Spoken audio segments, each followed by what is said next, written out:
Sir, you're charged with especially aggravated kidnapping. You're also charged with aggravated assault, and you're charged with theft of a firearm worth less than $2,500. You're talking about stuff that is not You will bring the jury. Hello and welcome to the Court of Public Opinion. I am the Recovery Addict, and boy, do I have a case for you today. Why is the dog chewing on this guy? I think they have got the wrong guy there. They got the wrong guy, and the dog was biting him. He roughened him up quite a bit. There's a lawsuit. 9 out of 10 judges prefer watching the Recovery Addict live stream in their courtroom. The fireworks are not done. Now we're getting commentary on the case. Dati mihi Anglican, or he's verbis Latino. That's really not true. I didn't ask you to interrupt me. Is that correct? Oh, for Trump's sake. Good afternoon. Welcome back to the Court of Public Opinion. I am the Recovery Addict. Thank you all for being here this afternoon. We're getting ready to jump back to court, which I think it's starting. They're coming back right now. We're back in Texas. Oh, where else are we? Oh, we're back. Where Florida and Texas is coming back. So nice. Same time. It's great. We could just watch them both at the same time, right? We could do two. I'll put one court in one ear, one court in the other, and depending on which one you want to watch, you can switch headphones. It's a great idea, right? No, it's terrible, actually. All right. I'm sort of invested in this one. We already know that the Texas case he was found guilty. We're just waiting for the punishment. All right, counsel, we're back on the record. I have a copy of the updated jury instructions and verdict form. Anything we need to take up before we bring in the jury? No? Okay, we'll stand as the jury enters. Stand as the jury enters. There we go. We're going to stick with Florida. The stick-up case was quick, and it was done. We've got a verdict already this morning. About 8 hours of deliberation later, which was about 4 hours longer than I thought it would take at the most. But we're back. I love the Beaumont spaceship courtroom, so iconic and easily recognizable. It is great. It is fabulous. I love the lighting is just fantastic in there. So, all right. I'm always back in Texas, baby shark. Hey, who won the internet today, by the way? Who was the winner? Or should we say the loser? Thank you. Please be seated.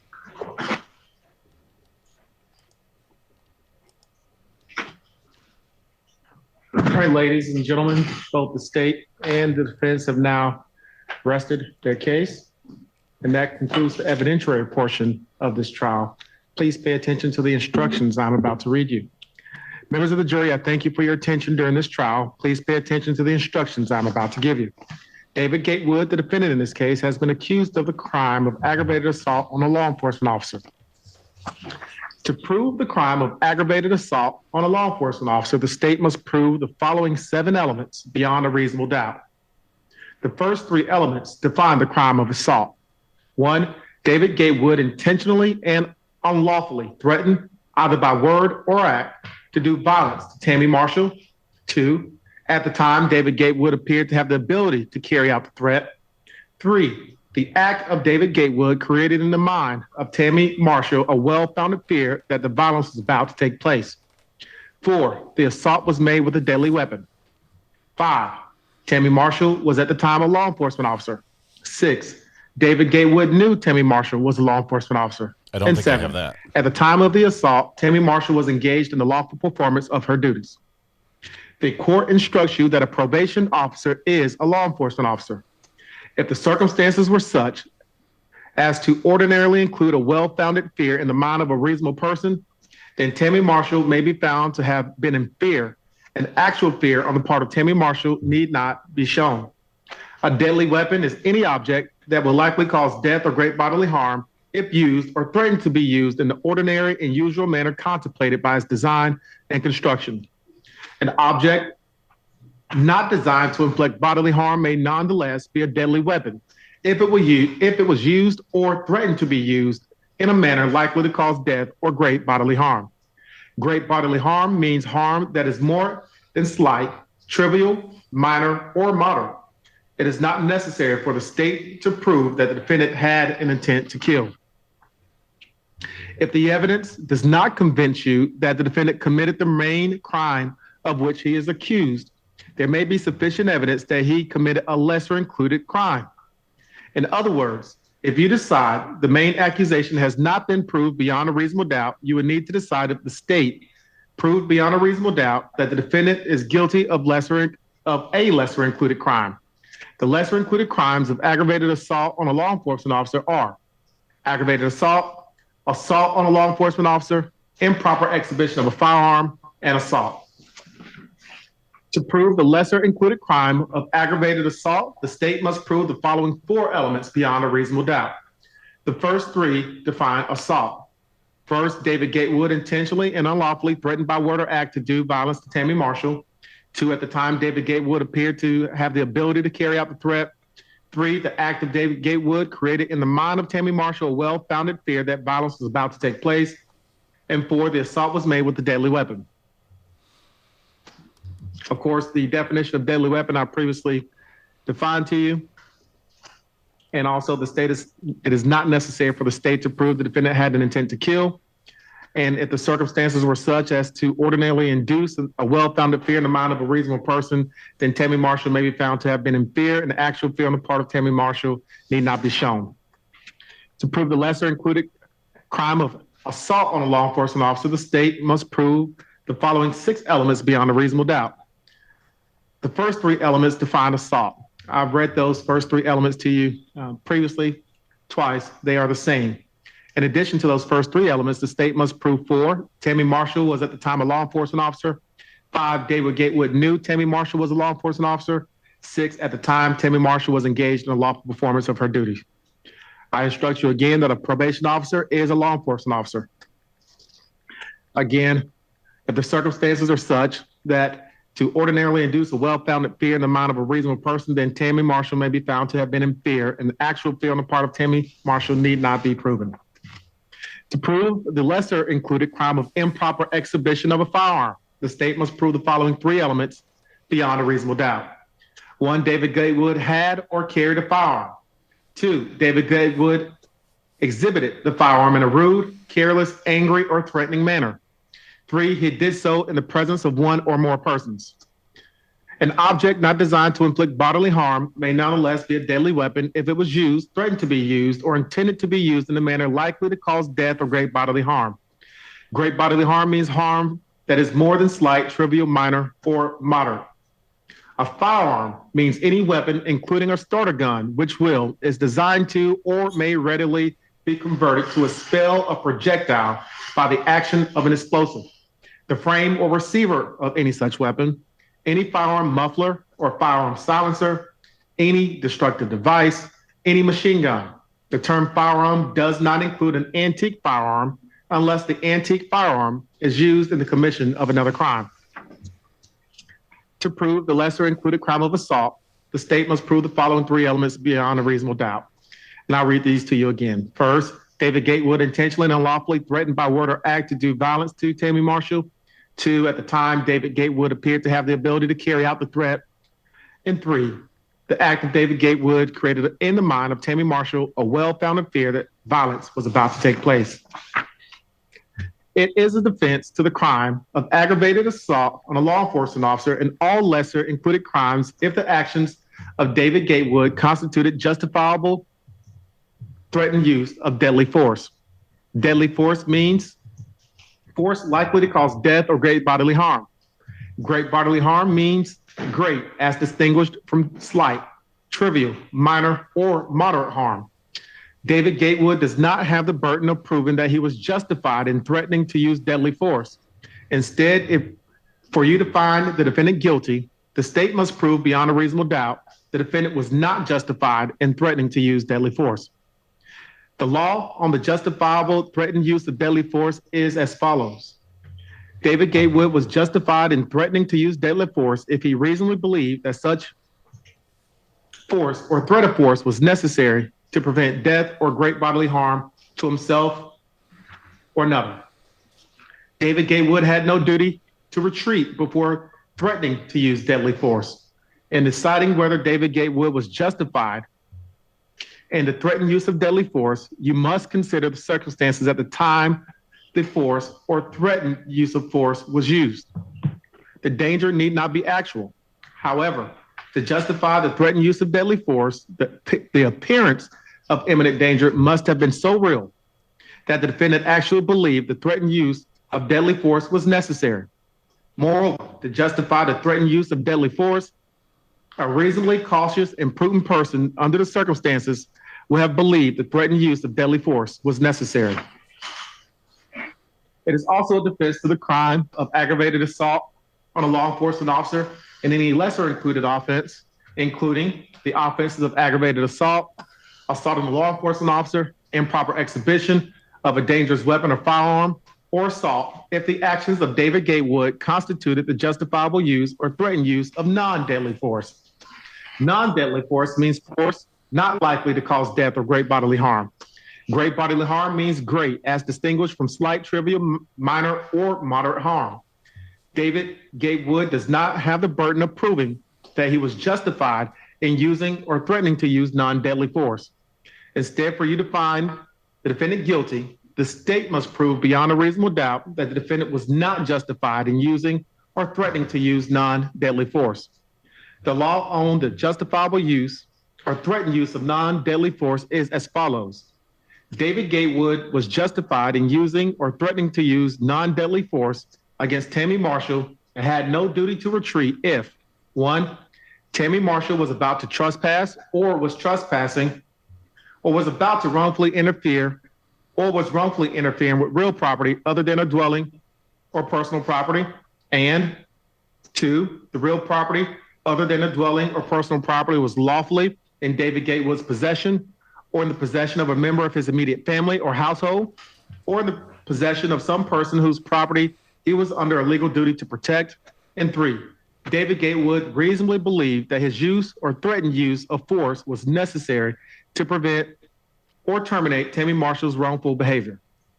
Dwelling means a building or conveyance of any kind, including an attached porch, whether the building or conveyance is temporary or permanent, or mobile or immobile, which has a roof over it, including a tent, and is designed to be occupied by people lodging therein at night.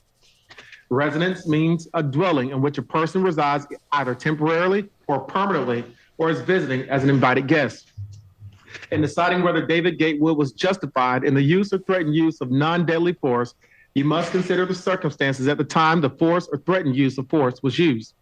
The danger need not have been actual. However, to justify the use or threatened use of non-deadly force, the appearance of imminent danger must have been so real that the defendant actually believed the use or threatened use of non-deadly force was necessary. Moreover, a reasonably cautious and prudent person under the same circumstances will have believed the use or threatened use of non-deadly force was necessary. In considering the issue of self-defense or defense of property, you may take into account the relative physical abilities and capacities of David Gatewood and Tammy Marshall. The defendant has entered a plea of not guilty. This means you must presume or believe the defendant is innocent. The presumption stays with the defendant as to each material allegation in the information through each stage of the trial, unless it has been overcome by the evidence to the exclusion of and beyond a reasonable doubt. To overcome the defendant's presumption of innocence, the state has the burden of proving the crime with which the defendant is charged was committed, and the defendant is the person who committed the crime. The defendant is not required to present evidence or prove anything, as I previously explained to you. Whenever the words reasonable doubt are used, you must consider the following. Reasonable doubt is not proof beyond all doubt. A mere possible, speculative, imaginary, or forced doubt is not a reasonable doubt. Such a doubt is not a guess or mere conjecture. Rather, it is doubt based upon reasoning and common sense after careful and impartial consideration of all the evidence in the case. A reasonable doubt as to the guilt of the defendant may arise from the evidence, conflict in the evidence, or the lack of evidence. If after careful and impartial consideration of all the evidence, you have a reasonable doubt as to the guilt of the accused, it is your duty to find the defendant not guilty. On the other hand, if after careful and impartial consideration of all the evidence, you are convinced beyond a reasonable doubt that the defendant is guilty, it is your duty to find the defendant guilty. It is to the evidence introduced in this trial and to it alone that you are to look for that proof. It is up to you to decide what evidence is reliable. You should use your common sense in deciding which is the best evidence and which evidence should not be relied upon in considering your verdict. You may find some evidence not reliable or less reliable than other evidence. You should consider how the witness acted as well as what they said. Some things you should consider are: first, did the witness seem to have an opportunity to see and know the things about which the witness testified? 2, did the witness seem to have an accurate memory? 3, was the witness honest and straightforward in answering the attorney's questions? 4, did the witness have some interest in how the case should be decided? 5, did the witness's testimony agree with the other testimony and other evidence in the case? And 6, did the witness at some other time make a statement that is inconsistent with the testimony he or she gave in court? Whether the state has met its burden of proof does not depend upon the number of witnesses it has called or upon the number of exhibits it has offered, but instead upon the nature and quality of the evidence presented. The fact that a witness is employed in law enforcement does not mean that his or her testimony deserves more or less consideration than that of any other witness. The defendant in this case has become a witness. You should apply the same rules to consideration of his testimony that you apply to the testimony of other witnesses. It is entirely proper for a lawyer to talk to a witness about what testimony the witness would give if called to the courtroom. The witness should not be discredited by talking to a lawyer about his or her testimony. You may rely upon your own conclusion about the credibility of any witness. A juror may believe or disbelieve all or part of the evidence or the testimony of any witness. A statement claimed to have been made by the defendant outside of court has been introduced in evidence. Such a statement should be considered with caution and be weighed with great care to make certain that it was freely and voluntarily made. Pardon? If you conclude the defendant made the statement, you must also determine from the evidence where the defendant's statement was freely and voluntarily made. In making this determination, you should consider the circumstances, including but not limited to: first, whether when the defendant made the statement, he had been threatened to get him to make the statement; and 2, whether anyone had promised him anything to get him to make the statement.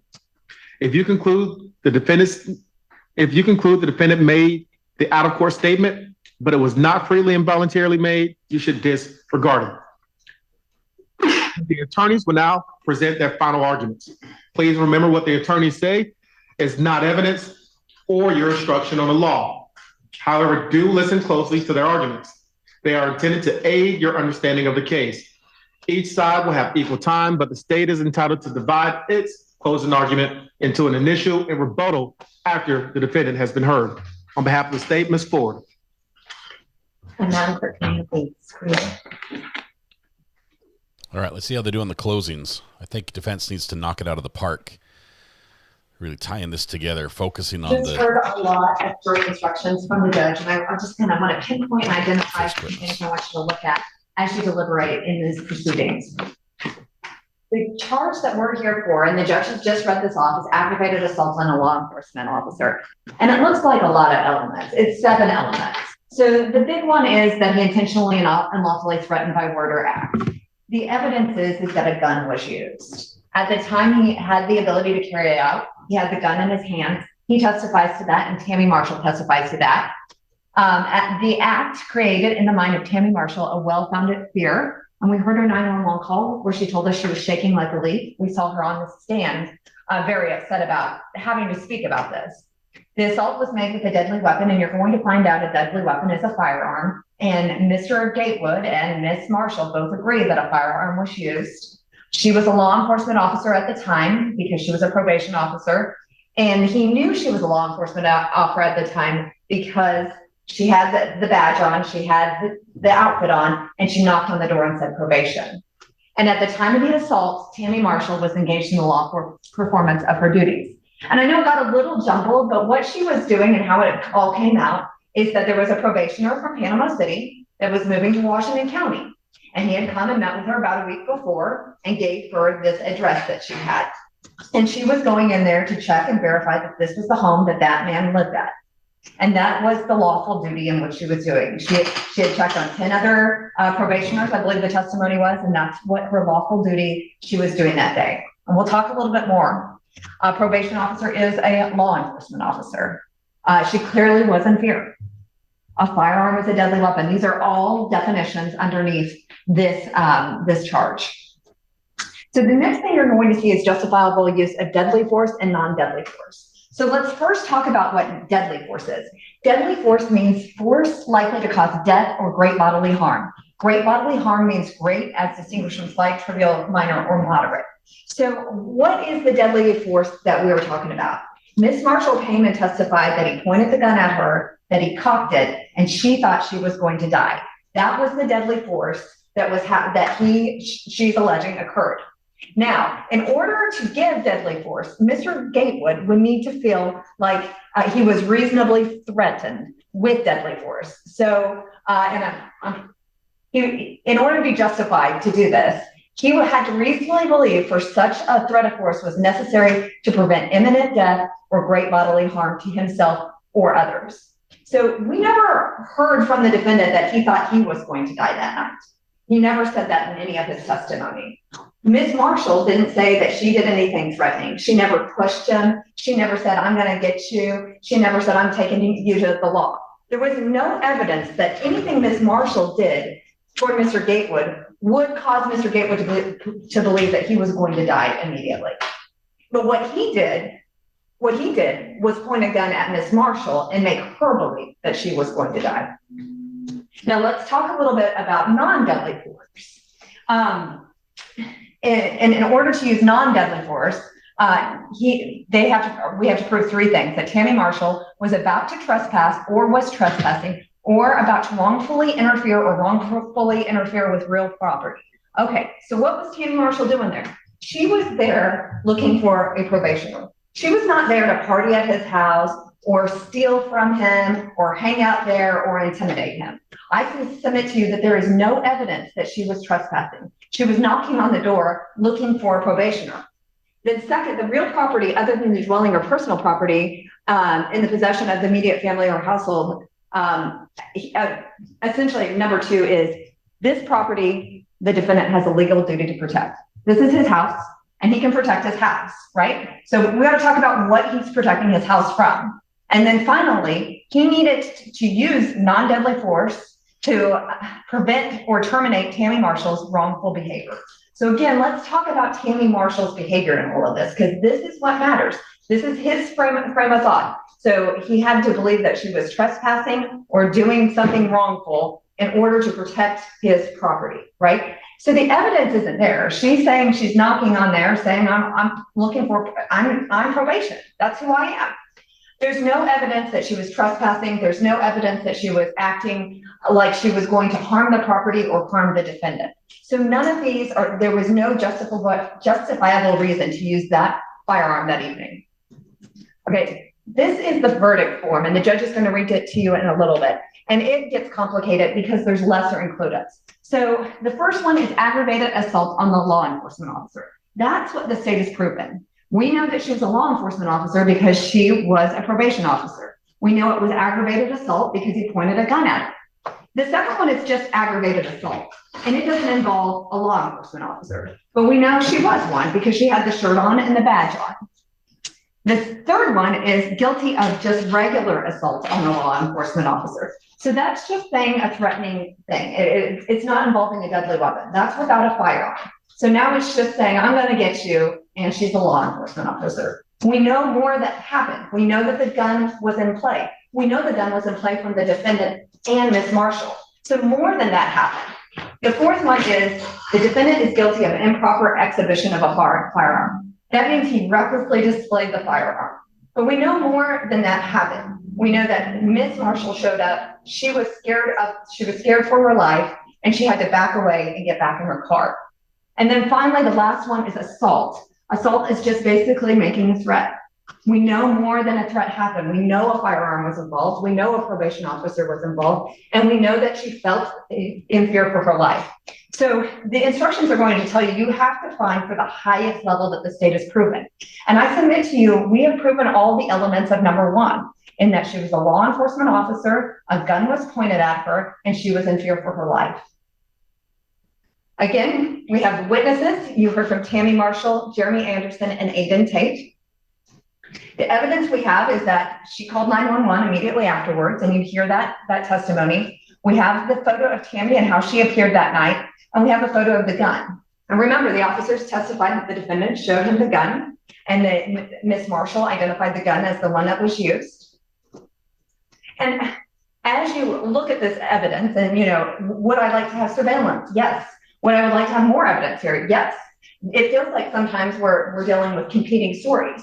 So you'll have to weigh the evidence, and you'll have to figure out who had the opportunity to see and know what they're talking about, whether or not they have an accurate memory, whether or not their story makes sense. When we were in jury selection talking about how can you tell which child is telling the truth, that's what you have the ability to do. You need to listen to both sides of the story and figure out which story makes the most sense. Now, I want to remind you about what a reasonable doubt is. A reasonable doubt is not a mere possible doubt or a speculative, imaginary, or forced doubt. Such a doubt should not influence you to return a verdict of not guilty if you have an abiding conviction of guilt. So if they come up here and they start arguing that his house is made out of stucco versus brick, what does that have to do with anything? Well, she testified it may have been brick, it may have been stucco. That is not a reasonable doubt. Whether or not she knew what the type of house it was. The reasonable doubt has to be something you can really put a position to. You shouldn't have to speculate. You shouldn't have to force it. You shouldn't have to look at one time where she made one statement. You have to look at all of the testimony and determine who is credible and who is telling the truth. And I believe at the end, you're going to find that the state has met its verdict. You might have shot yourself in the foot there. Who's doing this? Who's getting up and... Okay, there we go.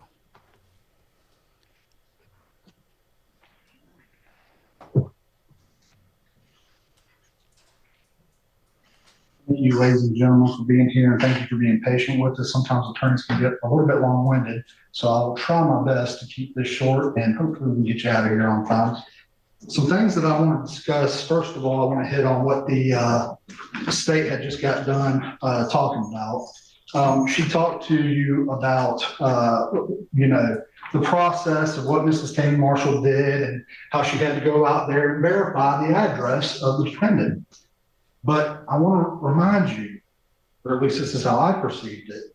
I asked Mrs. Marshall whether or not she did anything other than go out to the house prior to October 21st in order to verify whether or not that was Mr. Kenneth Larson's address. And if you recall, her testimony was no. She didn't even look on public record to find out whether or not that was the correct address. Now, the state was asking you to draw conclusions based on what the evidence may or may not show. She even stated, and I believe this is what I heard, is that she wished that they had more evidence. This is the state saying they wish they had more evidence. She talked to you about what creates reasonable doubt. She said, don't matter if it's brick or stucco, but doesn't it matter if there's a lack of evidence? Doesn't matter if they were able to take a recorded statement and they didn't do it? I mean, isn't that something that you as a juror have to consider whenever you're saying, is this beyond a reasonable doubt, proven beyond a reasonable doubt? And she skimmed over justifiable use of deadly and non-deadly force, and I'm going to hit those as well. But I believe that whenever we get done here today, that you'll see, as the state has said, that it's got to make sense to you. That's the whole thing. And from what we've been preaching from the get-go is you got to use your common sense. Now, I want to go through what the state's burden is. Maybe. We only have one slide. It's our title screen. He doesn't know how to advance. There we go. I don't know if you recall this about the testimony, but I kept asking Mrs. Marshall, and I kept asking her about, but what did you say on this day? What did you say on this day? What did you say on this day? And the exact words that she said when she was disputing what she said in her initial statement, what she said in her deposition statement, what she said in her statement to Ayden Tate, what she said in her statement to Deputy Anderson, and what she said back in December of 2025. But today, this is her truth today. Disregard everything else that happened. Disregard what happened in December. Disregard what happened in August. Disregard what happened in October. Disregard my initial statement. Disregard all of everything that I've ever said up until today, because I've got a new truth. That's what she was talking about. Now, Mr. Gatewood, there's a presumption of innocence that sticks with Ms. Gatewood at every single stage of the trial. And this presumption of innocence has to be overcome by the state to the exclusion and beyond all reasonable doubt. Where there is reasonable doubt to a single element, whether that be if she was in fear, or whether that be if Mr. Gatewood was justified, or whatever the element may be, if there is a single element that the state has failed to meet, that is not guilty. It doesn't matter if they meet the other 6 or the other 5 or 4 or 3, but if they miss one, not guilty. Now, I believe the court had just read you the jury instruction. When there is reasonable doubt, as the state has said also, is when there's not a dividing of conviction of guilt, or if such conviction is one that wavers or vacillates, then the charge is not proven beyond any reasonable doubt. That there's anything out there, anything that wavers or vacillates, not guilty. So what creates a reasonable doubt? The evidence itself, testimony you heard today, the lack of evidence, maybe they had this, maybe they didn't, and then a conflict in the evidence. Was it stucco, was it brick? Maybe that doesn't make a big deal for that one particular issue, but I put forth to you today that it wasn't just brick or stucco. It was a compounding. We couldn't get our story straight. Now, how do you determine, who to believe, what to do? How do you weigh the evidence? And I believe the judge just explained to you that did the witness have an accurate memory? Was the witness honest and straightforward in answering mine or Mr. Axton or Mrs. Ford's questions? Did the witness agree with other testimony and other evidence in the case, i.e. prior statements? Did the witness at some other time make a statement that's inconsistent? And we're going to go through this a little bit more. Now, the state has to prove all the 7 of the elements beyond a reasonable doubt that she just got done explaining to you. And I'm going to focus on a few of them here. The state has to prove beyond a reasonable doubt that David Gatewood knew that Tammy Marshall was a law enforcement officer at the time that this incident occurred. They have to prove that Tammy Marshall was engaged in the lawful performance of her duties. And they also have to prove that Mr. Gatewood, being on his property, was not justified. So let's start with those. Did David Gatewood know that Tammy Marshall was a probation officer? No, he didn't. Well, why not?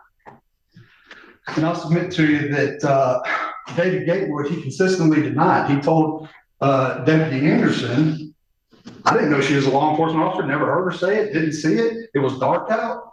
I didn't know that she was saying it until we finally came in contact with each other, and she told me, I'm not done. Threw her hands out to the side. The threat was over with. At that point in time, we put his gun away. They were in the middle of Sunny Hills. This is an area with away from dense population. He's kind of by himself out there, kind of on an island. It was late, between the hours of 8 and 9 p.m. There's no other person that was expected to be at that house that night except for Mr. Gatewood. It was dark, and they had the only illumination of the light source was coming, casting a silhouette from a backlight. And when Mr. Gatewood finally stepped outside, he didn't see anybody. He didn't see a person. He didn't see the silhouette. He came outside and saw a vehicle with a broken headlight. So was Tammy Marshall engaged in the lawful performance of her duties? Also no. But why not? Tammy Marshall admitted she's where she's not supposed to be. The state wants you to just gloss over that whole situation. It's not justified because Tammy Marshall's in the performance of her lawful duties. But we don't explain why she's in the performance of her lawful duties. Only it's her job to make sure she could keep track of criminals. But she wasn't doing that night. She didn't know where the criminal was at that night. Matter of fact, when a law enforcement goes beyond the scope of their duties and the authority that they're given, it often results in a violation of someone's constitutional rights. And in these circumstances, it's the Fourth Amendment right. We talked about that. Can we approach?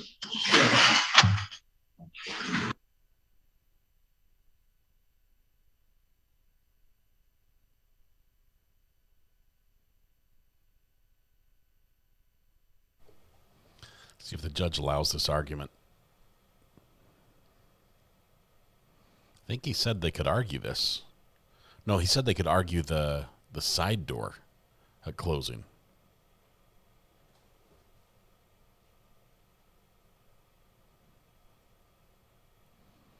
She admitted she was not where she was supposed to be. I think they often results in unlawful government intrusion into the life of a private citizen beyond their scope of their duty. Yes, but he might not be able to go there. That's what she's objecting to. Fourth Amendment, constitutional rights. Oh, man. The judge didn't address this one. I think he gets to argue it, leave it up to the jury. I think this is overruled.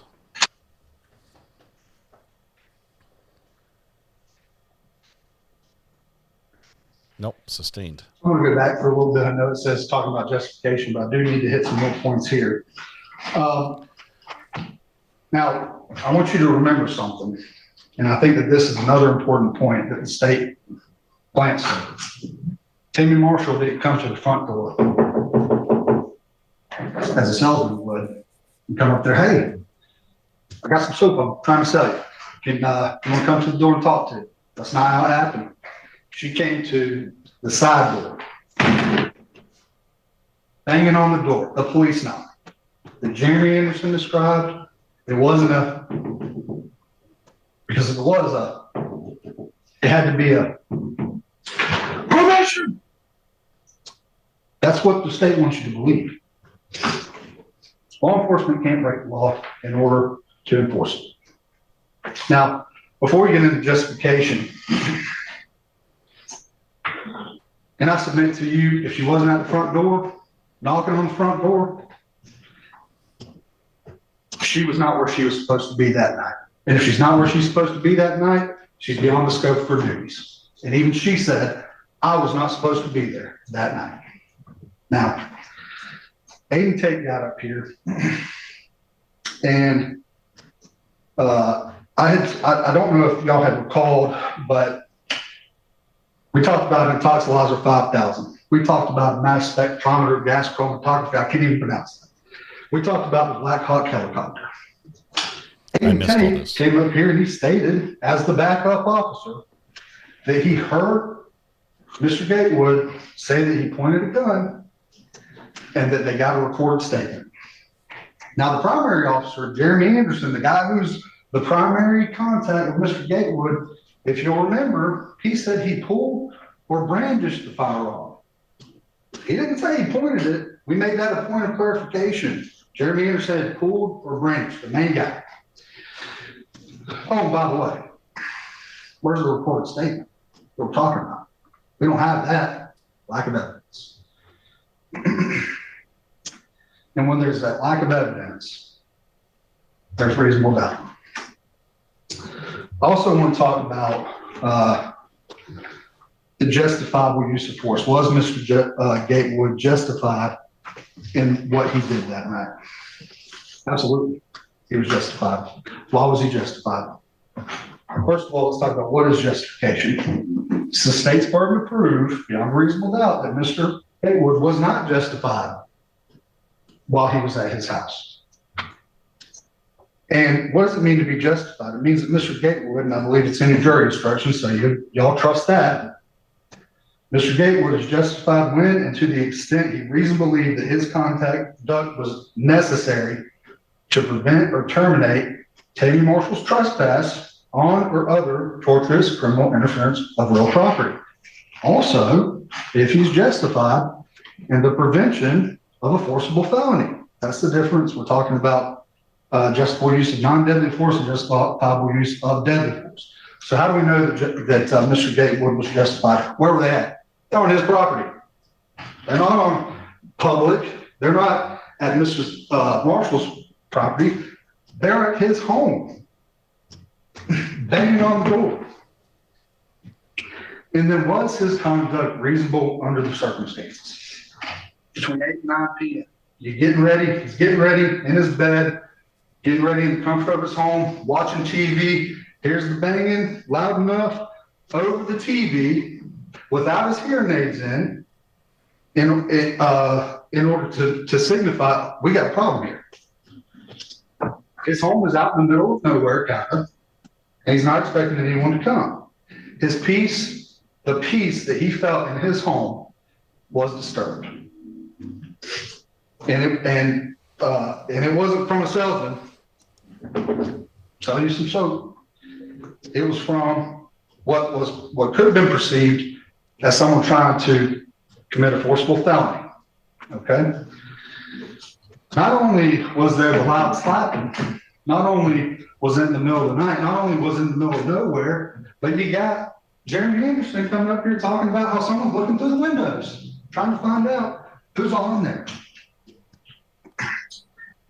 Now, when Mr. Gatewood went outside to see what was happening, what was the first thing that he saw? If he would have saw a cop car, okay. Oh, whew. Man, that was a scare. It's all good now. It's the police, right? If he would have saw EMS or probation and parole insignia or anything other than a busted up truck with a headlight out, that probably would have ceased whatever issue he may have had, whatever heightened sense of fear. Like what he said, he was scared. He didn't say, I was afraid she was going to kill me. He said he's scared.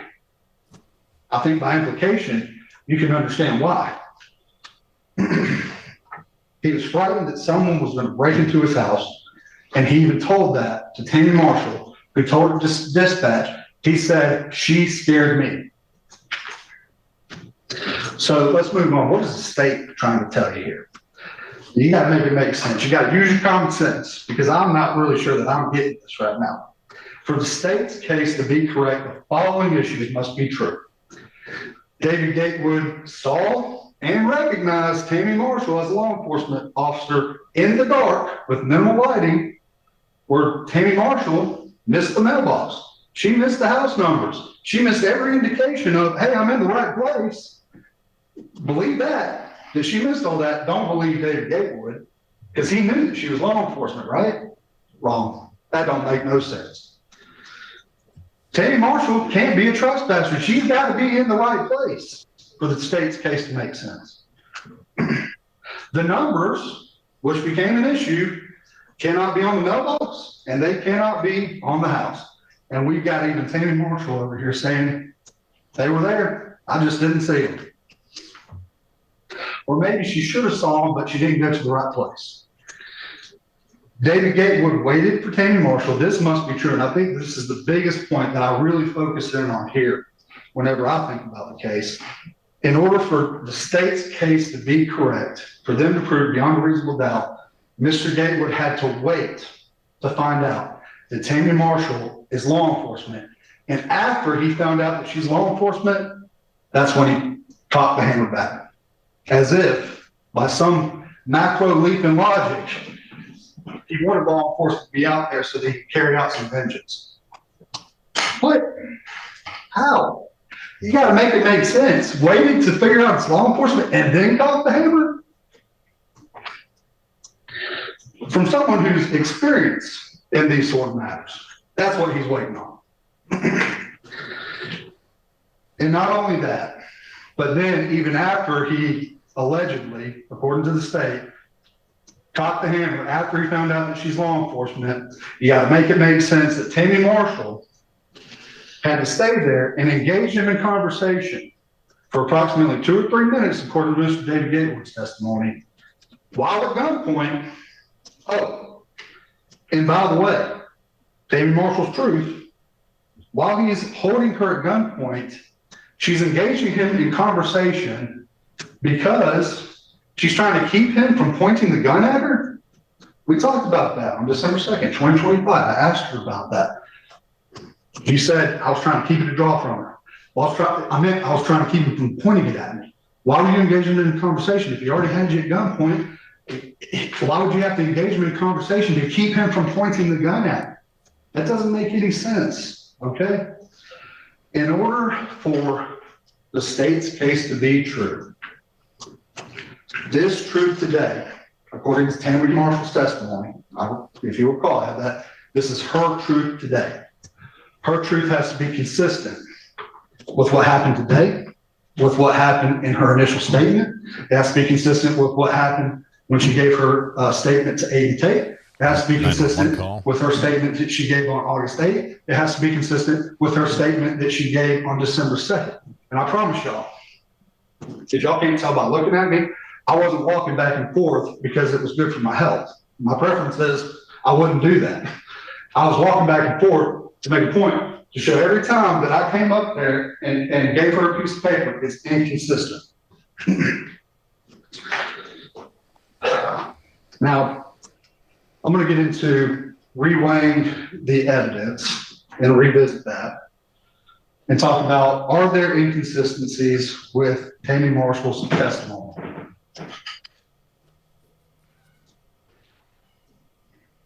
Talk about freaking stucco. There's one thing, but what other things do we have? Didn't know where she was at. 745 North Salem Drive, 745 South Salem Drive, 1645 South Salem Drive, 1640 Salem Drive, 1741 Salem Drive, 1714 Salem Drive, 4048 College Street in Panama City, 4985 Tiger Trail here in Chipley. All of these addresses came out today, every single one of them. Where was Tammy Marshall even going? She didn't know. How was Mr. Gatewood supposed to know if she's at the right house or not? She didn't even know she's at the right house.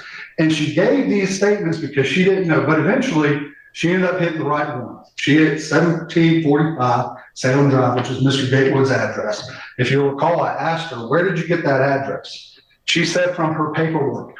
I showed her her paperwork. She admitted, it's not on my paperwork. Evidently, she must have seen the numbers on the house. Otherwise, she would have never came up with that address.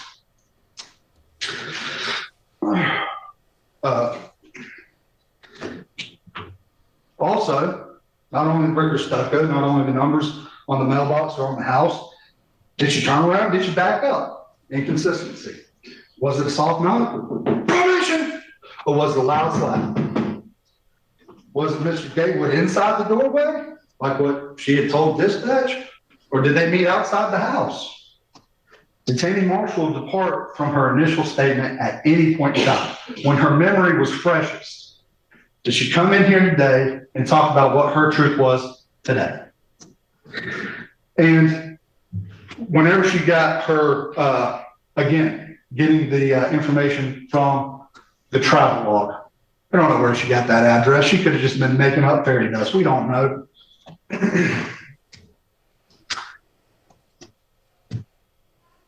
Now, was Tammy Marshall's memory accurate? She doesn't remember what she said in her initial statement, didn't remember what her deposition testimony was, didn't remember her statement from December 2nd, doesn't remember the color of the gun, doesn't remember what truck she was driving. As a matter of fact, there were times trying to keep count of how many times she said, I don't remember. It was too many times for even us to keep counting. We don't even know how many times she said, I don't recall, I don't remember. It wasn't that way. Whenever I gave my initial statement, it was different. And then was Tammy Marshall's testimony honest and straightforward when she was answering my questions or anybody's questions? No. So much so that we had to stop, let her talk about what her today's truth was so that we can actually get what actually happened out, right? And not only that, it was so much so to the point that the judge had to strike her testimony. She wasn't straightforward in what she did. She didn't have an accurate memory. She changed her story several times, and all of that came out in the evidence. And how do we know that all this has got to be the case. She's sitting right there, waiting on the verdict. If she has a vested interest in the story. Of sustained. She has a constitutional right to be here, counsel. That's all I have. Thank you. Ms. Ford. Wow. He points out the victim and. We started this morning talking about a mistake. And we made it very clear that there was a mistake that happened. And it came out in the opening statement. We talked that Tammy made a mistake and the defendant made a choice. So let's talk about the mistake that they went on and on and on about and how we had to impeach her over and over again. The mistake was the address. She got the address wrong. And you heard on the 911 call, she jumbled the address. And you heard in multiple statements, they tried to get her to say it was this number or that number. What we do know is the probationer lived on Salem Drive where the defendant lived. She got the wrong address. But what does that matter to the case? What does that matter to the case? What does that prove to us? It proves to us why Miss Marshall was at his house in the first place. She thought she was at the right place. And every time they impeached her, and every time they asked about every number, she said, I know, I got the wrong address. She went to the wrong address. She admitted it the first time. She admitted it the 10th time. And she admitted it the last time she was asked. Repetition does not create additional evidence. It remains one admitted mistake. She lied about where she got it. Throughout this entire trial, we've been nothing but clear that she got the address wrong. But let's talk a little bit about what they think it proves. The reason it matters is she was at the house because she believed she was finding a probationer. She knocked on the door and she asked about somebody who does not live there. This mistake does not make her a liar. This mistake doesn't show that she threatened him. This mistake doesn't show that she attempted to enter his home. This mistake doesn't show that she used or threatened unlawful force, or that she displayed a weapon, or that she reasonably believed he faced death or great bodily harm because she was at the wrong place. There's no evidence that Miss Marshall went to this man's house to harass him that night. She made a mistake. We are left with two stories. We've got her story and his story. And as I cross-examined the defendant, I noticed some differences. You know, we've heard that there was a knock versus a slap on the door. We've heard whether she rang the doorbell or not, the exact location of the vehicle, whether she went to both doors, whether she pulled or brandished a gun, and we'll talk a little bit about that. The verdict does not depend on whether you call it a knock or a slap. It depends on what the defendant did with that gun. So let's talk about that. Lots of words have been used, and lots of words have been used to upset Ms. Marshall as she was trying to testify. The words I heard were pulled, brandished, pointed, cocked the gun, pulled the hammer, pulled the trigger. And we asked everybody what that meant. So I thought it was interesting to watch each witness, because each witness, in describing what those terms meant, pulled up their finger gun, right? So our officers, when we asked what point it meant, they both went like this. When we asked Tammy what point it meant, she went like this. When we saw what the defendant thought point it meant, he went down to the ground. Jeremy Anderson was the person that used brandished or pulled in a deposition. Those are not her words. That is a misrepresentation of the evidence. Jeremy Anderson was asked in deposition what the defendant did, and he said pulled or brandished. Ms. Marshall never said that. That is a misstatement of the evidence. Jeremy Anderson came back and said, when I said pulled and when I said brandish, I mean pulled is this and brandish is this.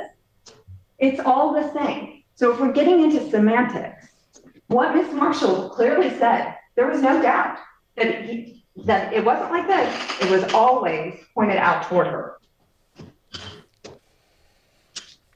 Different words can describe different parts of the same event, but the question still remains consistent about what matters.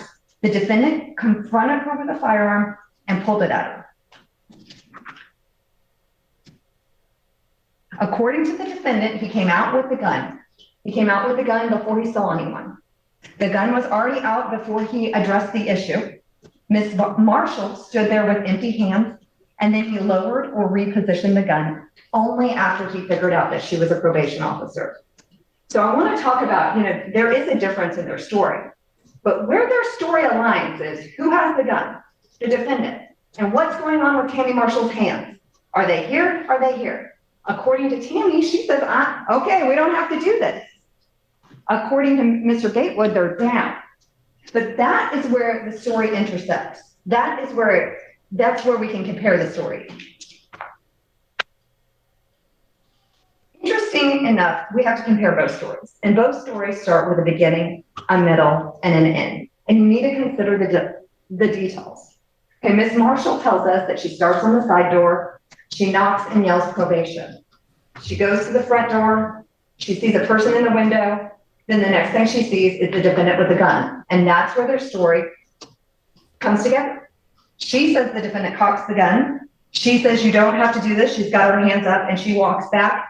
She tells us she drives off, pulls over to call her boss, calls her boss, calls 911, and then meets up with the officers. Let's talk about the defendant's statement. His story starts with, he hears the slap, and he doesn't like that because he didn't think anybody was coming. He hears the slap, but he doesn't hear probation. And I want you to pay attention to how they demonstrated it. They banged on that. So he heard that loud noise, but he didn't hear her yelling probation as she said she did.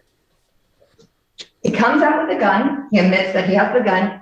And then he says that she says the phrase, "I'm not with them." And I said, well, what does that mean? You're the one with the gun. You're the one in control. Aren't you confused? I'm not with them. He doesn't ask what that means. Then he tells us how he doesn't, I guess, find a threat. And then he assists her in finding the address, or saying he doesn't know where the address is. The way he describes it is, I had my gun out. I figured out she was probation. And we figured it all out that she was at the wrong house. And we had a nice laugh about it and got out. But this story ends differently. There's no goodbye. He doesn't tell us how this ends. He doesn't really tell us how she gets in the car. He does tell us he goes inside. And he comes back out later to double check that she's gone. So this is somebody he was just so afraid of. He doesn't watch to make sure she pulls out of his driveway and gets on. No, he just goes back in his house like nothing happened. And later, oh, okay, I guess she's gone. I want to talk a little bit about the demeanor of both parties. The defendants had a year and a half to think about a statement. And Miss Marshall came, and you saw her demeanor. She was upset. She was frustrated. Her statement happened immediately afterwards when she called 911, and we all heard it.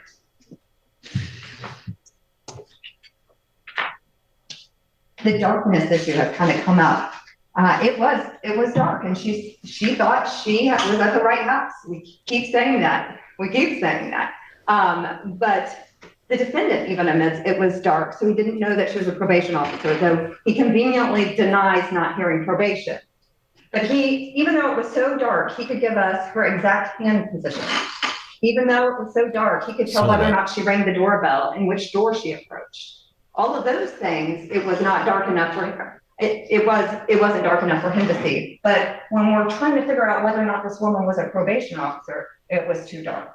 So there was enough light to see her hands. There were enough light to see her go from the door to the side door. There was enough light to see where she was parked, but there was not enough light to figure out what this woman was when she held up her badge. Neither of the self-defense instructions apply. Ms. Marshall did not threaten any imminent unlawful force. This woman didn't come in there barging, trying to cause problems.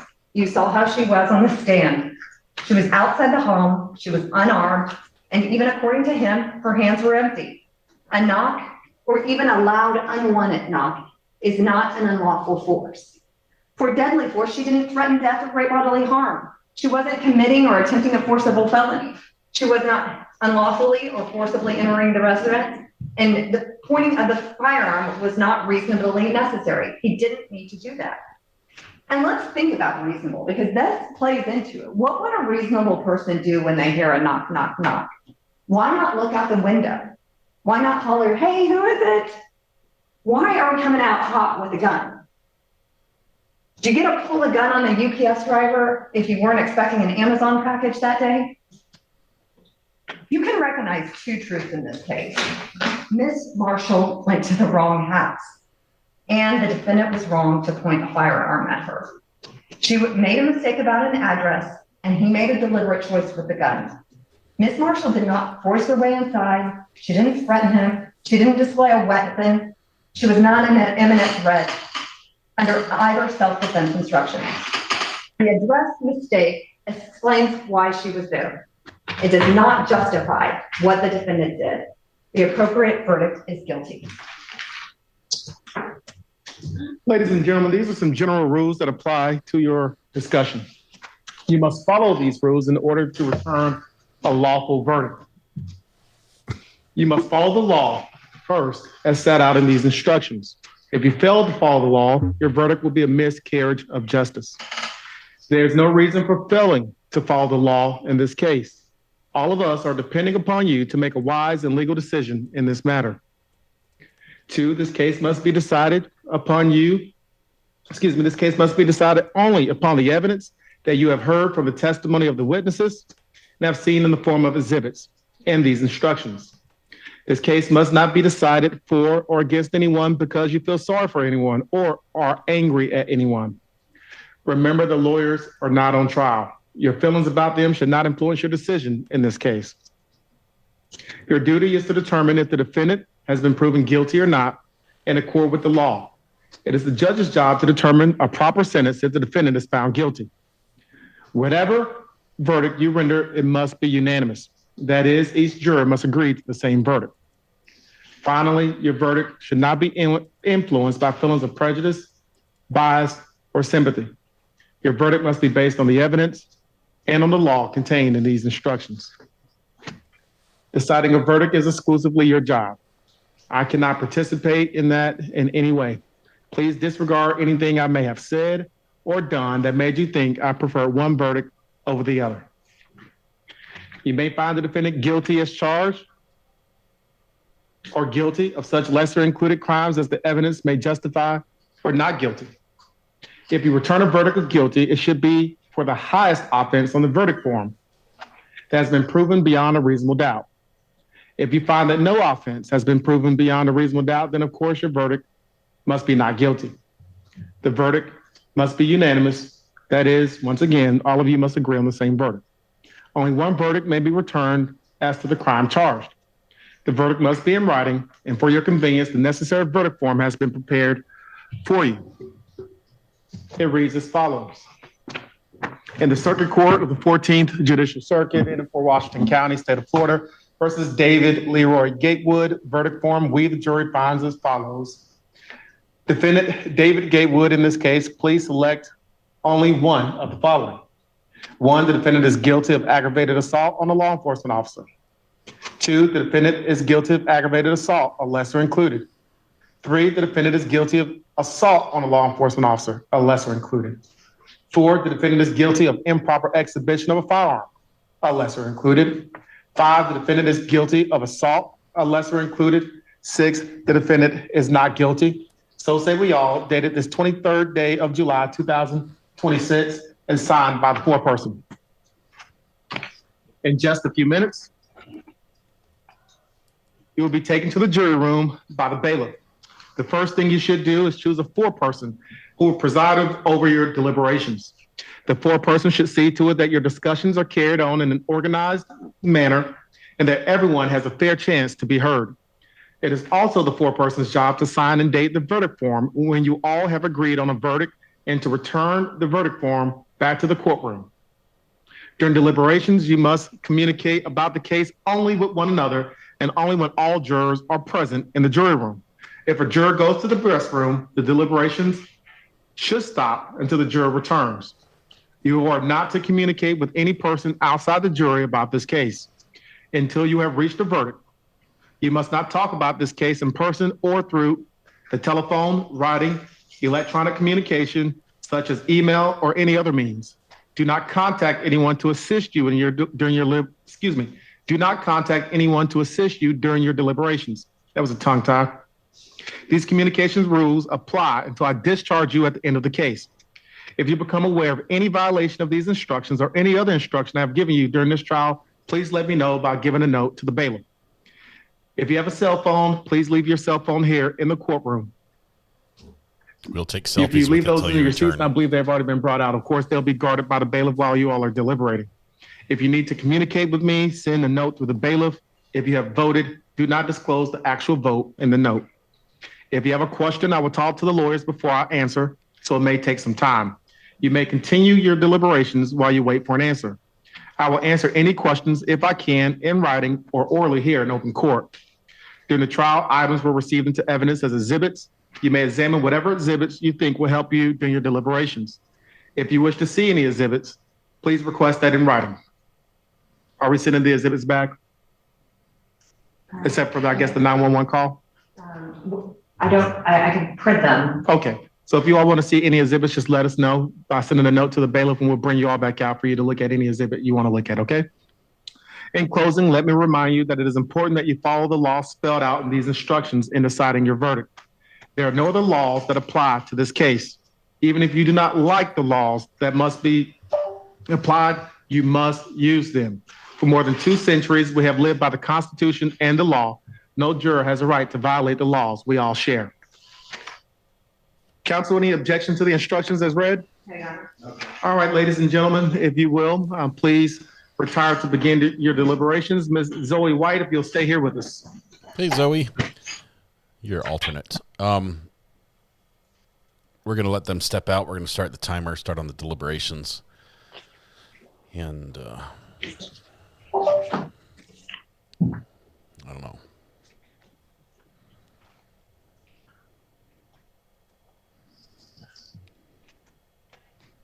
Thank you, and please be seated. Started the timer. Ms. White, ma'am, in every trial, what I try to do is select more than the requisite number of jurors to serve. In a trial like this, only 6 are allowed to deliberate. Sometimes someone falls ill or can't continue through the trial, so we always select an alternate. In this case, you were the alternate juror, so your service has concluded. I do wish to thank you and appreciate you for being here with us today, for listening to the evidence. And I saw that you were attentive, taking notes during the trial. You can stay here with us if you want. If you do, I just ask that you join us in the foyer, or you're free to go about your day. It's completely up to you. But again, thank you so much for your service, ma'am. And we'll all stand as you exit. We'll all stand. You can stay if you want, but we're going to stand until you leave. So no pressure. No pressure. Is there a room that you need? Okay, thank you so much, ma'am. Just my eggs. Have my badge back. You don't need this. Don't need those stinking badges. Counsel, thank you. Please be seated. Goes by defense table and says, "Good luck to the defendant." No, just kidding. She's not. She could have. Take up. All right, we'll stand in recess until we hear from the jury.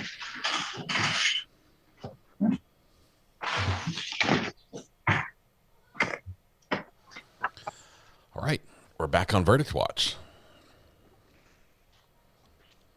I think we're also on Verdict Watch on the other one, right? Yeah, we're waiting for. Let's go back and see what the last thing she said. I know. Last Get out thing. of family law. Life is great. Strictly. Oh yes, man. I was like, I just have strictly civil now. So, but yeah, I think I have a few big hearings next week. Yes, ma'am. I was looking at the calendar just now. The one I have is Thursday. Yep. Thursday, Friday. Or maybe Wednesday. Wednesday. Okay, probably Wednesday morning. Yeah, Wednesday morning. Okay. Yes, ma'am. I'll see you Thursday, like 4 hours or something? Yeah. Yes, ma'am. It's crazy. Sorry. Well, we'll see each other next week. Yeah. If not tomorrow, I'm not sure if you're gonna be here tomorrow or not. No, I'm gonna be in somewhere. Okay, so that'll be fine. Trying to find the closing arguments for the sentence. All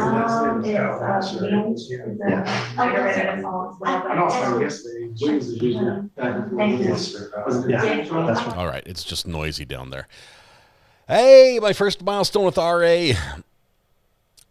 Accio? Is it Accio Pizza? Paquillo Pizza. It's pizza. That's what it is. It's pizza. With the 1 month milestone, thank you very much. Welcome to the gallery. The party happens frequently when you first start, and then it goes from there. So jump back to Texas and see what the judge is saying. While you should consider only the evidence, you are permitted to draw reasonable inferences from the testimony and exhibits if those inferences are justified in the light of common experience. This is the judge giving the jury instructions in the sentencing phase of the case, the stick-em-up trial, stick-up trial, which is the defendant was found guilty on earlier today. So let's listen just for a minute. I think they're going to be sent out to deliberate as well. Do not allow your verdict to be determined by bias or prejudice. You may, if you wish, examine exhibits. If you wish to examine an exhibit, the foreperson will inform the court and specifically identify the exhibit you wish to examine. Only exhibits that were admitted into evidence may be given to you for examination. Certain testimony will be read back to you by the court reporter if you request. To request that testimony be read back to you, you must follow these rules.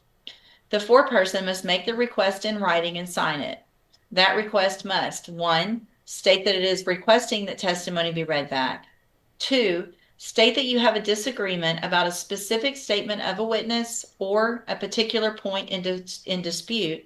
And 3, identify the name of the witness who made the statement. The court will then have the court reporter read back only that part of the statement that is in dispute. The defendant has a constitutional right to remain silent. The defendant may testify on his own behalf. The defendant may also choose not to testify. The defendant's decision not to testify cannot be held against him, and it is not evidence of guilt.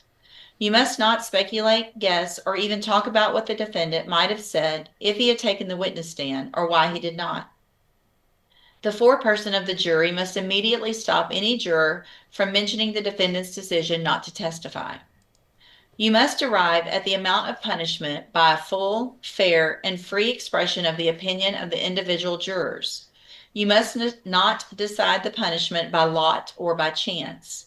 For example, you may not agree beforehand to be bound by the result of a procedure by which each juror gives the number of years the juror thinks should be served. These are then added, and the result is divided by 12. Northwest. To reach a verdict, all 12 of you must agree. 6 months. Thank you very much. Rules that control deliberations. You must follow these rules while you're deliberating and until you reach a verdict. After the closing arguments by the attorneys, you will go into the jury room. The foreperson should conduct the deliberations in an orderly way. Each juror has 1 vote, including the foreperson. The foreperson must supervise the voting, vote with other jurors on the verdict, and sign the verdict sheet. Well, the judge talks. We do have the poll. We're just closing out now. How long do you think the jury will deliberate in that other trial in Florida? So get that here real quick. It's with any court officer or the attorneys or anyone not on the jury. 2, you must not discuss this case unless all of you are present in the jury room. If anyone leaves the room, you must stop your discussions about the case until all of you are present again. 3, you must communicate with the judge only in writing, signed by the foreperson, and given to the judge through the officer assigned to you. 4, you must not conduct any independent investigations, research, or experiments. And 5, you must tell the judge if anyone attempts to contact you about the case before you reach your verdict. After you have arrived at your verdict, you are to use one of the forms attached to these instructions. You should have your foreperson sign his or her name to the particular form that conforms to your verdict. After the closing arguments by the attorneys, you will begin your deliberations to decide your verdict. Specific law applicable to this case. You have found the defendant, Joseph Charles Freeman, guilty of murder. Relevant statutes. This offense is punishable by 1, a term of imprisonment for no less than 5 years and no more than 99 years or for life, or 2, a term of imprisonment for no less than 5 years and no more than 99 years or for life, and a fine of no more than $10,000. Parole. The length of time for which a defendant is imprisoned may be reduced by the award of parole. Under the law applicable in this case, if the defendant is sentenced to a term of imprisonment, he will not become eligible for parole until the actual time served equals 1/2 of the sentence imposed, or 30 years, whichever is less. Eligibility for parole does not guarantee that parole will be granted. It cannot accurately be predicted how the parole law might be applied to this defendant if he's sentenced to a term of imprisonment, because the application of that law will depend on decisions made by parole authorities. You may consider the existence of the parole law. You are not to consider the manner in which the parole law may be applied to this particular defendant. I think it is missing something that you mentioned now that I'm looking at it. Y'all give me just a second. Let me look at something. Something's wrong. Sorry. Every time. The application paragraph. Right. Should it have an application or does it end up to have the relevant statutes? Act like I haven't done this 14 times this year. We're not looking at a previous one that I've heard. Hold on. I'm going to get down.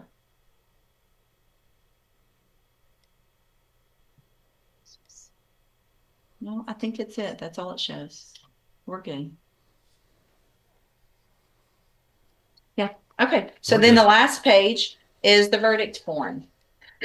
And you have, well, it reads, we, the jury, having found the defendant, Joseph Charles Freeman, guilty of the offense of murder, assess his punishment at, and then there's 4 options and you'll select one option. The first option is imprisonment in the Texas Department of Criminal Justice for a term of, and it's 5 to 99 years and no fine. The second is imprisonment in the Texas Department of Criminal Justice for a term of blank, 5 to 99 years, and a fine of blank, $10,000 or less. The third is imprisonment in the Texas Department of Criminal Justice for life and no fine. And then the final one is imprisonment in the Texas Department of Criminal Justice for life and a fine of blank, $10,000 or less. And then there's a line for the signature and the printed name of the foreperson. Mr. Coleman, you have the right to open and close closing argument. Yeah, we just right to open, but with sheriff's right to close. Thank you, Mr. Coleman. Mr. Radford, you may proceed. Board counsel. Ladies and gentlemen, very briefly, you now know that Freeman already was convicted of aggravated robbery on a plea of guilty out of this court and is serving a 60-year sentence. I would submit to you that he is a young man. I would ask you to take that into account when assessing his sentence in this case, and also the fact that he was not the shooter. Thank you. Thank you, Mr. Radford. Mr. Coleman. Thank you, Your Honor. Make these court, Mr. Radford.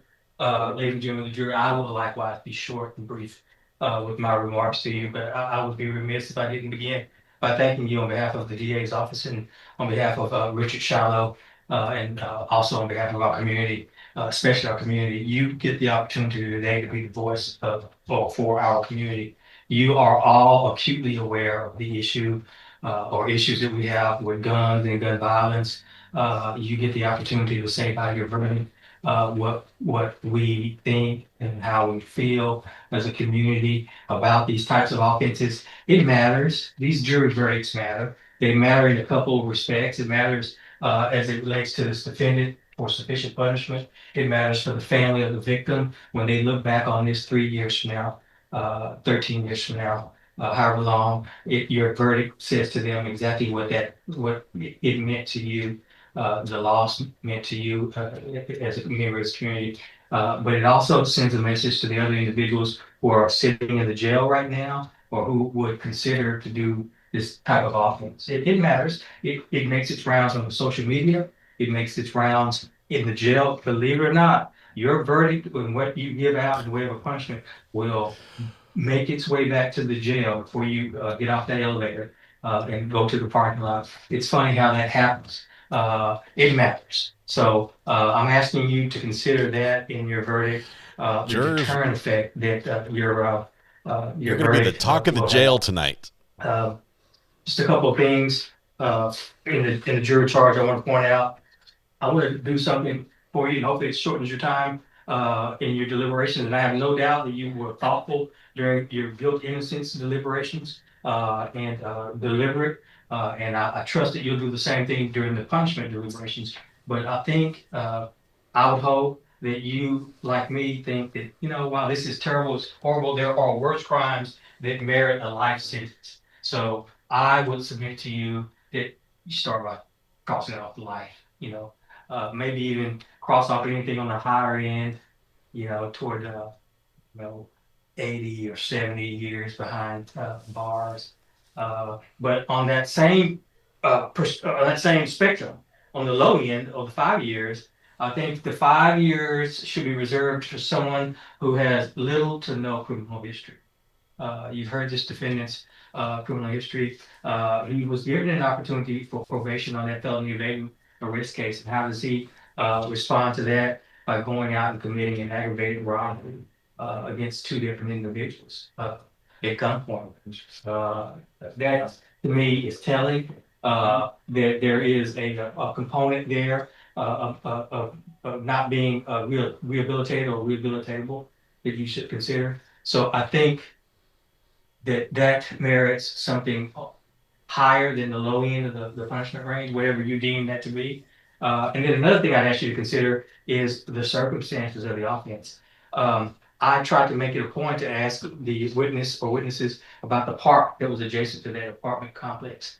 Who knows where bullets and ricochets and rounds could have ended up? Who knows if someone would have inadvertently pointed a gun? Who knows if as they run away with those guns, if a round could go off and heaven forbid injure one of those children? This is why people are concerned about going out in public and going to places in and around Beaumont, in and around Jefferson County.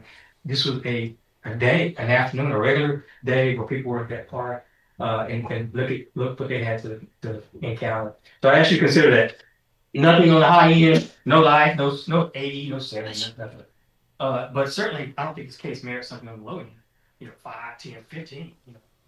So I'd ask you to consider something in the middle, and I have no doubt you get it right because you got it right with the guilty. He just got really quiet. Another thing, don't consider a fine. People get back there.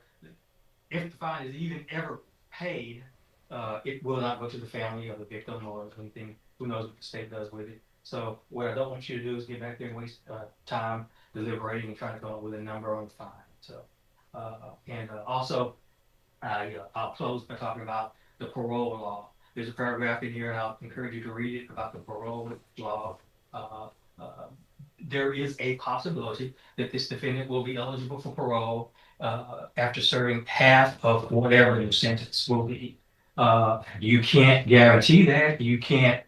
Technically, that's not something that you can. Let me just read it. I don't want to get it wrong here.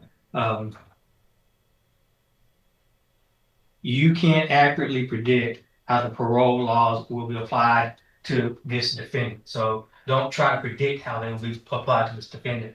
But you can take into consideration that there is a possibility that after half of whatever your sentence is that you give, there could be possible.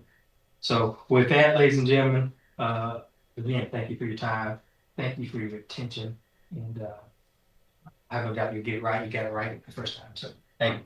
Thank you, Mr. Coleman. Get it right again. All right, ladies and gentlemen, you've heard the evidence, the court's charge and closing argument. Again, I'm going to get the bailiff. We'll take the charge and get you situated in the jury deliberation room, and we'll be in recess until you reach a verdict. Okay, so they're in recess until we reach a verdict. Let's zip forward on that one. It's a current time. There we are. And now we go back on the other one. To 14th Circuit. They're not live yet. All right. A couple of you asked the question, how did this 14th Circuit one in Florida even come to court? I have the same sort of feeling. Not that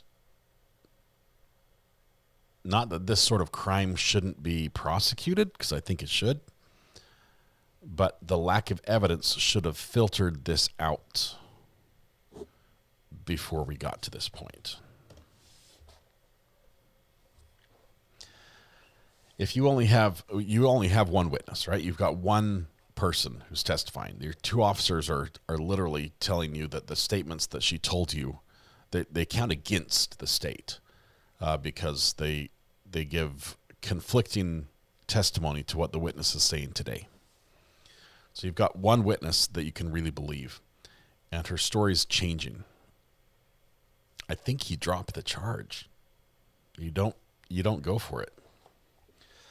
Dueling verdict watches, sort of. One's on guilt and innocence, the other's on sentencing. I apologize, the timer. I'm trying to get my button so I can turn it on and turn it off with just push a button. But my Stream Deck's already got all the buttons on it that I need. Like, I need all these buttons. I need everything. So I can't put buttons on that. But soon I'll be able to turn it on and off myself without my son helping. I'm learning. Let's see. State kind of had to charge when a PO was involved. Pressure. Yeah, but how does a prosecutor sleep at night when you're listening to your own witness not even be able to describe her vehicle that she was driving, and gets that wrong, and tells the story differently multiple ways on the stand at the same time? It changed too much, and I realized, she could just be flustered or the pressure. I'm sorry. The evidence needs to hold up. You can't just have somebody who's like, sorry, I meant to say the right thing, just convict him because I meant to say, and just disregard all the others. You have to, this is something you've got to trust. We're taking away somebody's freedom here, right? Possibly for years, maybe for life, taking away his right to own a firearm. This is someone who served his country, retired, military, has nothing on his record. Spot clean, and then you've got this one person whose story deviates wildly. First of all, I think she lied. She didn't pull away from the house. I think she was right there at the house when she was calling and reporting it. That's where she got the number from. There's nowhere else she had that house number. I think she lied about that. I think she was mad that she went to the wrong house and wanted to make something of it instead of, probably embarrassed that she went to the wrong house, and wanted to make something of it so that it wouldn't look bad and, make herself the hero again. I don't think she's a good witness, and honestly, I don't think she should be a parole officer. I think she should, that is not the job for her.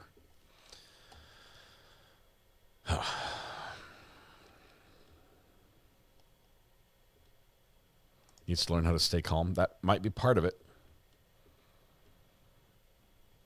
Could she have gotten in trouble? I don't know. I don't think she would have gotten in trouble for going to the wrong house. I mean, SWAT teams do that all the time, right? The special weapons and tactics struggles with addresses.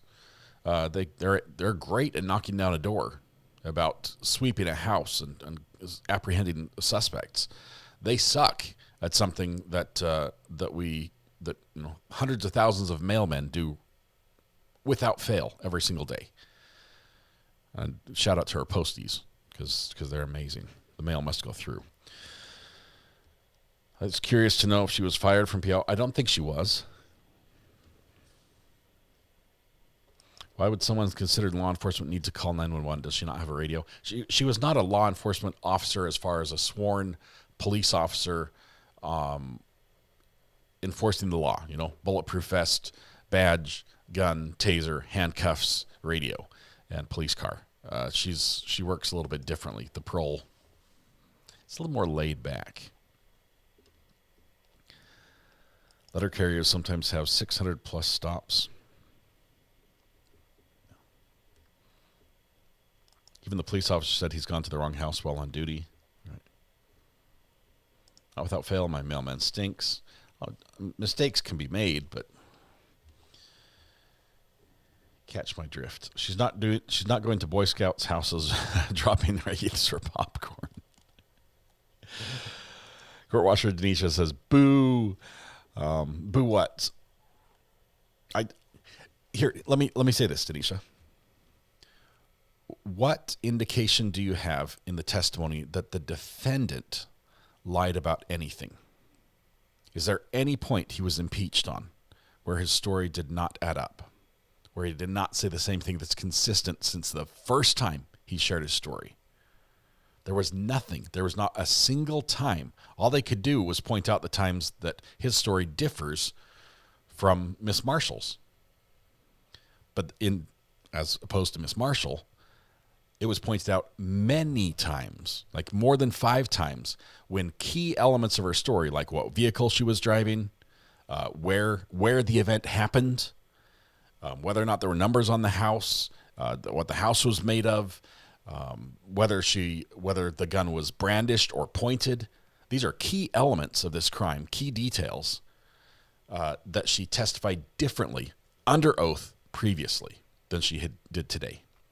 I don't know if this story has just grown like a fishtail in her mind over time, and it's become something that she loves to tell her friends, and next time she tells it, she saves the world from a meteor. I don't know, but it's different from how she told it on 911 right when it happened, and it's different from how she told it today, and even today. She said she read her number off her paperwork. She lied about that. It's not on her paperwork.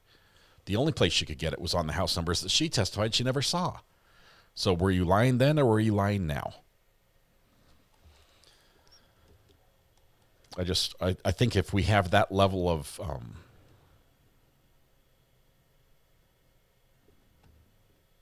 inaccuracy or dishonesty, however you want to view it, in key witness, the only witness to this event, other than the defendant, there's so much reasonable doubt. There's not much room left for anything else. Let's see. Listening to the defense's closing, it seems like a reach of a case. Major. Parole officers have tasers, guns, vests, and badges and radios, at least here in North Carolina. This woman does as well. She's got a weapon that she says she didn't have it with her. And she starts checking on parolees at 5 p.m. I realize, yeah, you're checking on people who work during the day. You're trying to catch them afterwards. 9 o'clock at night. That just doesn't seem smart at that point.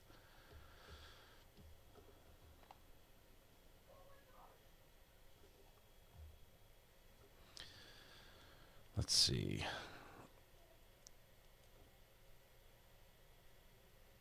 The POs I knew were much more street smart than this woman seems to have been. I agree.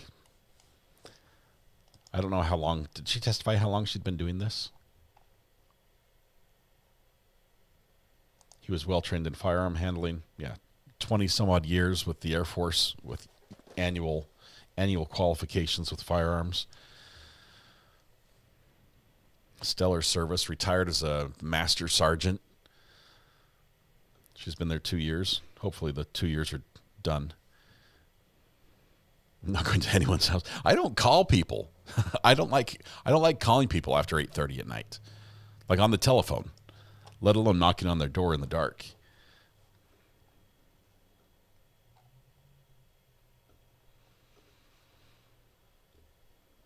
But the house details, I'll give her a pass. Says play on crime. He didn't know the address X example through GPS. It was dark. Some people are not prone to recognize those things. But other than that, yeah. And what's with her testimony about the GPS? Sorry, I got sidetracked halfway through your comment. Play on crime. I apologize.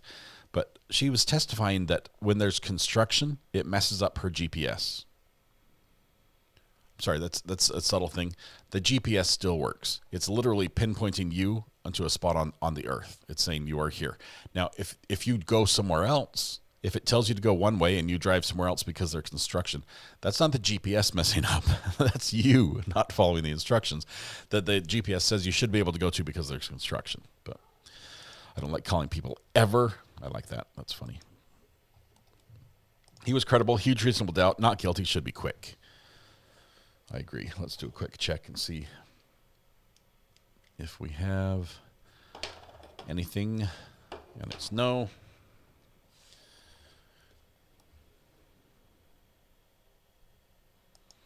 Yeah, you can't shoot someone in the back as he ran away. It's no good. Oh, we have I think it's a prank call. Hang on. Hello? Hello? Hello? Hello? Hi, my name is Hannah. I'm assigned to your benefit adjustment files, and I'm here to see, did you happen to get the notice regarding the new state-regulated inflation credits for final arrangements? Does Hannah have two H's, or was it just Perfect, one? since you've already been notified.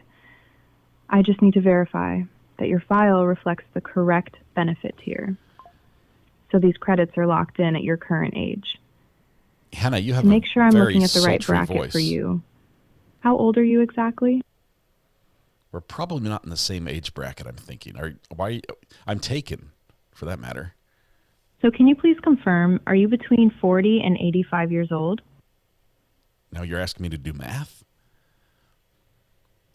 Could you please confirm if you are between 40 and 85 years old? Can you say this sort of like Marilyn Monroe would? Thanks for your time. Goodbye. Bye, Hannah. Yeah, that was... Hi, I'm here to adjust your benefits. What? What? Don't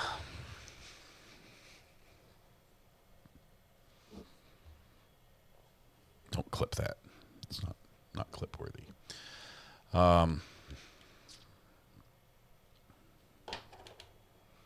Keeping an eye on this. She sounded disappointed. Yeah, she was no nice. And a robot. You can't troll AI. I wish you could. Back in the day when they first started using AI, companies had no idea that you're releasing like a rogue employee on the phone. And so when they just plug in an AI and say, answer the calls, directed to do this, ask these questions, you could break out of the system. You could break out and get it to start having conversations that no employer would want the AI to be having on their company lines. Those were the days. Those were the days. You can still occasionally, if you go on a website and find somebody who's done a cheap AI tool, just linking ChatGPT to their company website as a help center, you can still find a couple of those, but they're getting smarter. I had this call. I asked them they were saying I'm old and I'm going to die. They replied, well, you never know what the future holds. Well, thanks for your confidence. She sounded like an old 1-900 commercial. Right, just $6.99 per minute. Yeah. Hannah's. What a very natural human cadence. Seriously, it sounded so bad. Not that it, it sounded, the voice didn't sound like, hello, we are calling about your health insurance. It wasn't like that, but it was, I would say it definitely had a more familiar tone to it than your normal scam call. Let's see. Scam calls rock. I love them.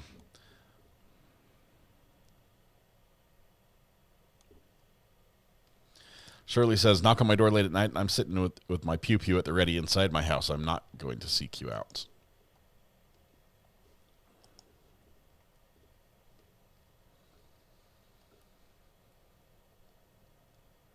I prefer AI to look and sound fake. It's easier to tell them apart that way.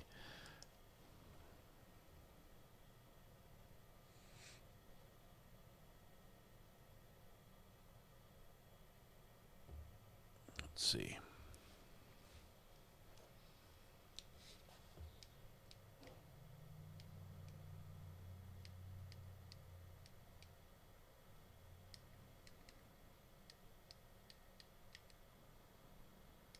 Okay. 14th Circuit. Judge Boyd's doing something. 14th Circuit Court.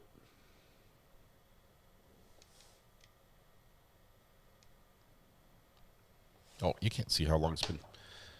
It's been half an hour. If you voted under half an hour, you were wrong. And by you, I'm talking about, where's the poll? Oh, the poll's gone. I don't know where the poll went. Oh, 30 to 60 minutes. I'll post this here real quick.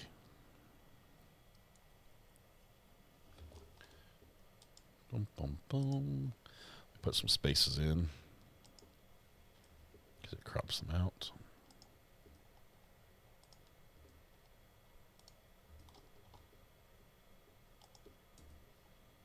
There we go. Here's our answer. How long will the jury deliberate? 30 to 60 minutes was the winner with 45%. That means 45% of you are still in the running. 1 to 2 hours, also in the running, 26%. Less than 30 minutes, 23% of us, because I was in that group, are out. They're holding out for a free meal, 6%, also in the running. So 78% of you, or 77% of you, are still in the running. So let's see. Yeah, watch cross on the first female witness. What a piece. The best one was the first witness, the first female witness. Here the cross was spicy. It did end abruptly. Just a warning. They just killed the video, and then we had to jump and find it again. We do find it again, though, so if you're watching and it's wondering where it goes, it comes back. So, all right. Do you want to check out some of the other courts? Let me see if Judge Middleton's doing anything. Judge Jeffrey Middleton. Where are you at, Judge?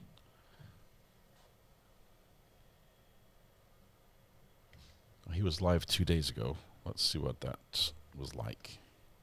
Is it still echoey?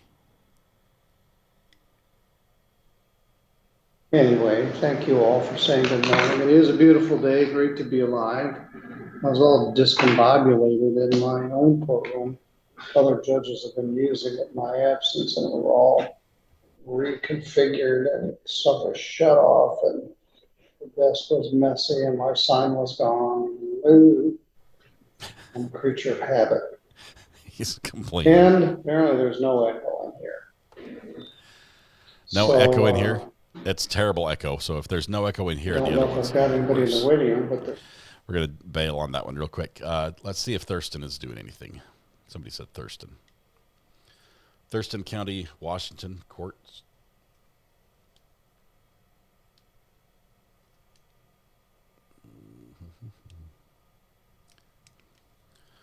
Thurston County Court. Okay. 2 is not live. 1 is not live. 3 is not live. And 4 is not live. Oh, let's try that again. 4. Nobody's live in Thurston, unfortunately. Bummer. That's a fun one.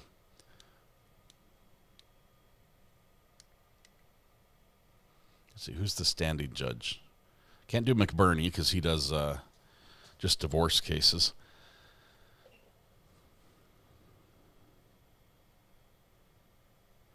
What's happening with the circulating ball? Oh, this one. 35 minutes on the timer. Maybe something in Kansas? I'd take Kansas or Royal Oaks. Let's see, Judge West. Minecraft Court was working earlier this morning. We'll come back with Judge Boyd. We've been there a couple times already. Let's see.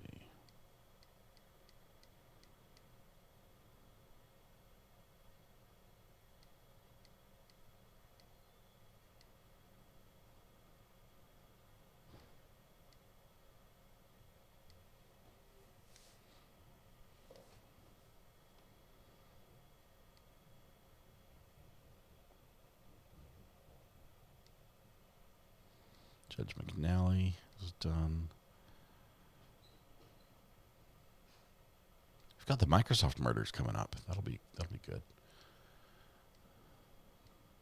Fishing videos.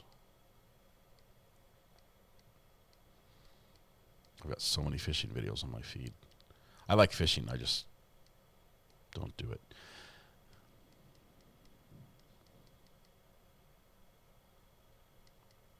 Are y'all seeing any of your favorite courts live right now? Lunchtime in Thurston.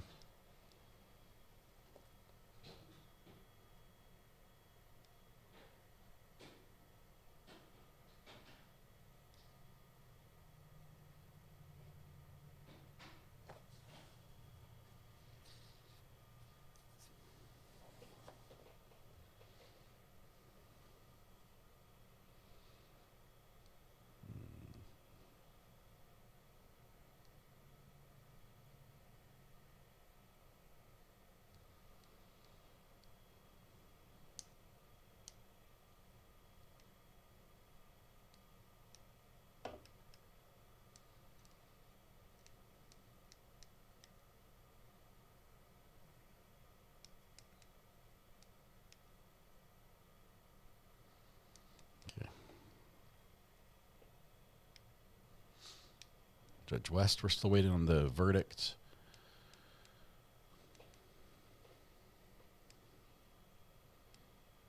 Let's see, Travis County might be doing something. Let's check this one out real quick.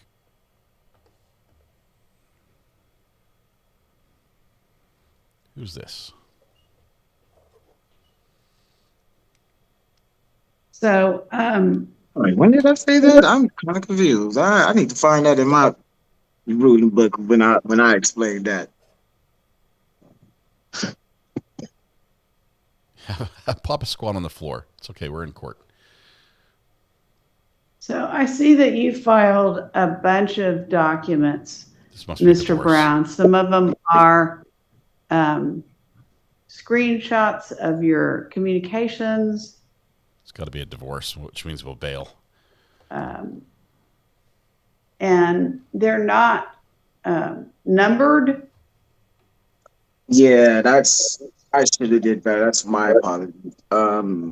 Is there one in particular that you would need me to look up per se? I don't know what's happening. Yeah. Sorry. Well, so what we need to do is, do you want all of these things to be exhibits to this hearing so I can read them and rely on them? Most of those exhibits pertain to our case now, yes. I may have a couple or two that's just evidence of prior times that shows proof of like a continuance in her I cannot think of that word in which she does. Like, this is like a repetition thing that happens, I get close to the time. It's about for me to pick them up. I get this a lot of random stuff happens to where it's not capable. So most of that, yes, that information is yes. Even the video that's shown is actually a video of when I tried to have a conversation with her about speaking to my children. So we're gonna bail. We're gonna bail. Custody stuff we're not gonna get in the middle of. Those can get ugly and might be interesting and juicy, but we're not gonna go there. Let's go back to Judge Boyd, see how she's doing. And Sydney, I know you got it right. All right. Did you understand those were recommendations from the state, and the court does not have to follow those recommendations? Yes, ma'am. Then in each cause number, how do you plead? Guilty, not guilty, or no contest? State, any evidence? Yes, Your Honor. State offered State's Exhibit 1 and all attachments under both causes. We've had an opportunity to go over that, Your Honor. No objections. All right. And State, have you spoken with the complainants? All right. Thank you. May be excused. In each cause number, did you review the waiver and stipulations with your attorney? Did you understand it and cite it in all the appropriate places? Yes, ma'am. Again, did you understand you have a right to jury trial, a right for you or your attorney to cross-examine and confront any witnesses the state would call, and the right to remain silent? Yes, ma'am. Did you understand that today the state will be presenting evidence in the form of witnesses' statements and police reports? But most importantly, there'll be no live testimony. Did you understand? Court will find that defendant has knowingly and voluntarily waived and consented to stipulation of testimony and stipulations. Court will accept into evidence State's Exhibits 1 and attachments and review the same. Where's her lawyer? Oh, yeah. Yes. Oh, sorry. The lawyer's on the phone. It's that big guy right next to me. Oh, that's okay. Mr. DeWalt with the auto zoom. Let's look at his glasses, see if we can see what he's looking at on his phone. I'm thinking Candy Crush. What do you guys think? See the reflection.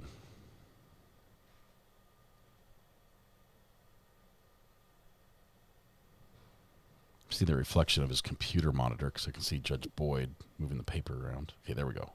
There's the phone. Might need to zoom in.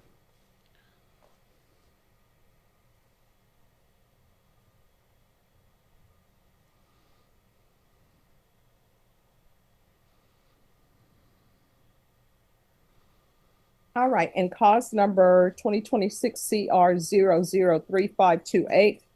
The court will find there's sufficient evidence to find you guilty, and the court will find you guilty. Are you proceeding with sentencing in that cause number, counsel?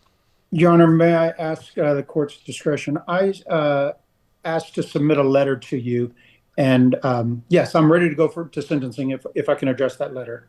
Yes, and I have the letters from Victory Recovery Homes, correct? Are you aware of that place? Yes, I am. I was told you were. Okay, thank you. Okay. All right, thank you. All right, so in that cause number, as previously stated, the court is going to find you guilty. And I'm so sorry, one thing I'm sure, will they pick her up? Are you asking me? Yes. I'm not sure, but she still has the county court case that I have to go close that one out. So I've been in contact with Pastor Gregory Sentmore. Are you aware of who that is? He says he knows you. And usually they will pick them up, but I haven't talked to them in months, and so I don't know if anything's have changed with that, because sometimes funding changes and everything. Correct. I can check with him, and I can let you know Monday morning. Okay. All right. So in that cause number, the court will sentence you to 5 years in the prison, suspended and probated for 5 years. Probation, she's to remain in custody. Sorry, which cause number? Oh, that's okay. It's 2026 CR 003528. Okay. All right. She's to remain in custody until transfer. Probation's way back in the back of the court. Victory Homes International. And if for some reason they're not going to transport her, just let me know, counsel. Yes, Your Honor. And Miss Abrams, do you have a copy of the letter? No, Judge. Could you send that to Miss Abrams, please? There's a $1,000 fine. That will be probated. Thank you, Your Honor. Counsel, has your client ever been diagnosed, or this was drug induced? She has not been diagnosed. Have you ever had any type of mental health diagnosis? No. All right. Have you ever been prescribed any type of medications? No. Do you have any family here? Yes. Okay. Who's your support system? My mom and my son. Okay. They're both in the courtroom, Your Honor. All right. Thank you. Where's the mom in the bond? Has she? Oh, Mom, if you would come forward briefly. Ma'am, over here. You're back against the counter. Ah.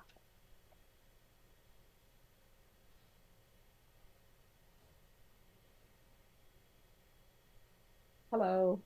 Hi, I'm going to order her to go to the Victory Homes International, but I want to make sure that's the appropriate placement. I agree with that too. Okay. Has she ever had any mental health issues before? Yes. Okay. It's always denied. All right. Has she ever been diagnosed with anything? Well, no, she never did get diagnosed, but me as a parent could see. All right. So what we're going to do is, counsel, and I hope you have no objections that I'm not taking her under oath. No, I'm fine, Your Honor. Okay.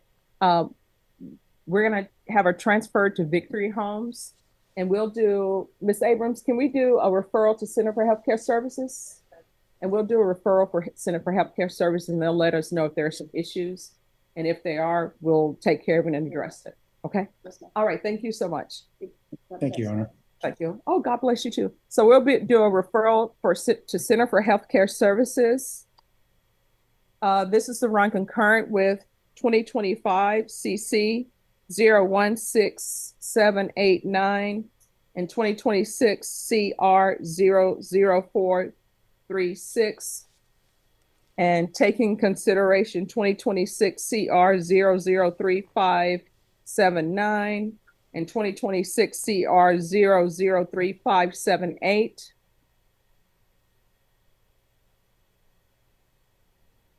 And was there another taken into consideration, counsel? Your Honor, I believe the 2026 CR 003576 was just dismissed outright. I think you have 3 dismissals there. Okay, and I have signed all the dismissals. Okay. There's to be regular reporting by Zoom or in person, regular UAs. We'll do a TAP evaluation out of custody. And we can do a referral to felony drug court. because if there's a mental health issue, they can do dual diagnosis with her as well. And what I can tell you, if you're accepted in a felony drug court, they'll let you stay at the Victory House International because they worked with them before, okay? And there's to be 100 hours of community service restitution.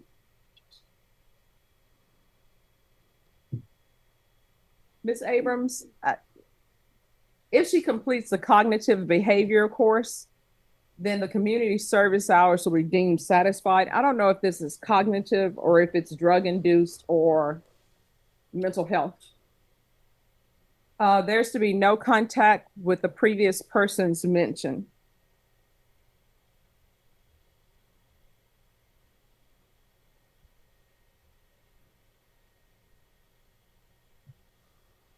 Those persons. You know, the previous ones. And there is to be proof of employment within 45 days of release. No employment as a home health care provider or with minors. And no unsupervised contact with minors. Probation, is there anything else? Yes. Field visits 1 time per month for 6 months.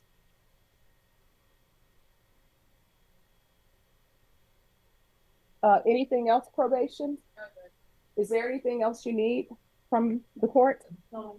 And that cause number, did you review the trial court certification of defendant's rights to appeal with your attorney? Did you understand it and sign it? Because it's a plea bargain agreement, because I followed your plea bargain agreement, and because you waive your right to appeal, you do not have the court's permission to appeal. Because this is a felony conviction, you're not allowed to own or possess any weapons or ammunition. If you have a question over what that is, you'll need to speak to an attorney. Do you understand? All right, next we're going to proceed in 2026 CR 00436. 4436. Okay. Thank you, counsel. What's a number between friends?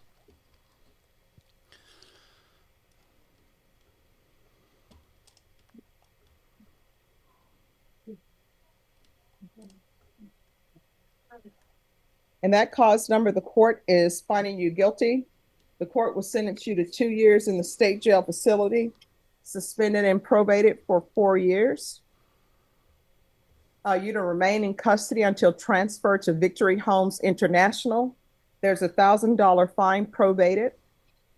This will run concurrent with 2026 CR 003528 and 2025 CC 016789. We're approaching the 1 hour taking mark. consideration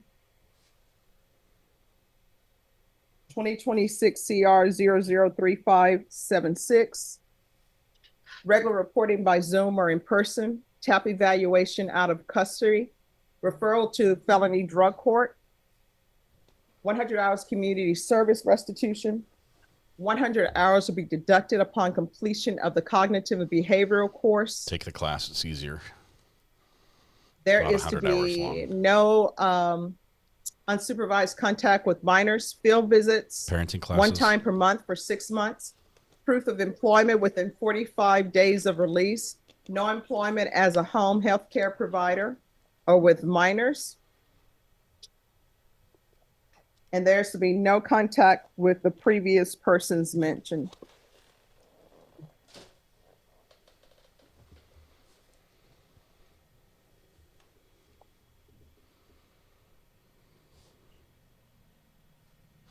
So I'm watching in the background. I'm watching Judge Raquel West's court. I'm also keeping an eye on the 14th Judicial All Circuit. right, and see that who cause comes number, back did first. you review the trial court certification of defendant's rights to appeal with your attorney? Did you understand it and sign it?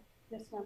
All right, because this plea bargain agreement, because I followed your plea bargain agreement, and because you waive your right to appeal, you do not have the court's permission to appeal. Right. Because Judge, this is we're a gonna bail felony for a minute. conviction, you're not allowed to own or possess any weapons or ammunition. And if you don't know what that is, talk to your lawyer because they'll tell you. Let's see, not this one, this one. Let's see if we have any other interesting courts that may be wrapping up lunch and coming back on the clock. to entertain us or inform, as the case may be. Judge Dad's done for the day. I think he doesn't work afternoons anymore. He's mornings only now.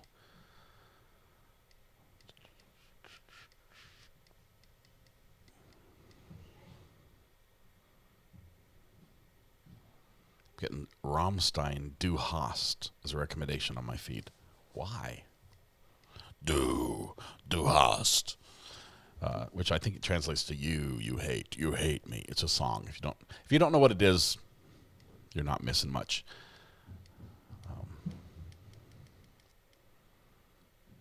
I have a broad, eclectic taste in music. So yes, I've heard the song, but I don't know why it's on my feed right now.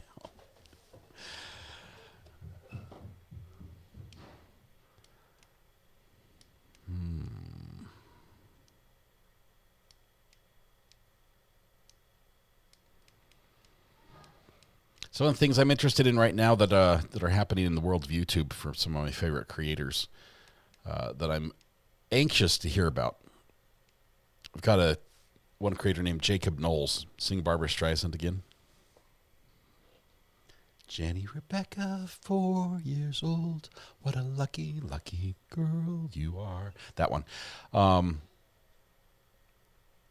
see. She also sings one like. Pretty sure this is the Barbra Streisand record where she's like, it was a risque record cover. Like she's sitting in like a big pile of whipped cream, and that's pretty much all we see. And she might have a hat on. I don't remember. Do you guys remember the record? I'm not going to put it up there, but I'm pretty sure that's the one. Who has that LP? Somebody still has it. She's basically just in a pool of whipped cream. I was never a fan. Josh, do you have this one? It's not in your album.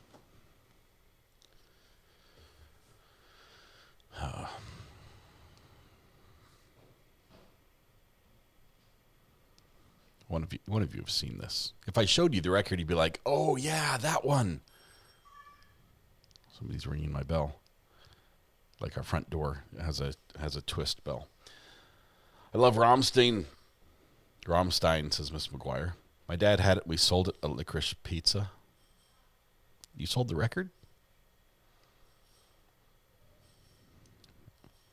Still that Travis County divorce case going on, or custody battle. Skipping that one.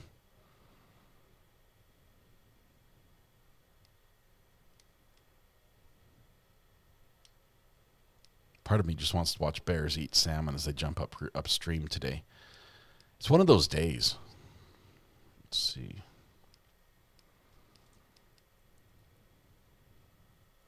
Oh, here's a new video from a lawyer named Matthew. Huh. In Texas. Don't ruin your appeal. Matthew Harris Law. Oh, he's going to be live. Matthew Harris Law is going to be live at 9:15 in the morning tomorrow, and I'm waiting. I'm there early, so I'll probably leave for now. Maybe try to catch him tomorrow. It's always fun when he does his radio show thing. Okay.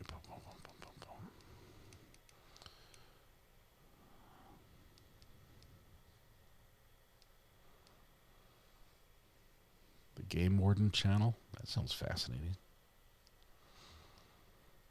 Anyway, I was telling you the one I'm interested in is Jacob Knowles. Jacob Knowles is a lobsterman. I think he's a 4th generation waterman out of or lobster fisherman out of Maine, and he is a fantastic fisherman and a great content creator. He has, through his success as a lobsterman and his success on YouTube, where he has, I think, over 1 million subscribers, funded, in large part or completely, the creation of a new lobster boat. And a new lobster boat, I think it's like a 54-foot West Mac lobster boat, fiberglass, brand new, top of the line, everything. And if you know people who catch lobsters, and Drama Llama Mama says, check the burner. It's going to be the picture of Barbara Streisand and whipped cream, which I'm going to have to explain to Mrs. R.A. in just a minute. Anyway, if you know, yes. Okay, that's a different person. That's Herb Alpert. Whipped cream and other delights. No, there's maybe Barbara Streisand didn't do the whipped cream thing. Maybe I'm confusing this. Anyway, Jacob Knowles, the lobsterman. He's got this new boat. He hasn't told us how much it costs, but doing a little pricing, it's probably, I'd be really surprised if it came in under 1.5 million for the boats. And it's a working boat. So it's, I mean, booms, radar, side scan sonar. It's got everything. Lobster tanks. It can drive for 7,000 miles on the tank of gas. Massive diesel engines, bow thrusters. It's just amazing. A lot of money. I can't wait to watch him fish with it, because it's designed with modern technology to do something that they've been doing with old technology for like 80 years. And he's going to have the easiest job fishing ever. Anyway, so the reason I bring that up is this week his boat's supposed to be done. He's been building it for a year and showing videos of building for over a year. And this week his boat's supposed to be done, and he's going to do a live stream, I think on Twitch, where, I mean, he's got satellite, he's got Starlink on the boat, so he can live stream while he's out fishing. And it's just really cool. You got stabilizers, so he can do the cancellation of the roll. So a big wave comes and the boat doesn't like rock back and forth. He's got all sorts of cool stuff in there.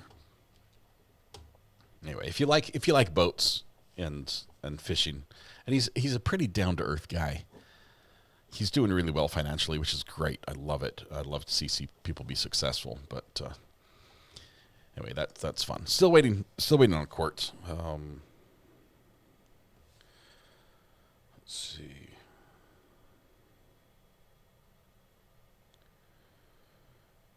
Microsoft is reporting an outage.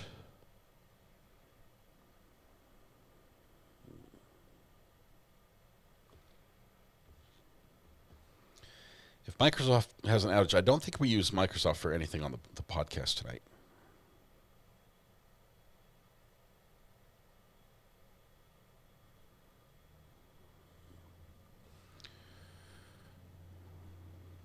Let's see.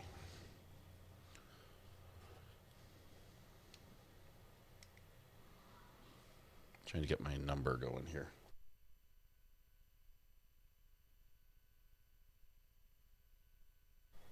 I'm going to fix this right now. Get it running.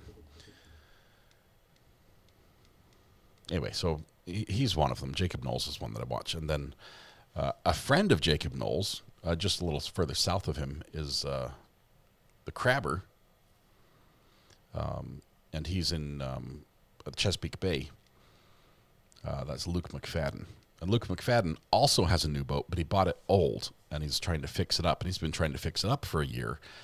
And when he bought it, somebody, like the day he bought it, someone came in and vandalized, smashed everything, just destroyed the boat, stole parts, and just anything they couldn't steal, they smashed. So he lost tens of thousands of dollars on that, and he's been trying to fix it up while he's running the crab business, catching blue crabs in the Chesapeake Bay. And he's finally turned it over to a professional to finish that boat, and I'm hoping his gets done as well, so we can see him fish with a new boat, because he looks like a kid. He looks like he's 12, and even though he's married and in his mid-20s. All right, it's working. 267. There we go. Are you keeping up with the Austin Drummond case going on right now? The one going on right now, no. We're lined up for the quadruple murder with Austin Drummond, although it might be fun to look at some of the stuff that's going on now, because Mr. Drummond That's the pro se quadruple murder guy. That was an informant. We did a little special sort of digging into what's coming up on that one. That it's crazy. The entire situation is just wrapped up and bundled and has a big bow on it that spells crazy. And it's really cool. It's going to be a fun one. But he's in trial for another case that's sort of, he's I guess got a lot of problems.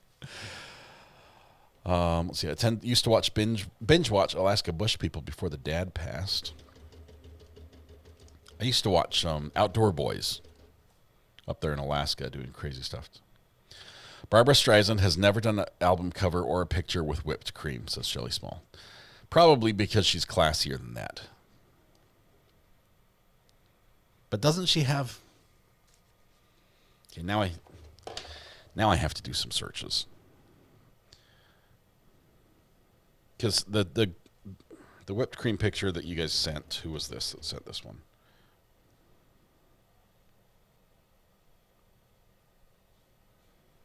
Okay. This one. This might be the one I was thinking of, right? And it's green and it's just a pile of whipped cream. I think she had an album in this same area. Herb Albert's Tijuana Brass, Whipped Cream and Other Delights. I think. Let me see. Let me see what album I was thinking of. Which Barbara Streisand album has Jenny Rebecca, I'm 5 on it?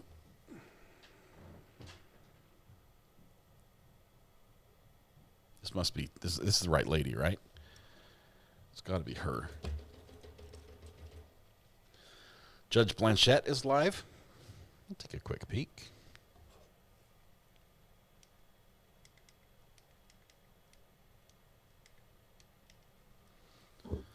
Judge Blanchette.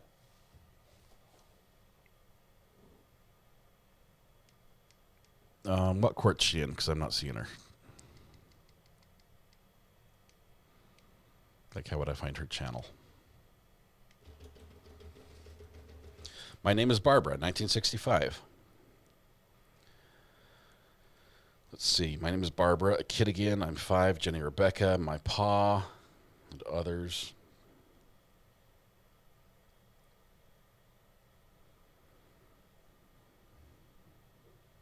See if I can see the album cover.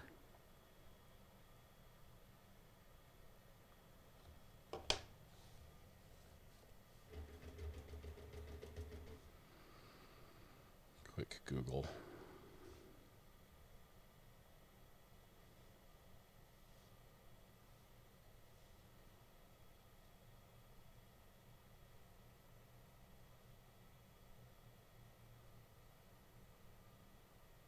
Yeah, this was it. Yeah, it was this one. Okay, sorry, she's wearing a green dress and it does that thing when it goes away. It was this one and this one that I remember.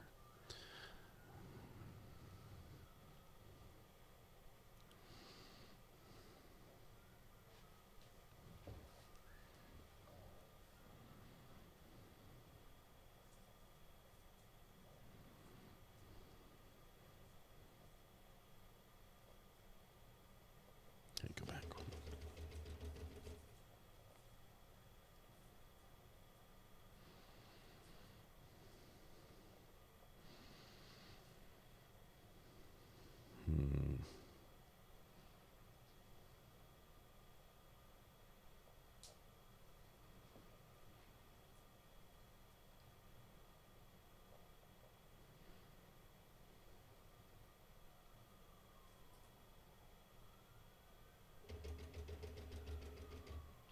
Hey, I just got it. I think I can read this. Fun fact, I live in Maryland and buy crabs from Luke at his crab stand. No way. That's awesome. That's really cool. So we need Judge Blanchette. Where's Judge Blanchette at? San Jacinto County, There's one I can't say.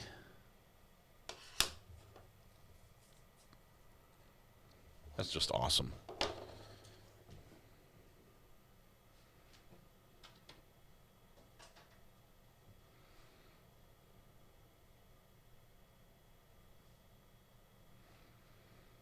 Fourteenth Circuit, still not live. Still waiting. How do you say San Jacinto? San Jacinto County?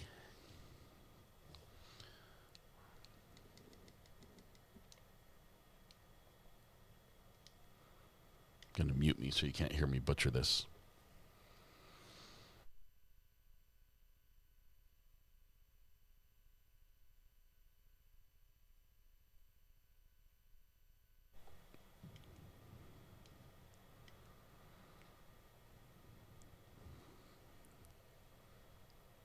All right. Here we go. $1,000, and for the unlawful carrying a weapon, it's set at $2,000. All right? All right. You have any questions I can answer for you? No, sir. All right, sir. Thank you very much.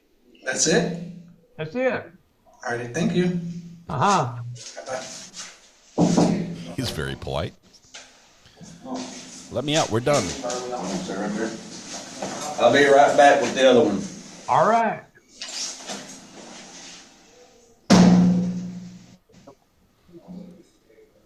State of Texas. I think I called Judge Blanchett a her. It's definitely a he. Call the bondsman and make it. Looks like. Now, his bond is set. Mute.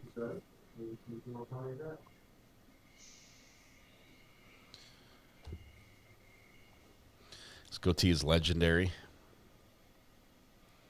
It's the Colonel Sanders judge. It's been a while. Well, yeah, but I remember his face a little bit, but it's been a long, like years probably.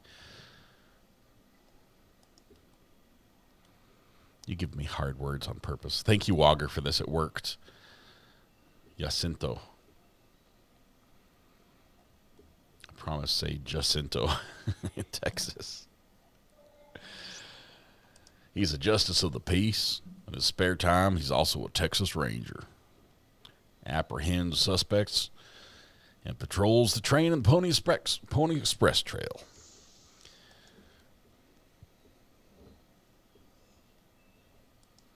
Can confirm Texans say San Jacinto. Thurston's also back. Man, we've got... When it rains, it pours. Oh, guess who else is back? Boom. They're back. So we might just have a sentencing coming up real quick. Let's put a pin in this one, shall we? Let's ring that little bell so we get notified every time they go live. Because we'll be back to this one. And let's go check out Thurston County, Washington.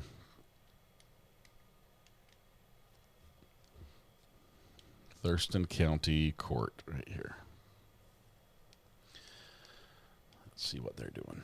And your petition so that person knows what you're saying and can be prepared to respond. So we'll have both parties before us. The judge will hear from both parties and make that decision about whether or not an order should issue protecting you from Marquita O'Neill. So, is this civil? Did you give your email address to my clerks when you filed? I believe I put it in the paperwork. Yes. Okay.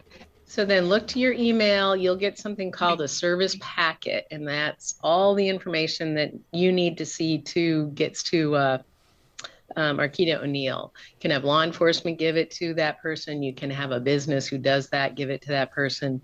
You could have a family or friend give it to her, but they have to file a legal document back with the court before the hearing on August 3rd. It's in custody, but she was talking about what they gave her, when they gave her, orders. how they gave her that. All right. Your Honor, I just yesterday she just did a whole situation If again. there's more information, I would suggest if you think it's persuasive for the court, then you would want to add to your petition and have that available to the court. And Right, Ms. let the record O'Neill, reflect so we state's can talk attorney's about- present, Stop, defendant, stop, and stop. defense counsel are present. The jury has sent a note that they've reached a verdict. You can bring the jury in, please. All right, shall we?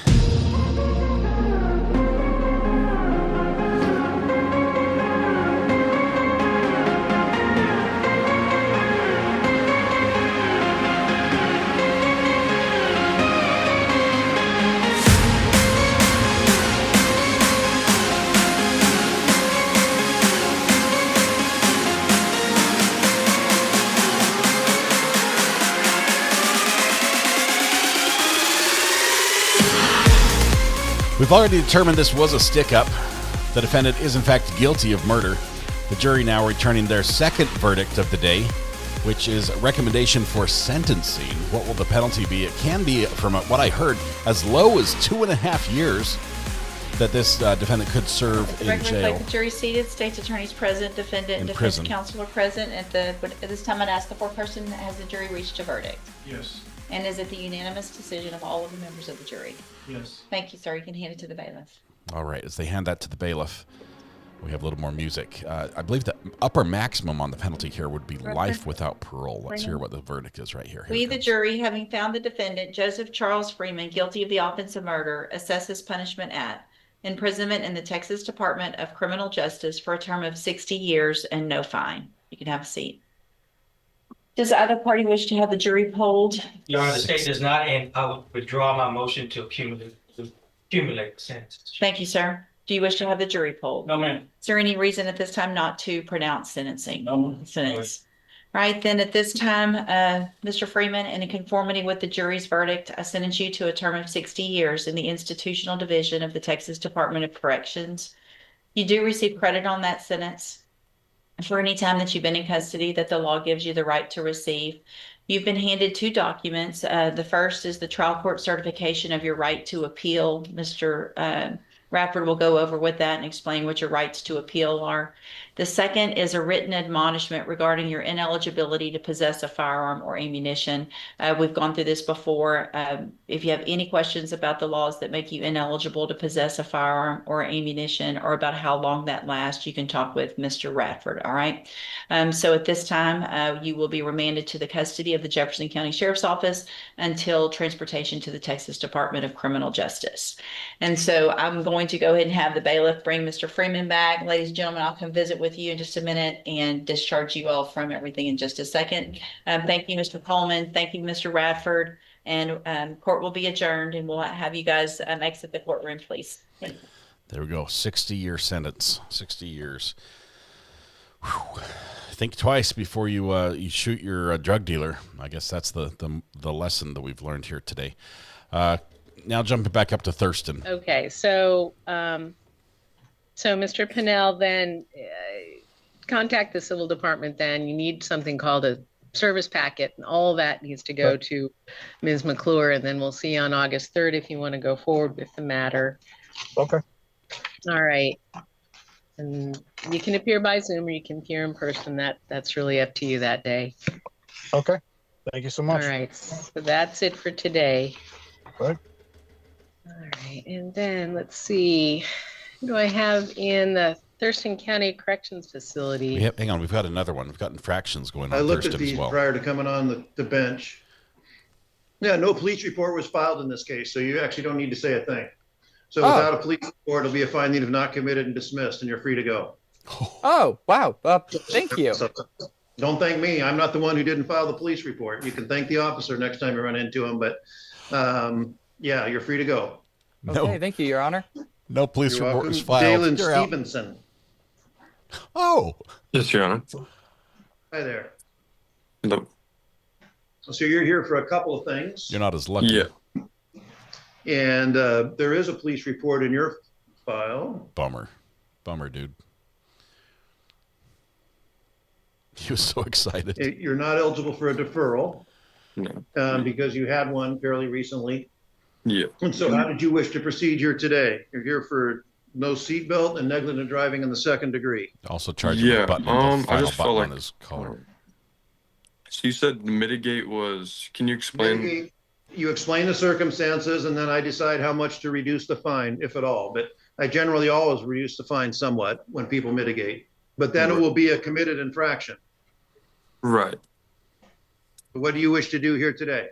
I would like to fight it. Okay. Did you get a chance to review your police report? I have not, but so I'm gonna fight it anyway. Can I go? Hang on just a minute. Just a minute. I'm gonna fight it, Judge. It's pretty short. Yeah. I'm going to read it to you. Said I was traveling westbound on Linderson when I observed the defendant pulling out of Lake Park Drive. The defender was observed accelerating at such a rapid rate that he broke traction. Continued accelerating while breaking traction for about 10 feet, which basically means spinning out. That's not in there. Before speeding away eastbound. The driver observed me turn around and catching up, pulled into 8th and stopped. When contacted, the driver was not wearing a seatbelt. When asked, the driver said he just took it off. Subject was in crisis and admitted his girlfriend was at the hospital after attempting suicide. The driver also admitted he was in a hurry to get home and realized he was peeling out. So that's basically there. So I'm going to swear you in. Could you raise your right hand, please? Yes. You swear and affirm the information and testimony you provide will be the truth, the whole truth, and nothing but the truth. Yes, Your Honor. Better to break You can traction put your hand than down, wind. and then that's the police side of the story. Right. Now I'll hear from you. So for one, he said I was peeling out. So I was pulling out. I saw the cop, and I actually just got out of court, and got that negligent driving. So I was literally on my way home from court. So I wouldn't have been driving super fast. The lawyer or the judge told me that I had to drive careful and all that. So I wouldn't have been recklessly driving just getting out of court. I saw the cop 4-1, and I pulled to the right, saw him coming up. I didn't accelerate very fast. I did not break traction. What I believe he heard was actually my intake on my car. It makes a chirp noise right before it shifts because it's sucking in all that air. It made a chirp noise, but I did not break traction. I was not speeding. So I even went to that corner right after I got that ticket, and I was looking at the street. One, there was a bunch of debris on the road, and there was no burnout mark. And I took a video, so I can send it into the court if you would like. And at that corner, there's no marks on the street, so I don't believe I peeled out. I did not accelerate very fast. I was not speeding. The road's a 25, right? Like. What about the seatbelt? So the seatbelt, I saw him flick on his lights, and right before I saw him flick on his lights and turn around, and then I turned into my neighborhood, and so I stopped and took off my seatbelt. For some reason, he was right behind me, but then he took a minute to actually turn into the neighborhood, and then he got up behind me, and I already had my seatbelt off because I knew he was pulling me over. Like. He sees a sports car, and he tried ticketing me for a bunch of other stuff. He told me he would impound my car, but I fixed everything that he asked me to fix on the car, like the tint and the stickers and the slant of the wheels. So I fixed everything else that he wanted. But yeah, I truly pulled over, and I just took my seatbelt off because I was fully pulled into the neighborhood at that, like before he was in the neighborhood. Given the vague description of the driving in that there's no, it just said speeding fast, it doesn't say how fast. Yeah. Speed reading of any sort, doesn't indicate any sort of lane travel.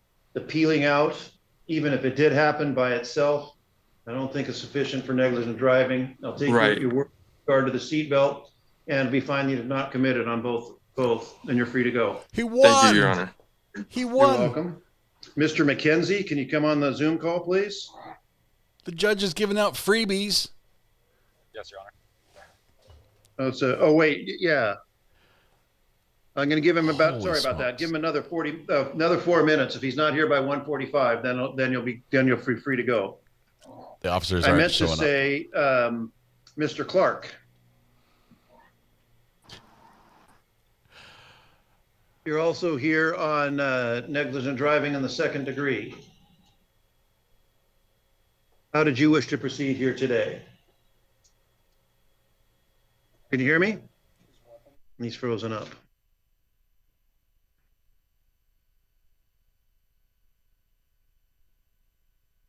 Okay, Ms. Gersh, looks like we'll come to you for a parking ticket. Yes, sir. I'd like to contest the ticket, please. It works so well for the last kid. Did you get a chance to see the affidavit? I did. Okay. And then there is someone from parking services here. And so go ahead, ma'am, raise your right hand.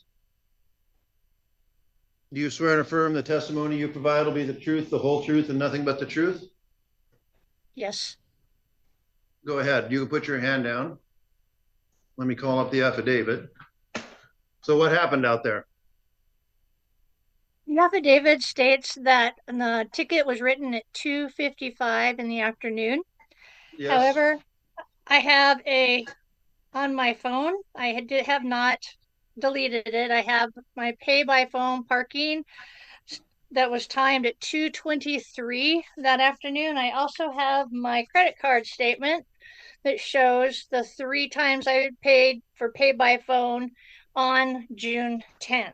So I believe that I had paid my parking for the entire day. So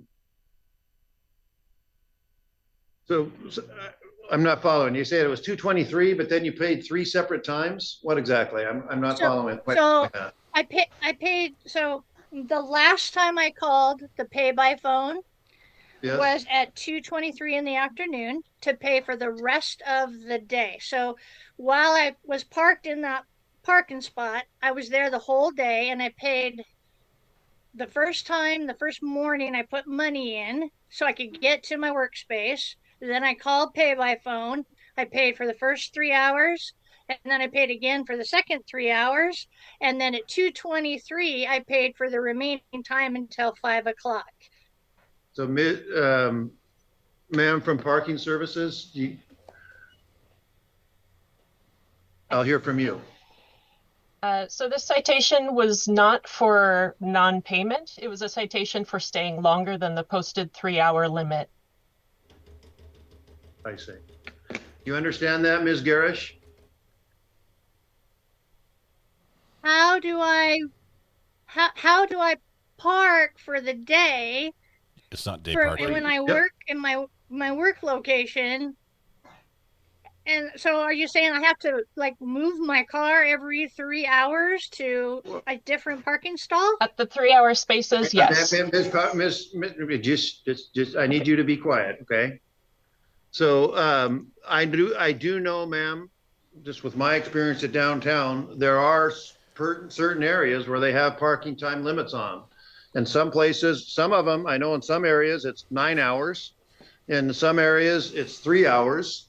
And that's just the nature of the parking spot. So to answer, I don't know where you work, and I'm not asking you. I know where exactly where this ticket was issued, but so in that particular space, yes, the answer is yes. You cannot park there all day. You're limited to 3 hours, and if you parked there before, then you've just had the good fortune to not be ticketed. I see. All right. I didn't realize that I had to move my car every 3 hours. And I just know that they are labeled down there too, that, some of them, again, there are certain places that are 9 hours, or certain places that are 3. And that's just, you might have to chalk this up to a learning experience. Yeah. Or wash your wheels. But the fine, I'm going to double check the fine here. Wait a minute. Yeah, so the fine is $28. It's going to remain. So you paid for parking. And that's it, ma'am. You're free to go. And you get the fine. All right. Thank you, Your Honor. You're welcome. Joshua Clark. Mr. McKenzie, you come back on the.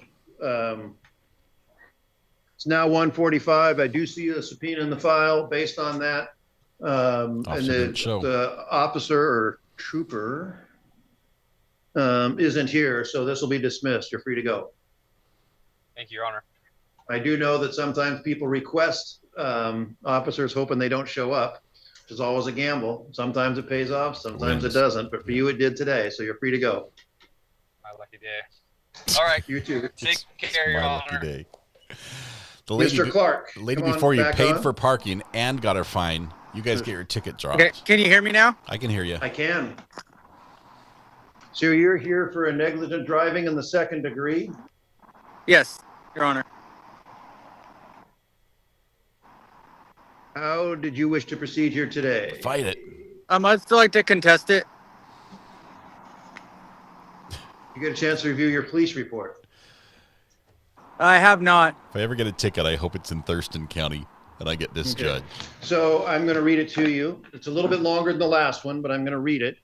On June 12, 2026, I was traveling northbound on Little Rock Road, southwest.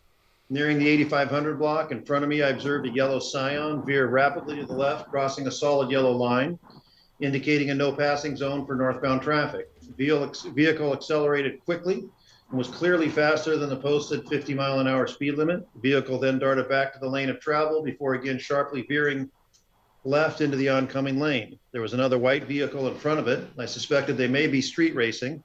I activated my emergency equipment and the yellow Scion yielded at the 8500 block of Little Rock Road Southwest. White vehicle continued on. I contacted the driver, Joshua Clark, identified by Washington DL. He admitted to speeding and passing vehicles, but stated it was because he was cut off by the white vehicle in front of him.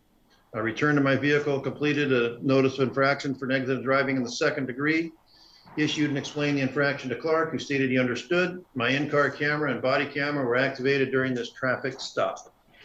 So you wish to contest? Yes, Your Honor. Raise your right hand, please. Do you swear and affirm the information and testimony you provide will be the truth, the whole truth, and nothing but the truth? Yes, Your Honor. You can put your hand down. And so I'll hear from you.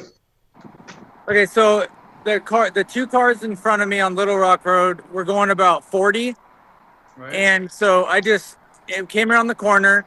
There was straight, there was no cars. And then I got over, it was the right when the line turned dotted yellow, indicating that it's okay to pass. It was like right at that.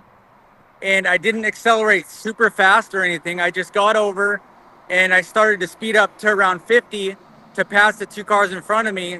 And then the white car in front of me darted over, almost hit me. And that's when I swerved, is because the car almost hit me.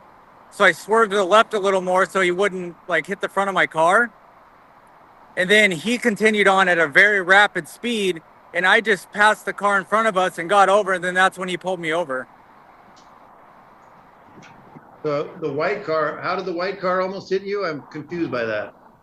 Yeah, because so I got over to pass, and then when I was right at the white car, that's when he darted over and he almost hit the front of my car, and that's why I swerved. And then so when I passed and I got pulled over, that's what I questioned him. I said, well, that car almost hit me. That's why I swerved. You know, I wasn't driving reckless. I was just passing because they were going 10 miles under the posted speed limit.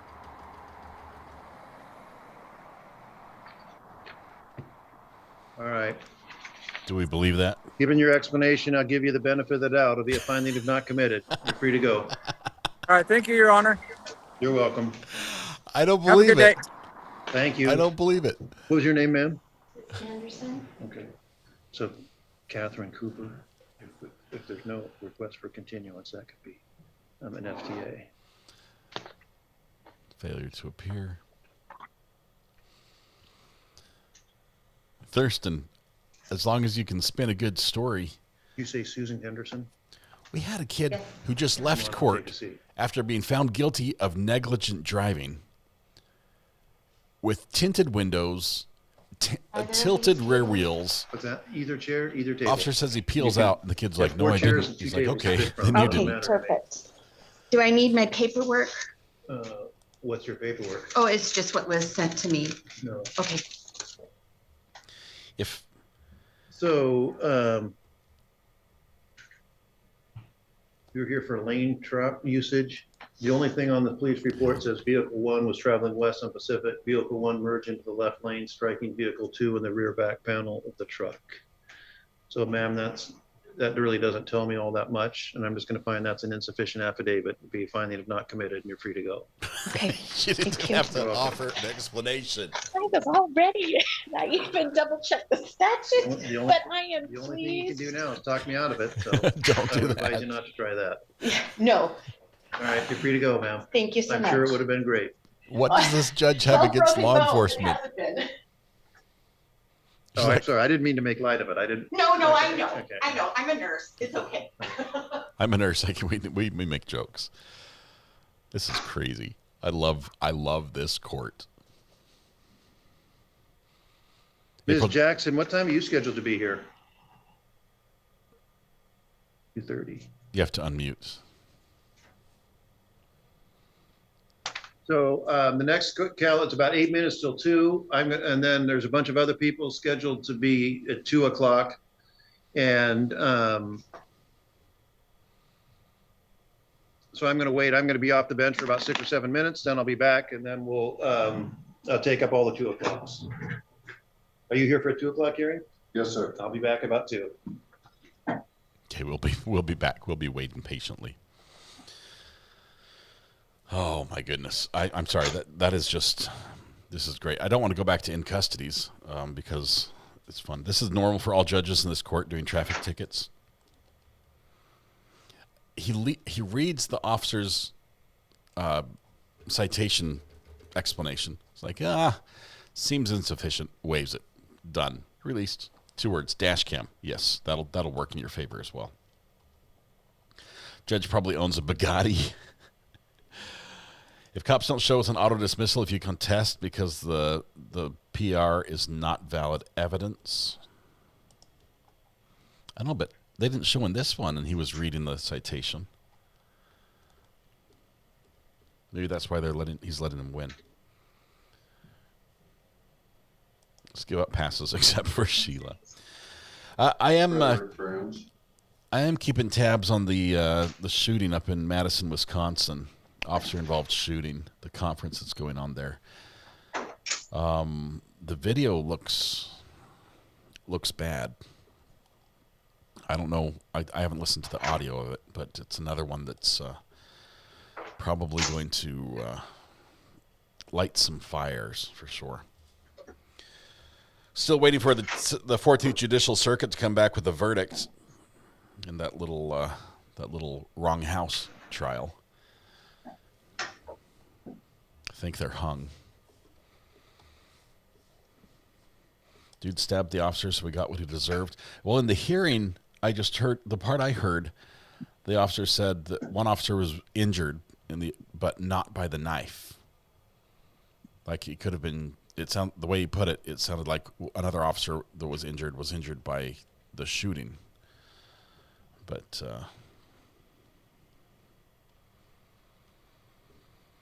yeah, we'll see. If Pixel Sensei, if you're right, I think that would make it pretty cut and dry. I did not see that part. They blurred out a lot of it. In Washington, you have to request the officer by subpoena or police report counts for traffic. That's it. That makes sense. Got it. The investigation report is what we're hearing right now. This is the update on the part of the investigation, I think.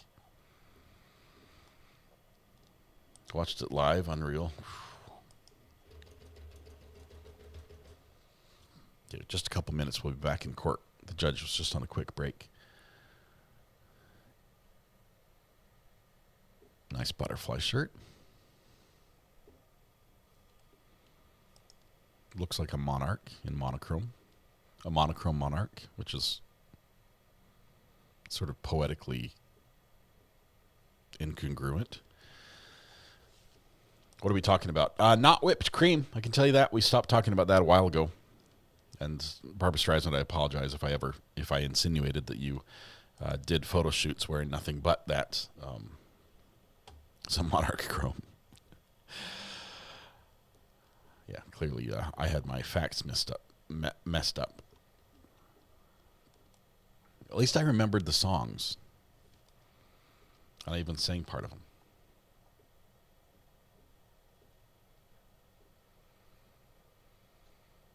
Think they will call mistrial? Cody, I think they will in Florida.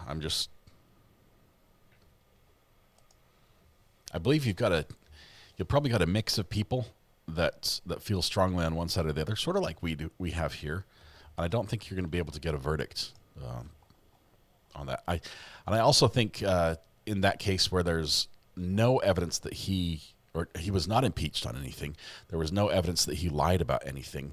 So it's a he said, she said. I just don't think anyone's going to be like, I'll compromise and give him assault or reckless use of a firearm or something. I don't see a compromise. I see a hung jury on this one for sure. If we get a verdict today, it will be a record 3 times verdict music in one day. I wasn't going to say it because it'll probably curse it, but you're right. We've only ever done 2 before that I can recall. Fred, do you get an apple? If mistrial, do you think they'll retry? No, I don't think they will. Because I think if they retry, then you can also use the statements that were made under oath during this trial by the witness, and then she's going to have like a third version. It just gets worse. Shouldn't have tried in the first place. I agree. I think, although it could have happened, I'm not saying it didn't. It could have happened, and the defendant, the homeowner, might be just bluffing and pulling the wool over her eyes. I don't think the state has proven it at all. If anything, the witness they have is incredible.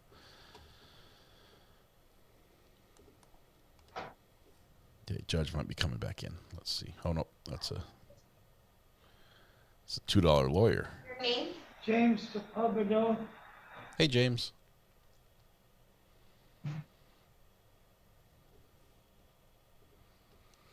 What happened to the trial in Texas? We're waiting. Are you We're here for a verdict traffic watch. ticket? Yeah, What time? 2:30. I have my paperwork with me for you to see it. Did you subpoena an officer? Because if you For a didn't, mitigation hearing? Yeah, Okay. mitigation. in the right place? Yes. Okay. Oh, sorry. The trial in Texas, 60 years. 60 years on the guilty. I thought you were talking about the Florida one. Thank you, everyone, for answering the correct answer.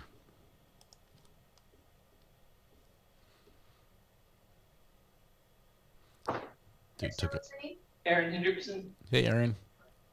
He's just happy to be here.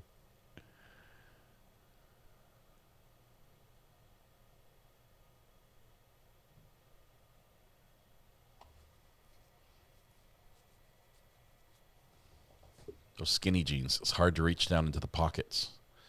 You got to like really work at it.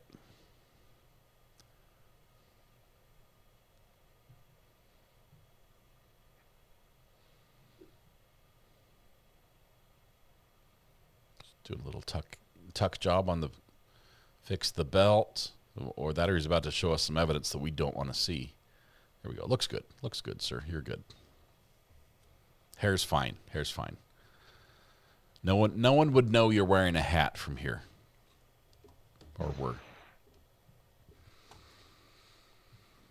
Yeah, verdict watch in Florida, not Texas. I'm sorry.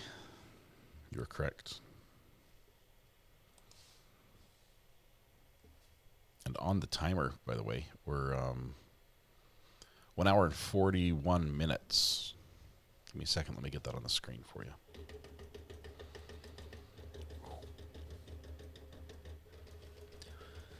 Just hit 300 likes. Thank you for that, whoever was that.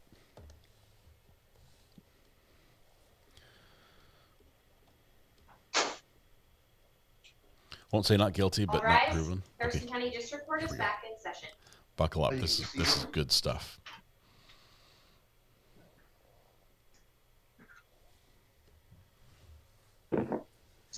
So if you're here for a 2 o'clock hearing, that means you got a traffic ticket of some sort. Anytime anybody ever gets a traffic ticket, they have a number of options.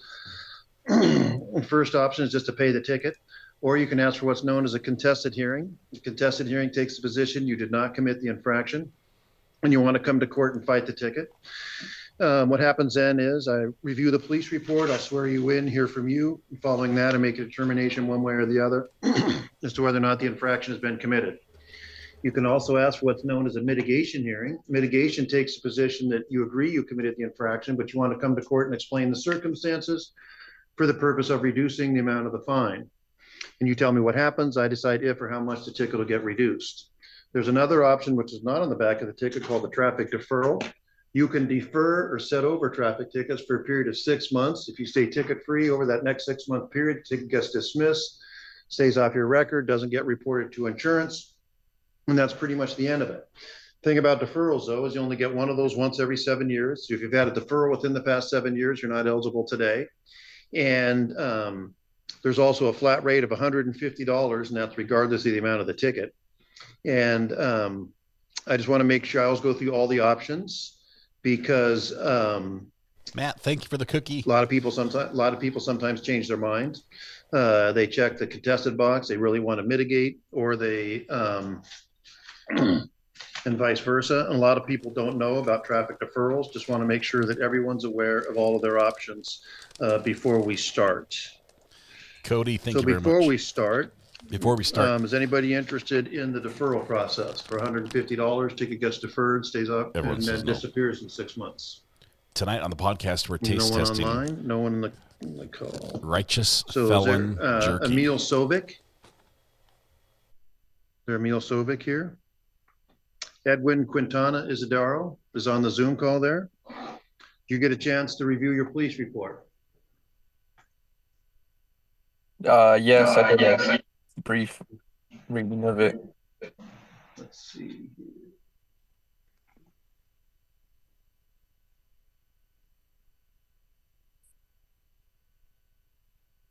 So I've reviewed the police report as well. Could you raise your right hand, please? Do you swear and affirm the information and testimony you provide will be the truth, the whole truth, and nothing but the truth? Yes, sir. Go ahead. Actually, before we do that, just reading the police report, looks like it happened out here on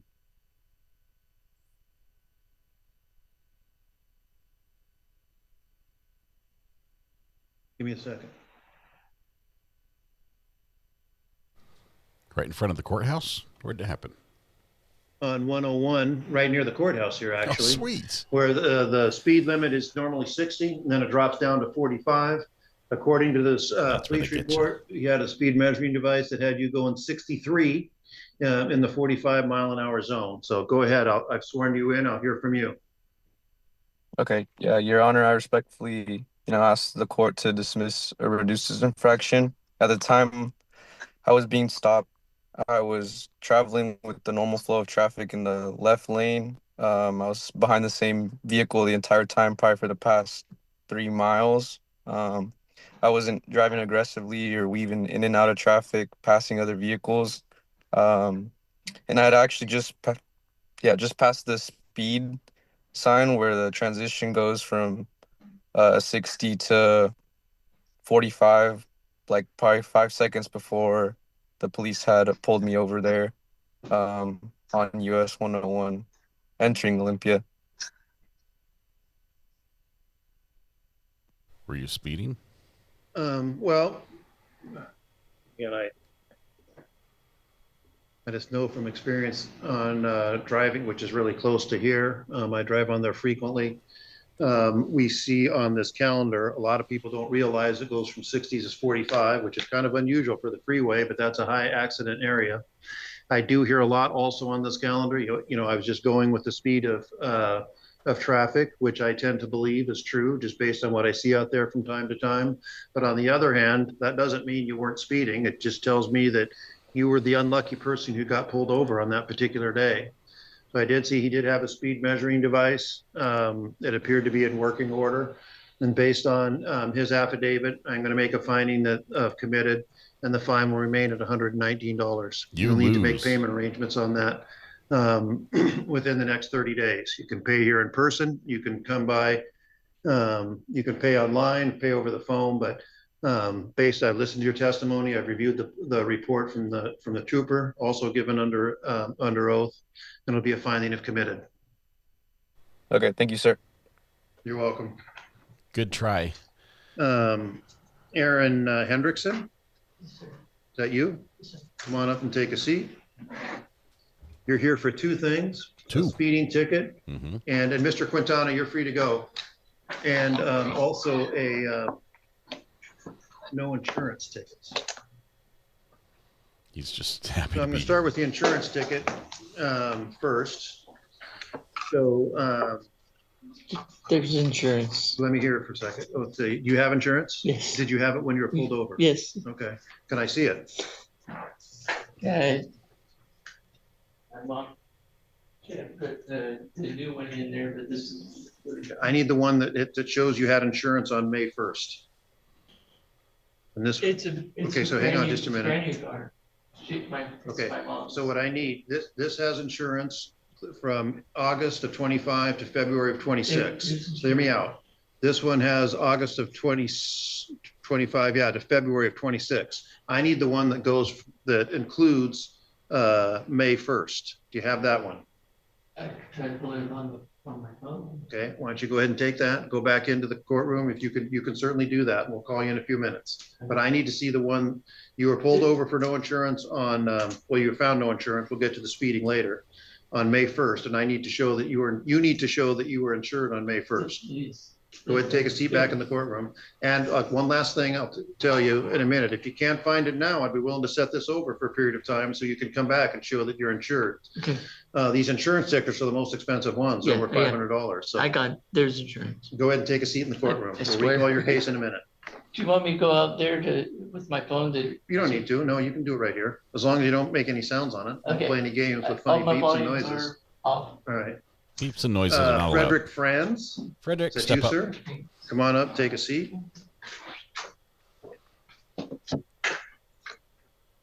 Fight it, Frederick. You know you can win this one. You're here on, looks like, electronic device. Give me just a minute. You looked down at your phone while you were driving. You get a chance to review your police report. No, sir. Okay, I'm going to read the important part. He was on southbound I-5, mile coast 10. I observed the defendant driving in lane 1 of 3 with a cell phone in his right hand, looking down at the device. Upon contact, the defendant stated his phone mount fell off the dash and he was looking at his phone. Not guilty. This was not hands-free, and the defendant should have pulled over rather than manipulating and looking at the device while driving on 60 miles an hour, which is in the speed limit, which is good, on I-5. When issuing the infraction, the defendant was rude and argumentative. And then it goes on to say he identified you with the DOL picture. And so the infraction is using the electronic device while driving. You heard what the trooper said he observed, or she observed. And so could you raise your right hand, please? Do you swear and affirm the information and testimony you provide will be the truth, the whole truth, and nothing but the truth? Yes. You can put your hand down. What's your side of the story? So I agree with his testimony that's right, fairly guilty. accurate.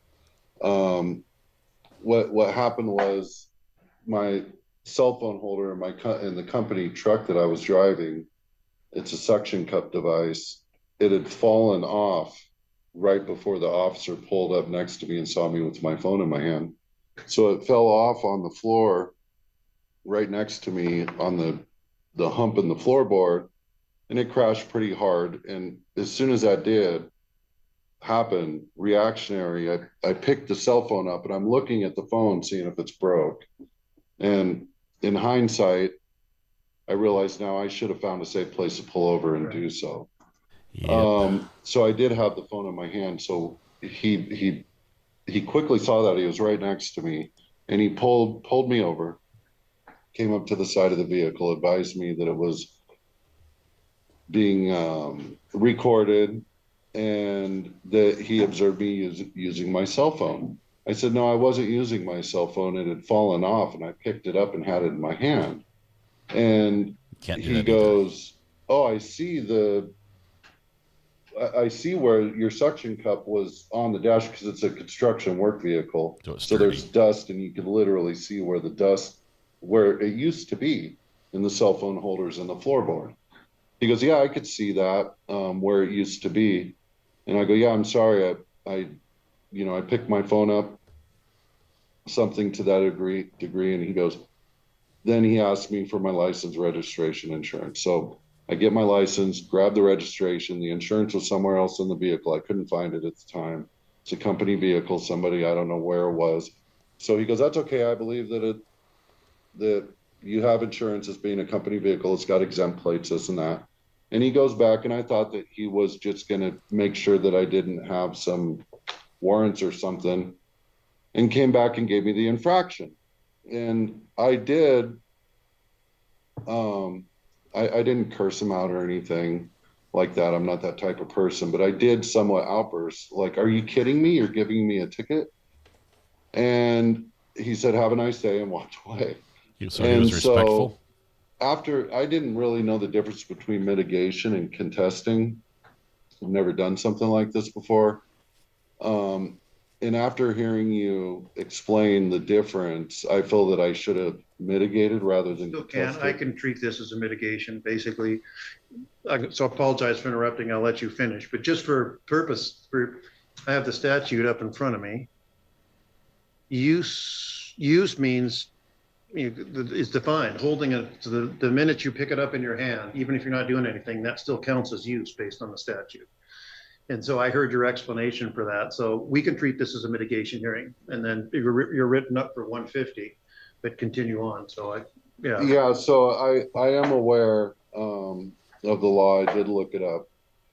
And, at the time I was frustrated that he decided to give me an infraction, knowing that there was circumstances that led up to that. I thought that he would maybe be compassionate to the circumstance and give me a break, since I have no history of any wrongdoing. I thought that he was just going to maybe give me a warning. And so I was really shocked when he gave me the infraction. Well, I mean, that's his discretion of what he wants to do, and that's what he chose to do for whatever reason.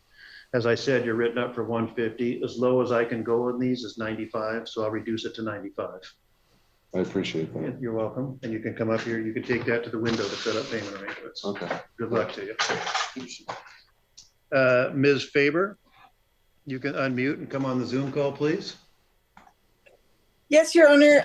I am interested in the deferral process. I tried to speak up earlier, but I didn't unmute in time. Yeah, that you can get that automatically. No questions asked. You're eligible. And then it's $150. You can go on the Thurston County District Court website. There's a form there. Fill out that form. Pay $150 within 90 days. And then this will disappear in 6 months. Okay. Sorry, had I known that, ma'am, I would have let you go first and you could be done. Sorry for making you wait around. Thank you very much. Thank you. And you're Mr. Cruz? Vincenta Cruz? No? And Mr. Hendrickson, you're back. Did you find it? I'm working on it. What's that? I'm still working on it. All right. I'm not phone savvy at all. Is it in your car? Do you have the insurance card in your car? My mom's gonna send it to me. Okay, fair enough. So you must be, are you here for a 230 case? Yes, sir. And then you two in the back, you were here for 230 also? What's your name? Singh Samson. I think I got the ticket from the. Okay, you're here for Sham Singh? Yes, sir. Okay. Yeah, you're 230. What's your name, sir? James Palvado.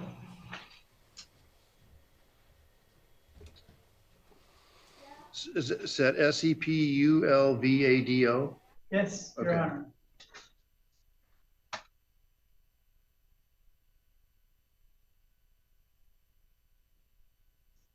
Give me a minute.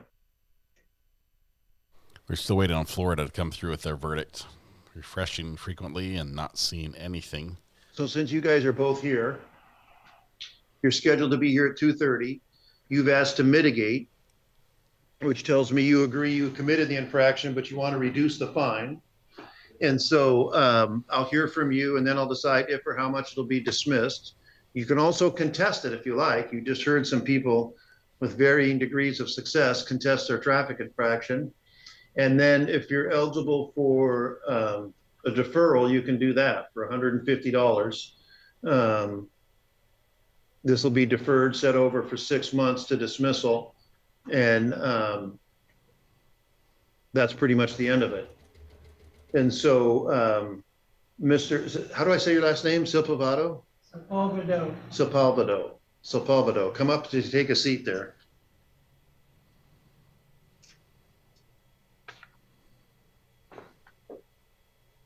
So on your ticket, you are a speeding in a school zone, which I cannot reduce that, but you can do a deferral.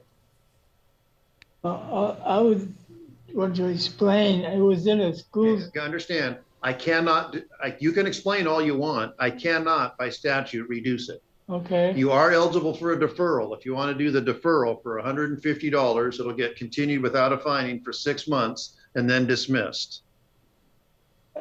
Okay, how long do I have to pay 90 days. 90 days? Yes, sir. And I come in here and pay it at Yes. the window? Yes. Okay, I will do that. You want to do the deferral? Yeah. You're going to come out, she's going to give you a piece of paper. You can take that out to the window right now. Okay. Mr. Singh, you can come on up too.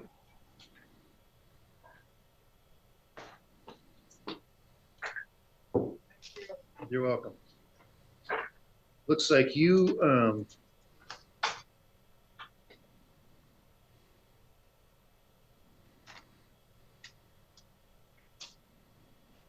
you're here for expired tabs? Yes, Mr. Owner. Did you have them fixed now? Yes, sir. I went same day, Okay. and then I just paid. Can you bring them to me and show them to me? Yes, sir. But I have 2 copies. You guys want to find out that? Great. Thank you. I'll give that to you. Give me just a minute. So I can, as low as I can reduce that is $95. I'll reduce it to 95. All right, sir. She's going to give you a piece of paper. You can take that to the window. Thank you, sir.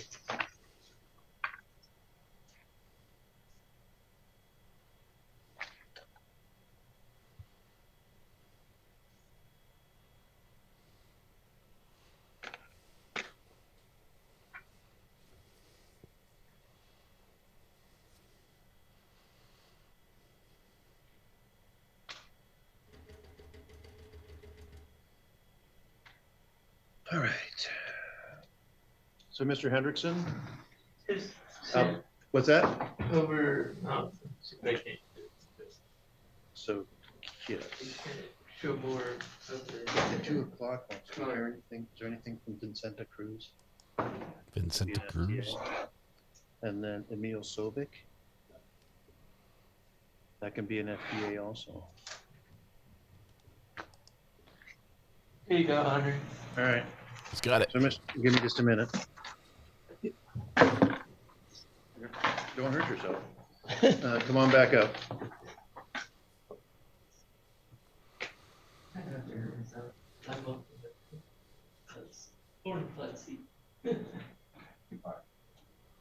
Yeah, I got it. All right. So the insurance ticket will be dismissed, but you still have the speeding ticket. Okay, I'm taking it all the way to jury. I have to. What's that, jury? You don't? Okay. So take a seat back and listen to me. Okay. I want a jury trial judge on speeding. Okay. So just listen to me for a minute. I'm fighting the whole thing. Just listen to me for just a moment. It's not your turn to talk. I'll tell you when it's your turn to talk. We've got a sound effect for that, right? So first of all, these are traffic tickets. These are civil infractions. You don't get jury trials on civil infractions. You do get hearings in front of a judge, like a trial, and then a judge decides whether or not you were speeding. And that hearing is today, and I'm going to be the one that decides that. And so we can have the hearing. As you've seen, I review the police report. I'll swear you in. I'll hear from you, and then I make a determination one way or the other as to whether or not you were speeding or not. And then, if you wish to appeal that, you can. That can be appealed to a superior court if you wish. I'm taking it all the way to the Supreme Court. Based on what you've said, you wish to contest the hearing. You were saying you're of the position you were not speeding. Say the insurance ticket's taken care of. That's gone. You say you were not speeding, and so you wish to continue to contest this infraction. And I'm going to look at the police report here in just a minute. If I'm being honest, I was speeding, but I wasn't going as fast as he said I was going. Okay, you're blowing your chances right here. So maybe don't say that.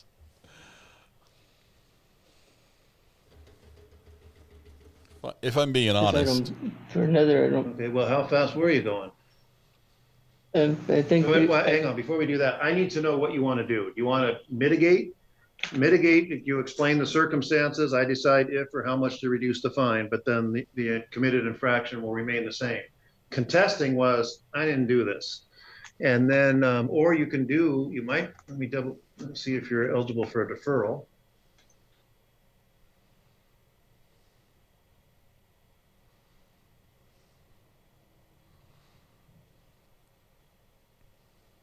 Which you are.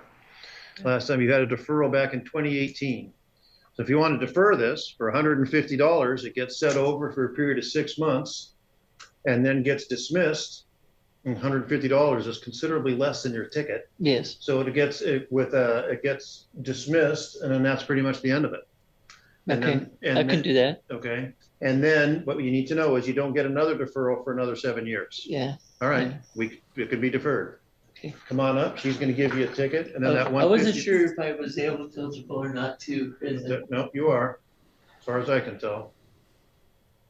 Like I said, I was going to be honest. I know I think it's about 20, Honesty is good. 20 over. We always like that. I know. And so you can take that to the window and set up payment arrangements.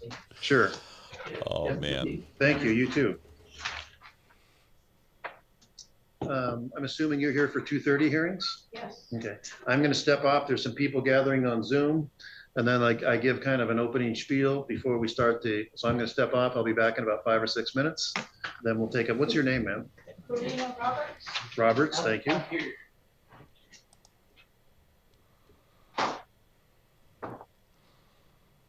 He's a good judge. I like him. I like him for the same reason I like Judge Fleischer. Not afraid to throw a ticket out. I'll be back in about, to you and to everybody else on the Zoom call, I'll be back in about 5 minutes.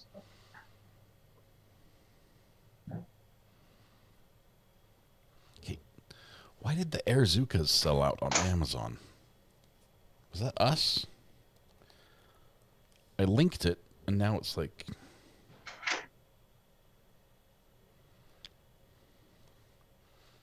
Now they want like your firstborn child for it.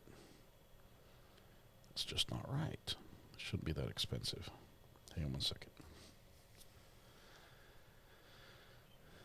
Airzuka.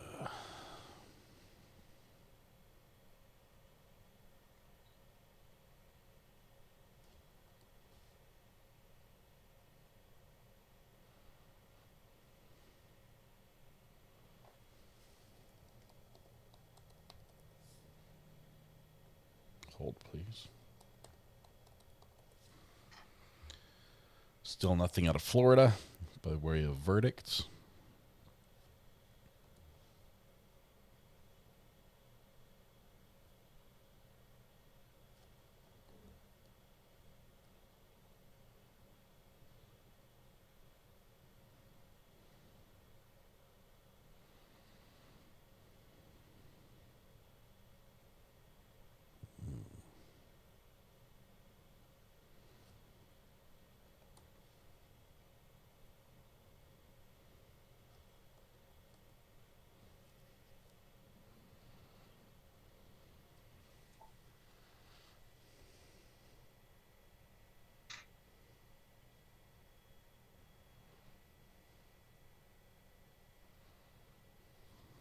Weird. All right. Taylor Farms shuts down Mexico processing facility. I believe the FDA apologized to Taylor Farms as well. And there's a whole bunch of other people that are now in the focus. Marina Roberts.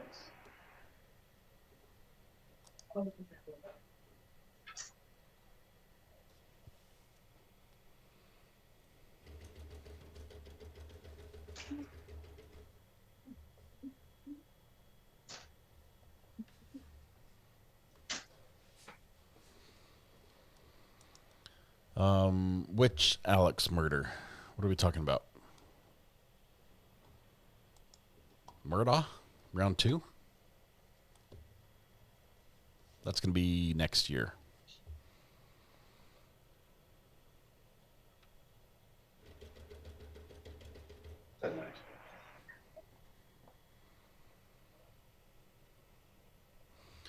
What was just announced?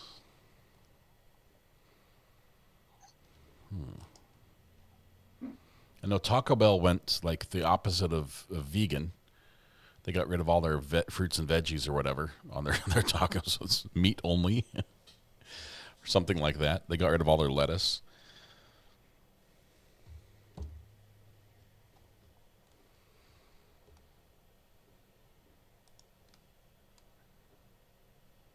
Yeah, damage was done. The Taylor Farms closure. Wow. Maybe they did something. Maybe FDA is gonna retract their apology.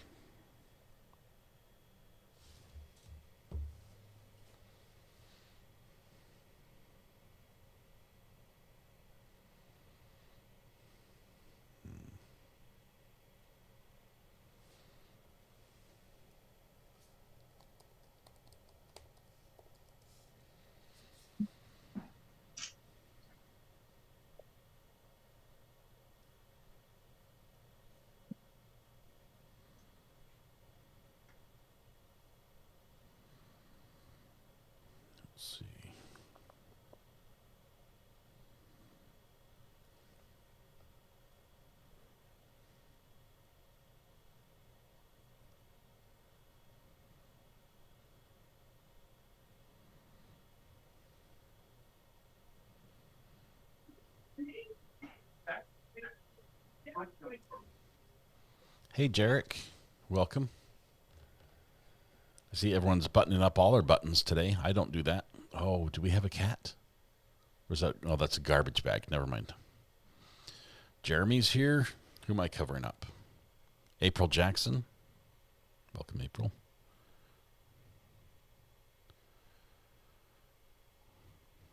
No is here. From the Foster School of Business, not a sponsor.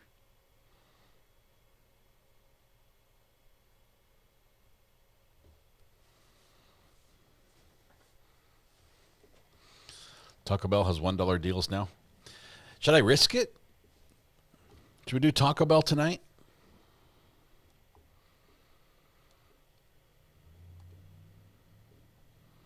I will have moved twice before the next Murdaugh. It's a chilly 73 degrees up there in Washington. The cold front's moving through. Jeremy, we need to see your room a little closer. Yeah, if you can take us on a tour. Yeah, thank you. Thank you. You heard me. Thank you.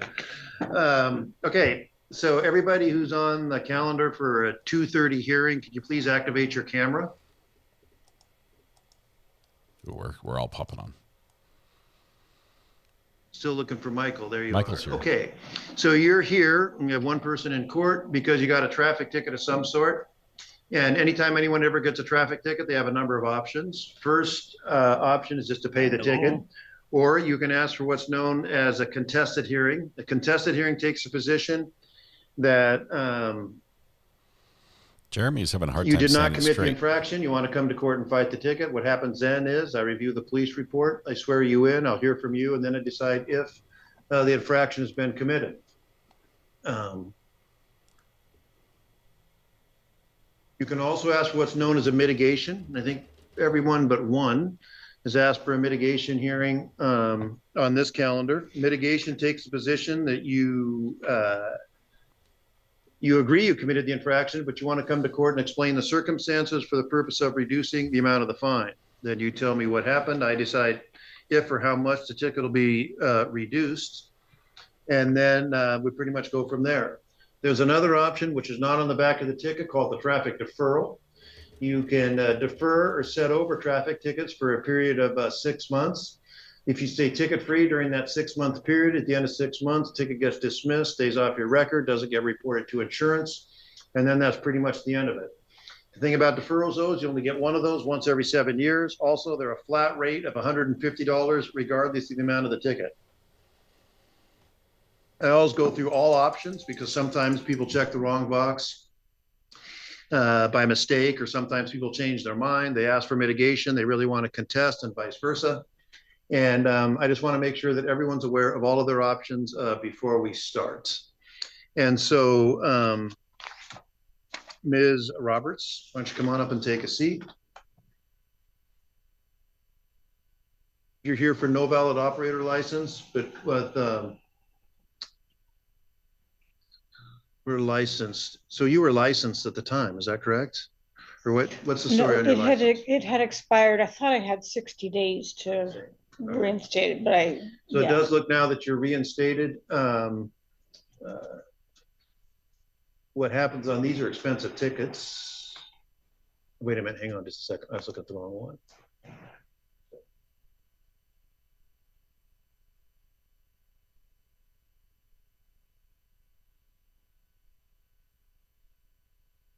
So your license now, it doesn't, do you have your license with you? Yeah, could I see it?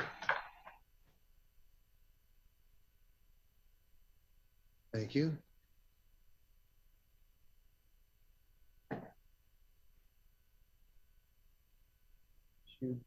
So I reduced these way down. When you come back with a license, this will be reduced to an even $100. And so you can take that to the window and set up payment arrangements.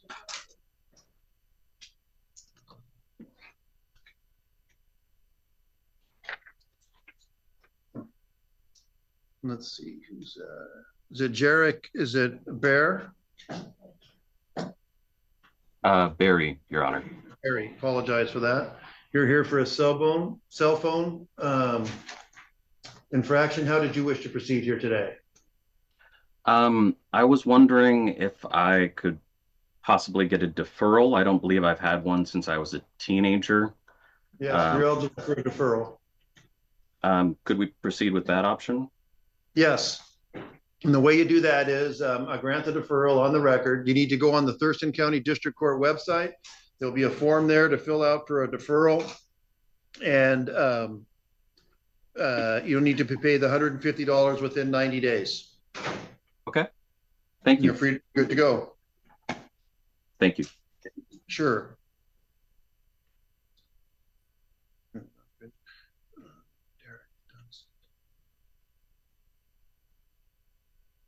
Mr. Shove. Hi. Hi there. I'm going to have you be stationary. You need to be stationary. Yeah, I'm about to find a spot here. Okay. So you're here on three things. Yes.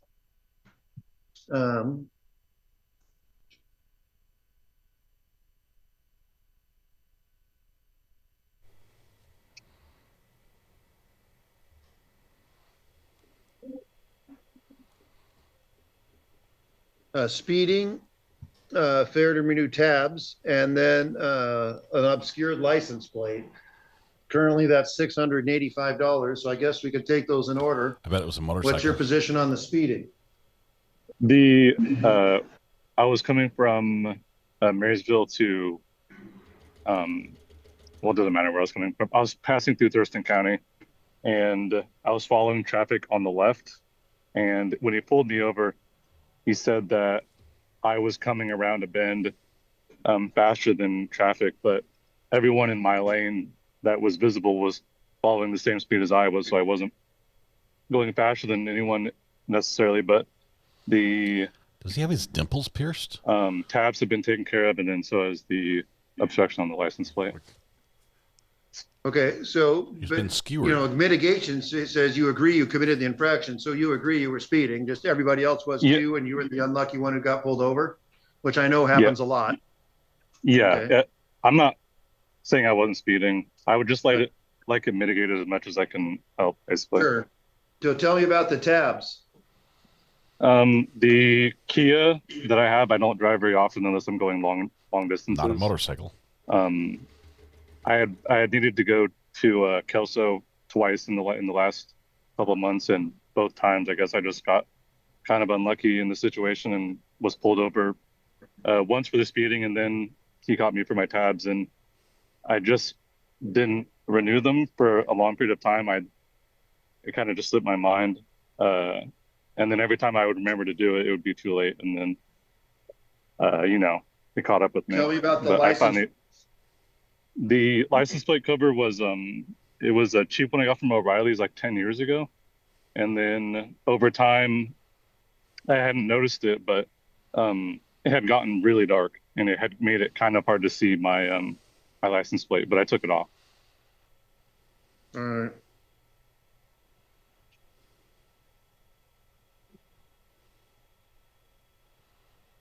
So I'll reduce the speeding to $100, and then on each of the tabs and on the license plates, it'd be $95 each.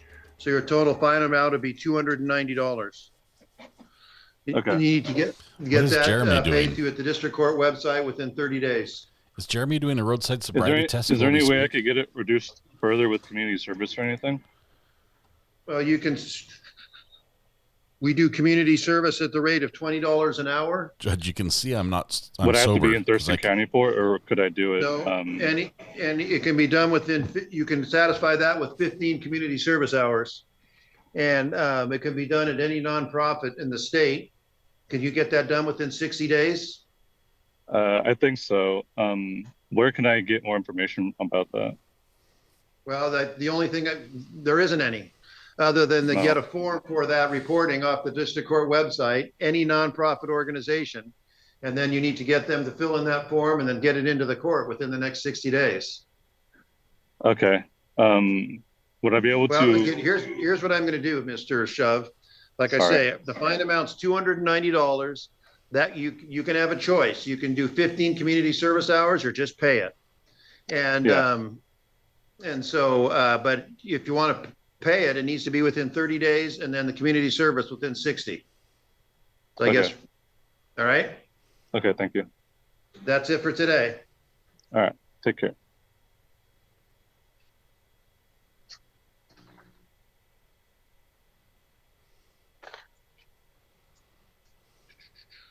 You're free to go, Derek Dunstan. Ms. Jackson, you can come on the Zoom call, please. Jeremy's still walking the line in his apartment there. You're Yes, sir. here for a speeding ticket, ma'am? Yes, sir, I am. And how did you wish to proceed here today? I would also like to do the deferment. It has been 11 years since I've had a ticket. Okay, it's $150, just slightly more than your ticket. Nope. But then if you stay ticket free for the next 6 months, this will disappear. Wonderful, I appreciate it. Go to the Thurston County District Court website. You can get a traffic deferral form and then make sure that gets paid within the next 90 days. Will do. Thank you, sir. You're free to go, ma'am. Mr. Karras, Jeremy Karras. Yes, sir. You in a tightrope up there? I do. Okay. It's called a slack line. I do a slack line. Zoom introduces me into a Can you variety of demonstrate? different things. But for today, you're here for a speeding ticket. How did you wish to proceed on the speeding ticket here today? I guess I'd just like to explain sort of what happened, if that's all right. It should be brief. It is all right. Go ahead. Okay. Yeah, so I was following traffic ahead of me at, I think it might have been just under 10 miles over the speed limit. And the police officer, their car came onto the scene, I think on an on-ramp, and the person ahead of me immediately moved over to the slow lane. And I was left now with an open, left lane, and did not feel it was appropriate to slow down to get behind the person that was just ahead of me who had done that.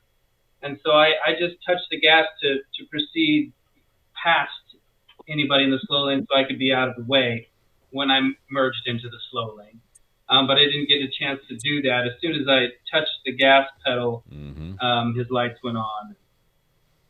I was caught going over 10 miles an hour of the speed limit. So you're guilty. As low as I can go on these is $95. Given the amount you're written up, I'll reduce it to $95. Okay. And I appreciate that. And then you can make arrangements on the district court website, come by here in person, pay over the phone. But that'll need to be taken care of within 30 days. I understand. Thank you. Good luck on your Slack And line. is it Inderjeet Kaur? Am I saying your name correctly? Hi, yeah, you did. Okay. How did you wish to be? You're here for a speeding ticket? Yes, I would like to defer my speeding ticket. Defer, did you say? Yes. Okay. So you are eligible. And then you need to get on the district court website, find the form that says traffic deferral, and then fill that out, pay the $150 within 90 days, and then this will disappear in 6 months. All right, thank you, sir. You're welcome.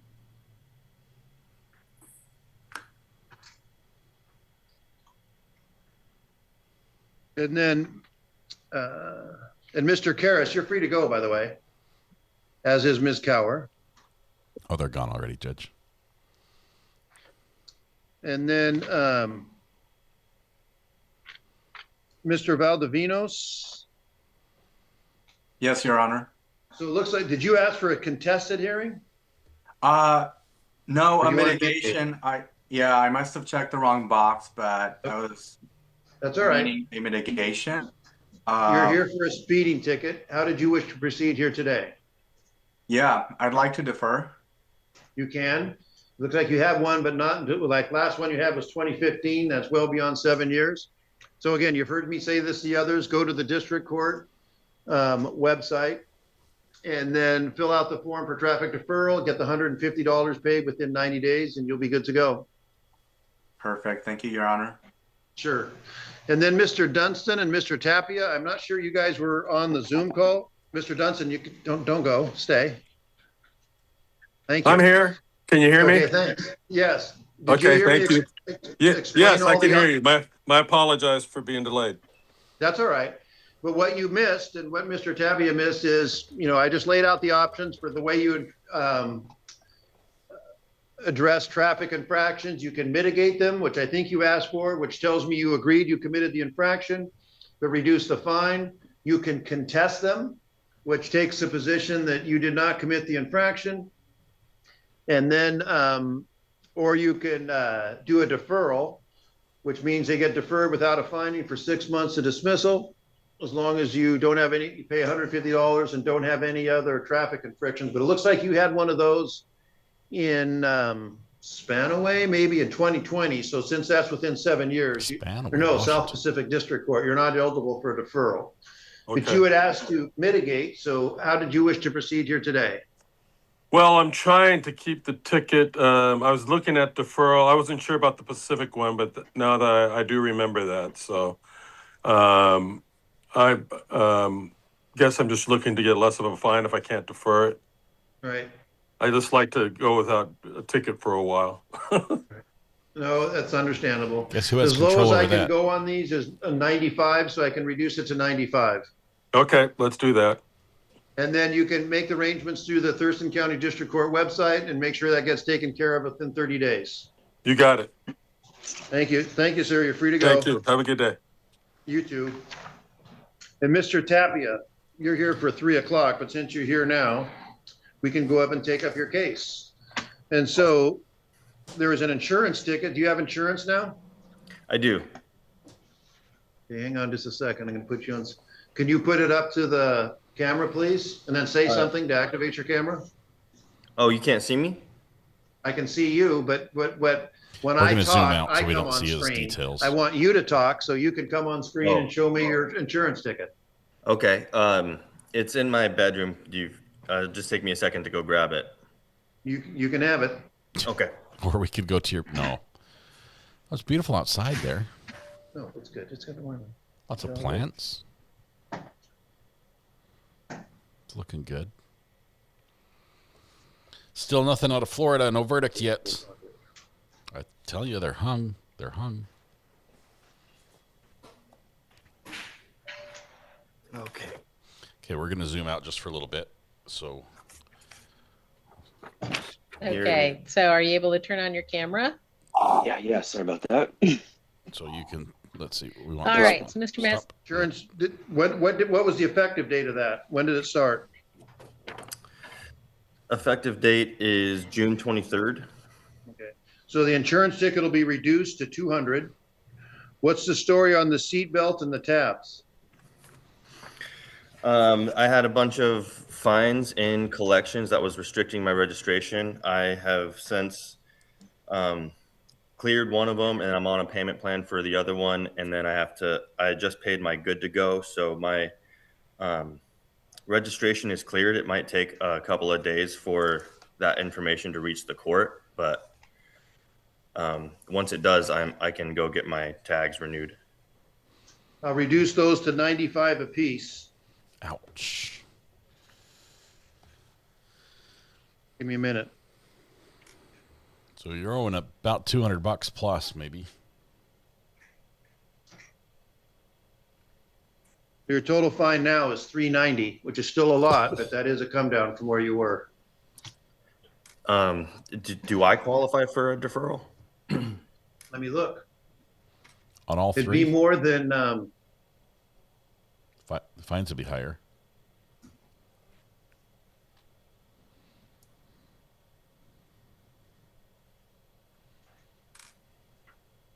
give me a minute. Oh, cat. Cat butt. Cats do this. They can detect Zoom. What's your with cat's their- name?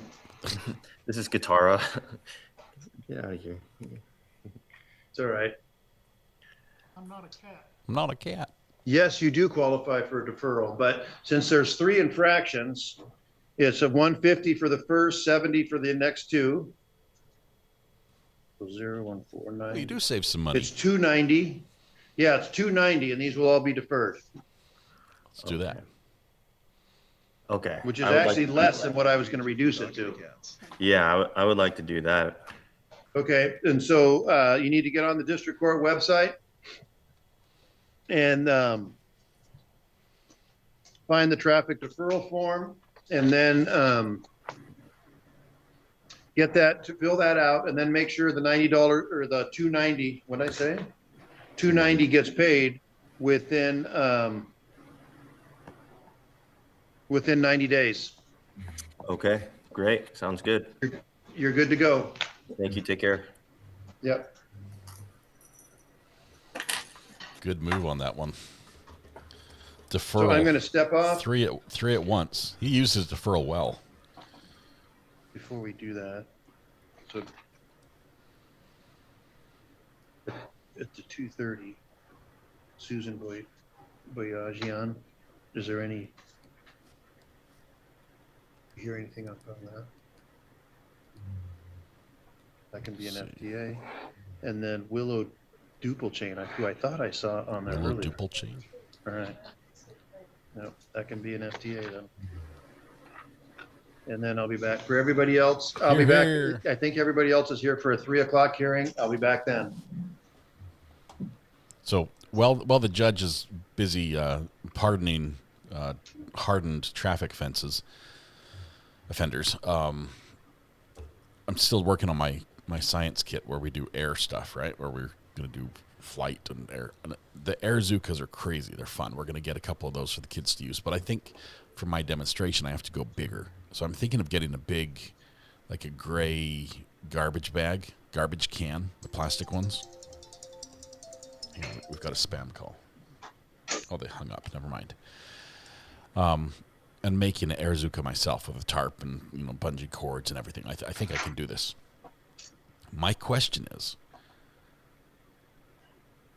could I fill it with butane and shoot it at a flame and have a fireball? Would that be better than using just Halloween smoke fog machine? Should I do flammable gas so you can't see it until there's just a woof around the flame, the candle on the other 50 feet away? Which Northwest? That's no fun. I'm not. Somebody else answer. Sorry, fire is bad. I won't have the kids hold the candle. They would be away from.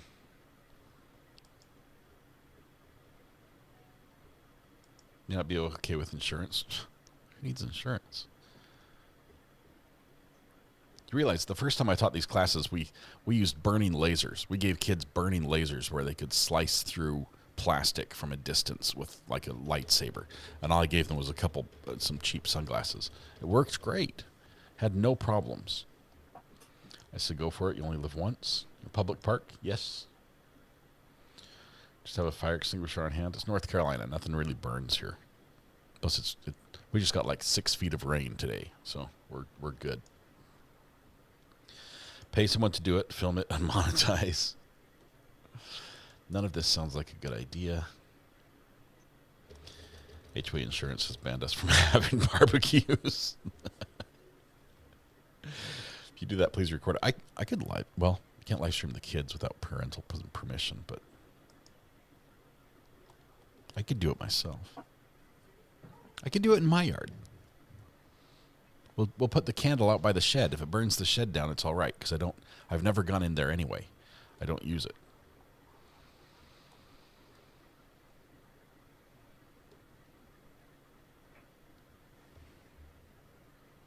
In the Florida case, Cody, I wish we had an answer. We just have not had a live video posted since it's been 4 hours here. I mean, it's been 2.5 hours. It's been 4 hours since the last live stream started. So they've been deliberating 2.5 hours on that one. They're still in custodies going on up there in Washington as well. Services. Just kind of look at things here. Make sure I've got this right. Another Obviously, baby stay lawyer. clean and sober. Yeah, well, wait. We're going to come back to, Can you get this to to writing one. for you? This one right here. Do a test run at home and film that. The shed is scary. Anyway, I think Brute makes those gray garbage cans with like handles on them, the plastic, like they're made to fit like a hefty bag. If I use that and cut out the bottom, not like the whole bottom, but just like a circle in the bottom, and then drill the bottom, put bungee cords in, attached to a hole in the center of a tarp, like a bunch of tarp that I then tape to the outside. I've got it all in my head. I can figure out how to do this. And you pull the tarp back and it goes woof because the bungee cord pushes it out. All I need to do is figure out how to fill that garbage can full of flammable gas. And I don't think like actual gasoline fumes would be good because I don't want it like coming back and lighting my garbage can on fire. Although that would probably make it more viral.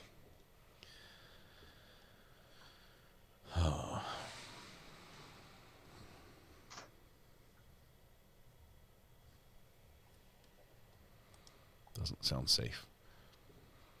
I wasn't concerned as much about how safe it was as how fun or cool it was.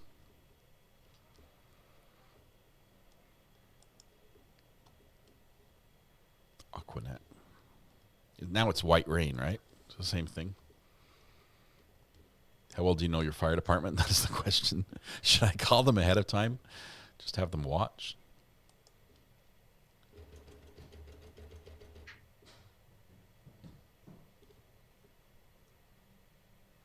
The pulley demonstrations are a lot of fun.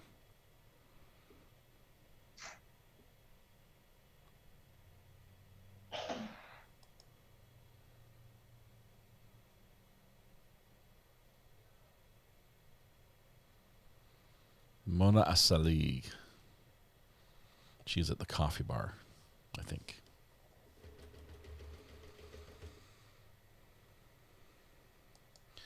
Colt Gray. Oh, who was Colt Gray? Was he a school pew-pew?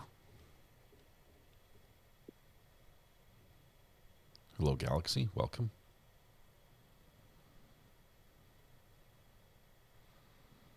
Looks like he sits with his head at that angle a lot. Possibly causes a dent on that side of the head. If you keep pushing on it, sir, it will keep going in. I vote Mrs. RA must do safety approvals on all demos.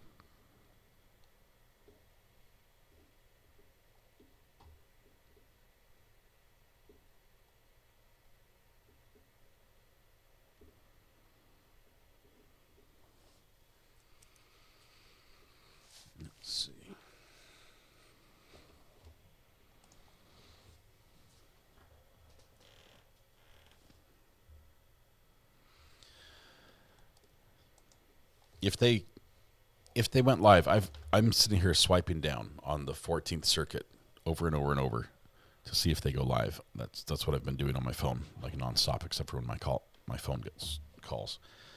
If they went live, well,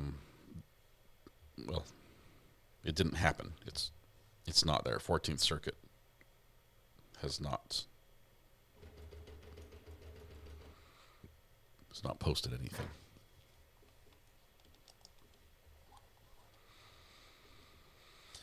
If somebody wants to check the docket in 14th Circuit Judicial Court with Judge Collier and his criminal trial with Mr. What's his name? Oh, here comes people. Here we go. Full house. Bring them all in.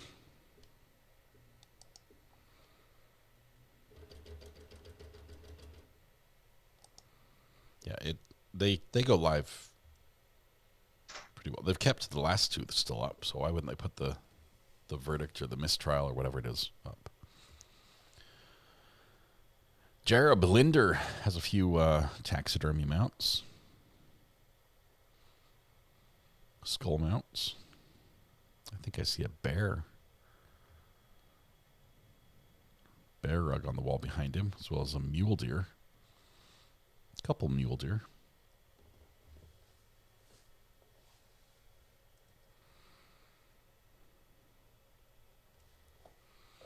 What is the defendant's name? The defendant's name in this case is Gatewood. Florida versus Gatewood. Oh, now it's good.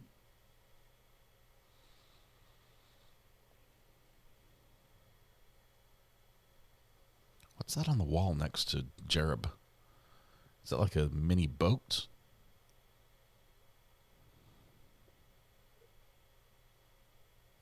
Looks like a rowboat, but it's tiny. David Gatewood.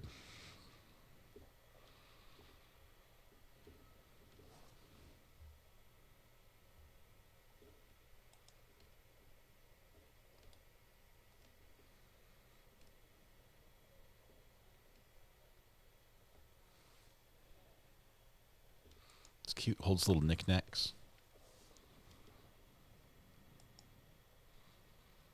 Gives him something to look like while he's slacklining back and forth. Do notice his ceiling fan is turned off, whereas Jonathan Thompson has a ceiling fan turned on.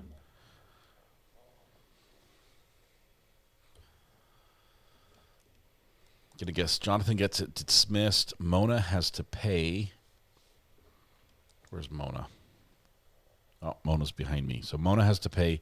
Jonathan dismiss. Heatley gets a reduction. Ramirez deferral, and Jereb deferral. Does that work?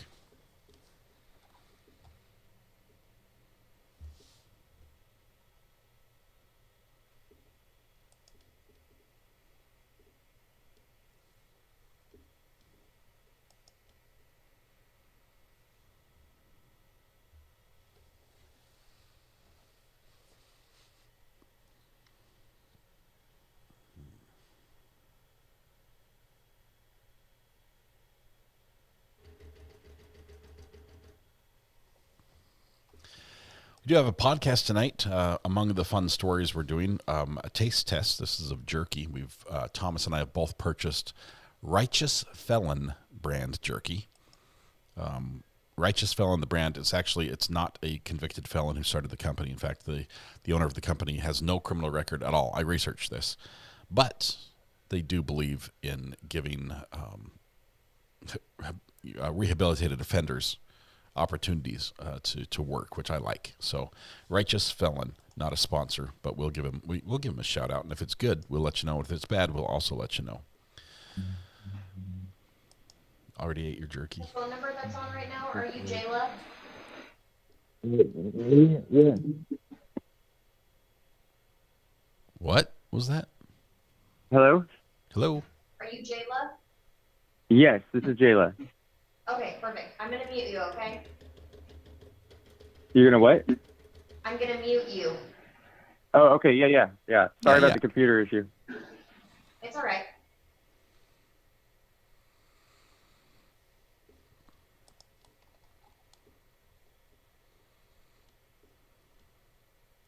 Am I going to remember? Oh, as long as they don't move them around, I will. Oh, they moved them already. Mona pays.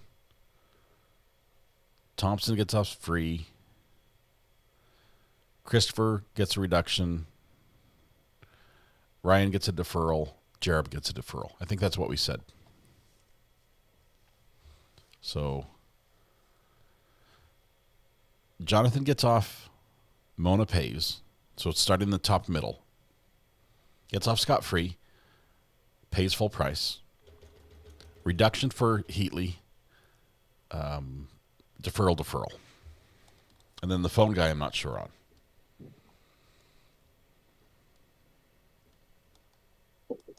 Then we bet if you're right. Place your bets using the super chat function now. No, it's not. No gambling. No gambling.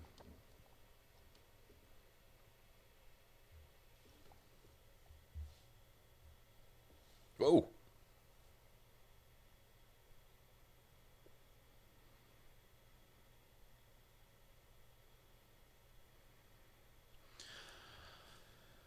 Thank you for the update, Northwest. Thurston County District Court is back in session.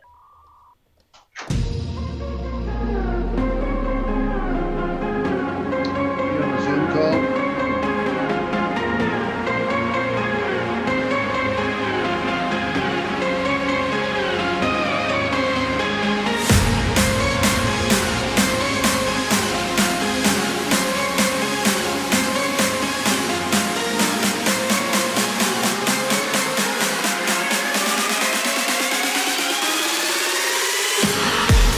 For the third time today, we played the verdict music because we have a verdict out of Florida. Unfortunately, we do not have a live stream. Big thanks out to Northwest, who gave us this update out of Washington County. Let me see if I can show this.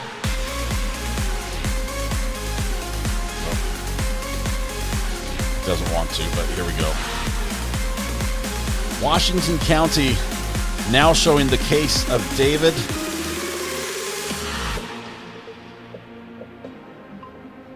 Case of David Gatewood, where he's charged with aggravated assault on an officer, firefighter, EMT, or etc. Showing that the case is now closed with the status, even though this is a felony case, a status of case acquitted. Or court acquitted. Court acquitted. That's a not guilty. That's a jury coming back unanimous with a not guilty.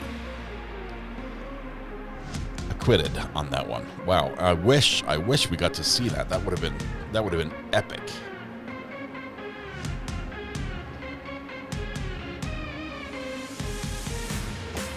He gets to go home. He got to go home before because he was out on bond. But what a big sigh of relief that probation isn't going to come knock on his door unwarranted anytime soon.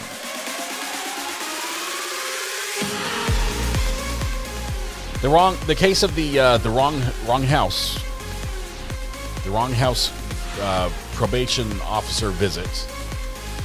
The defendant not guilty. We've seen some great not guilties out of that court. Dang, no visual. Apologize for that, but big shout out to Northwest.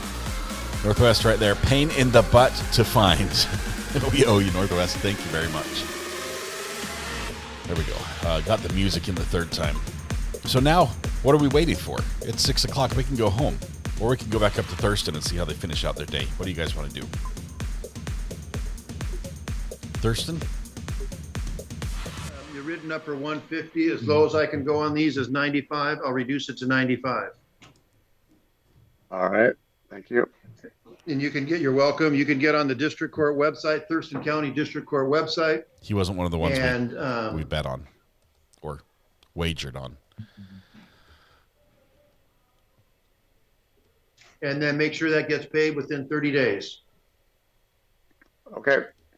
That's it. You're free to go. All right, thanks. Mona Lisa Asali. Mona Lisa had to pay. That's our. Yes, Your Honor. Hi there. You're here for a speeding ticket? Correct. And then how did you wish to proceed here today? So I understand I was speeding. I do take full responsibility. Full? I have a good driving record and it was a mistake that I made. So I just respectfully ask if the court will consider reducing the fine, as my husband is the only one working. So yeah. You're written up for 170. I'll reduce it to an even 100. Knock Okay, $70 thank you. off. She had to pay, but it was reduced. You need to get up. You're welcome. Get on the district court website and make sure that gets paid within that 30 days. We're 0 for 1 so far. Yes, Your Honor. Thank you. You're welcome. Let's see who's next. Jonathan. Christopher Heatley. Mr. Heatley. You come on the Zoom call, please. We were thinking this one was going to be a reduction.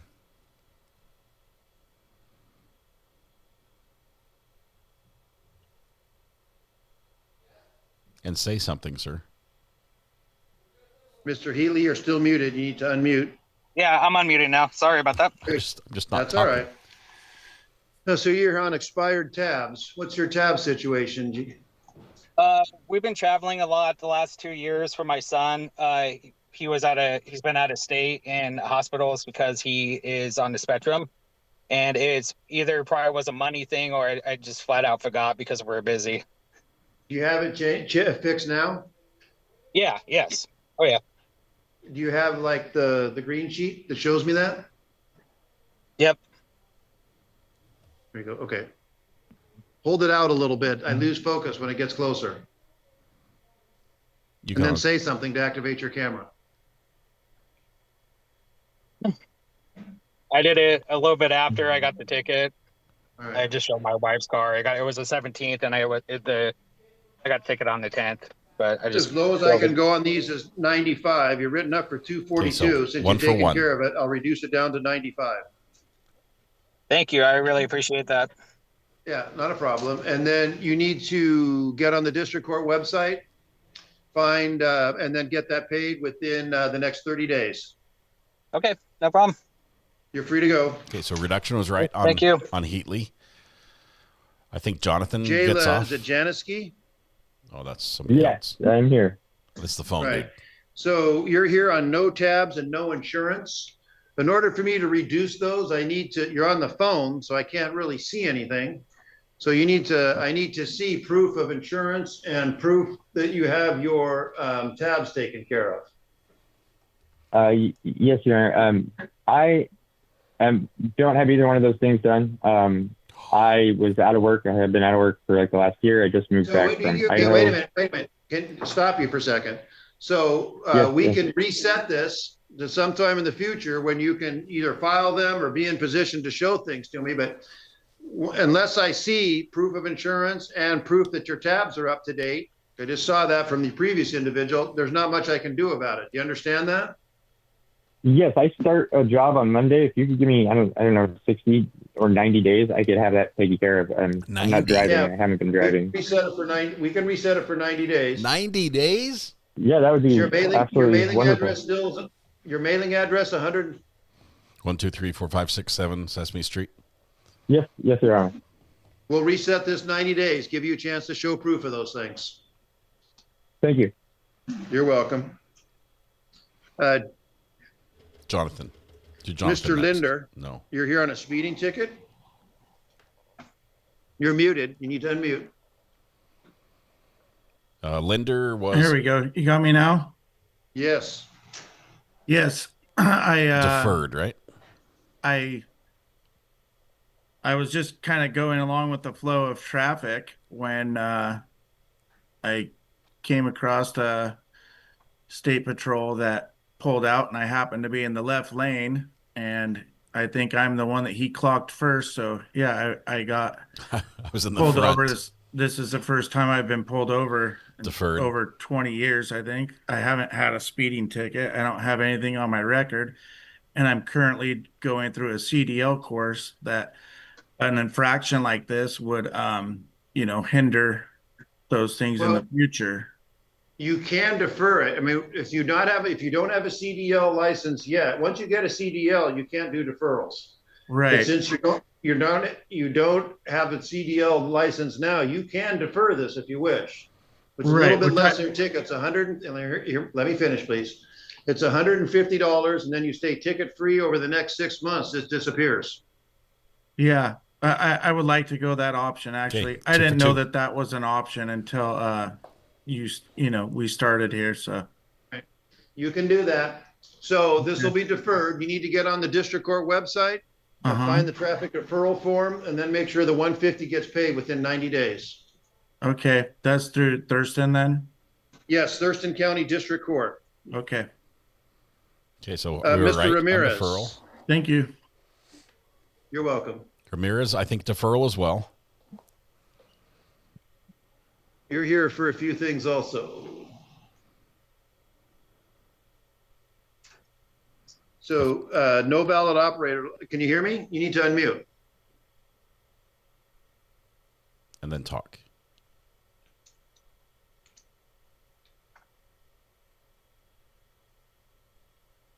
There we go. Can you hear me? Yes. So I see you're here on no valid operator license, no insurance, and then no tabs. So I see you're now licensed. What's your status of insurance and what's the status of the tabs? I have purchased tabs recently. I don't have proof of it on me. I have it in an email. I have to go pick them up at the office. Okay. As far as insurance goes, I have yet to get that settled. I just started a new job. Okay, we can set this over again for another 90 days and give you a chance to get those things and save yourself several $100s if you wish. That would be much appreciated if we could do that. Not a problem. You're still on 7th Place West unit? Yes, Your Honor. All right, you come back and show proof of those things, insurance and valid tabs. You can take a picture of it or either get it filed or show proof of it when you come back. You'll save yourself several $100s. Okay, sounds good. Thank you. You're free, you're welcome, and you're free to go. And then Mr. Thompson. Yes, Your Honor. Hi there. You're here on improper lane usage? Gonna fight it? Yes, I was a little confused on the ticket of what it actually was. I had to do a little research on it a little bit myself. Fight it? And after figuring out what it actually was, I did commit the violation. I would like to get the ticket reduced. It was a rough morning that day because I was a little bit of in a rush, but traffic was heavy. I was in an area that I didn't know to try to bypass traffic, and it's getting worse. It was a very poor place for the officer that was pulling over the cars, because I also learned about a different way that he was pulling people. It was actually kind of causing the traffic, and I was trying to, and I went left because there was the space. It was just a safer option for the situation that I was in. I was a new rider. I didn't quite have my endorsement yet, so I was still learning and getting used to my bike on the way to work. Avoiding traffic. I can reduce this to 95, traffic.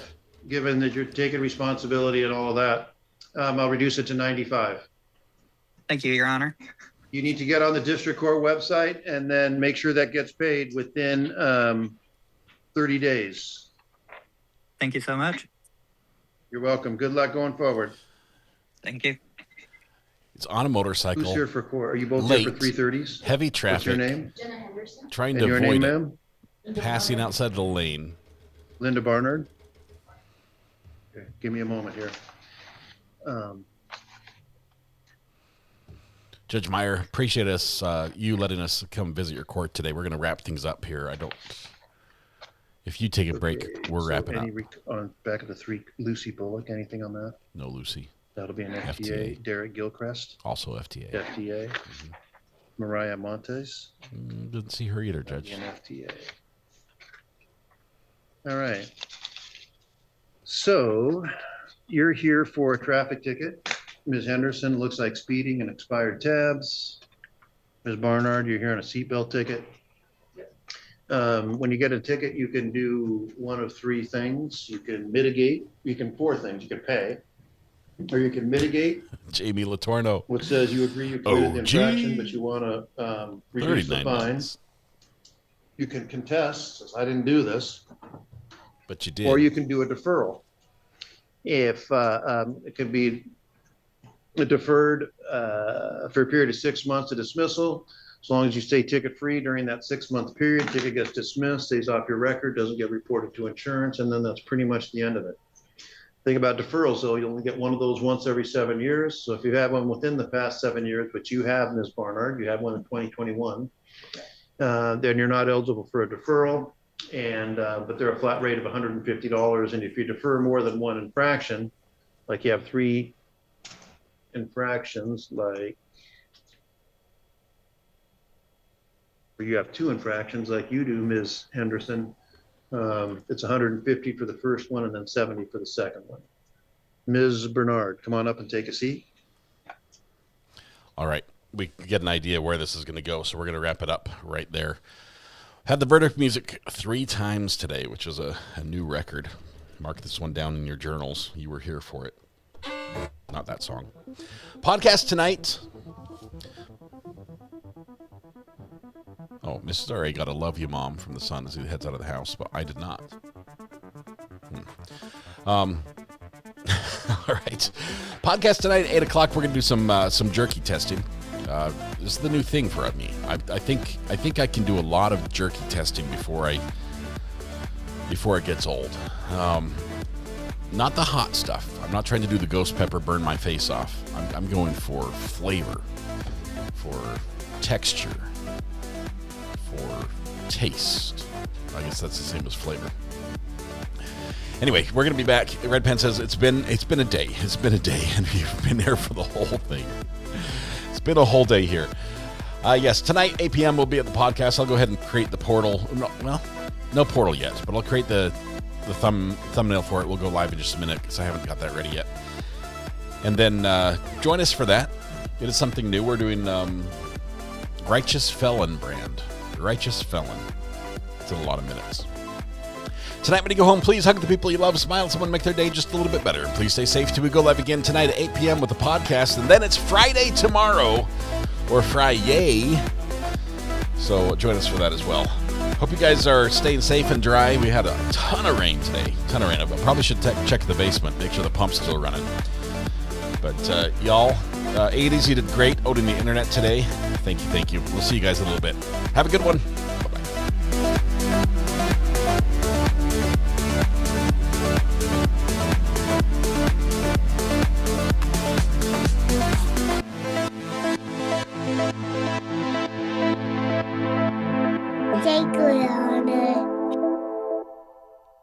Thank you, sir. You're my new best friend.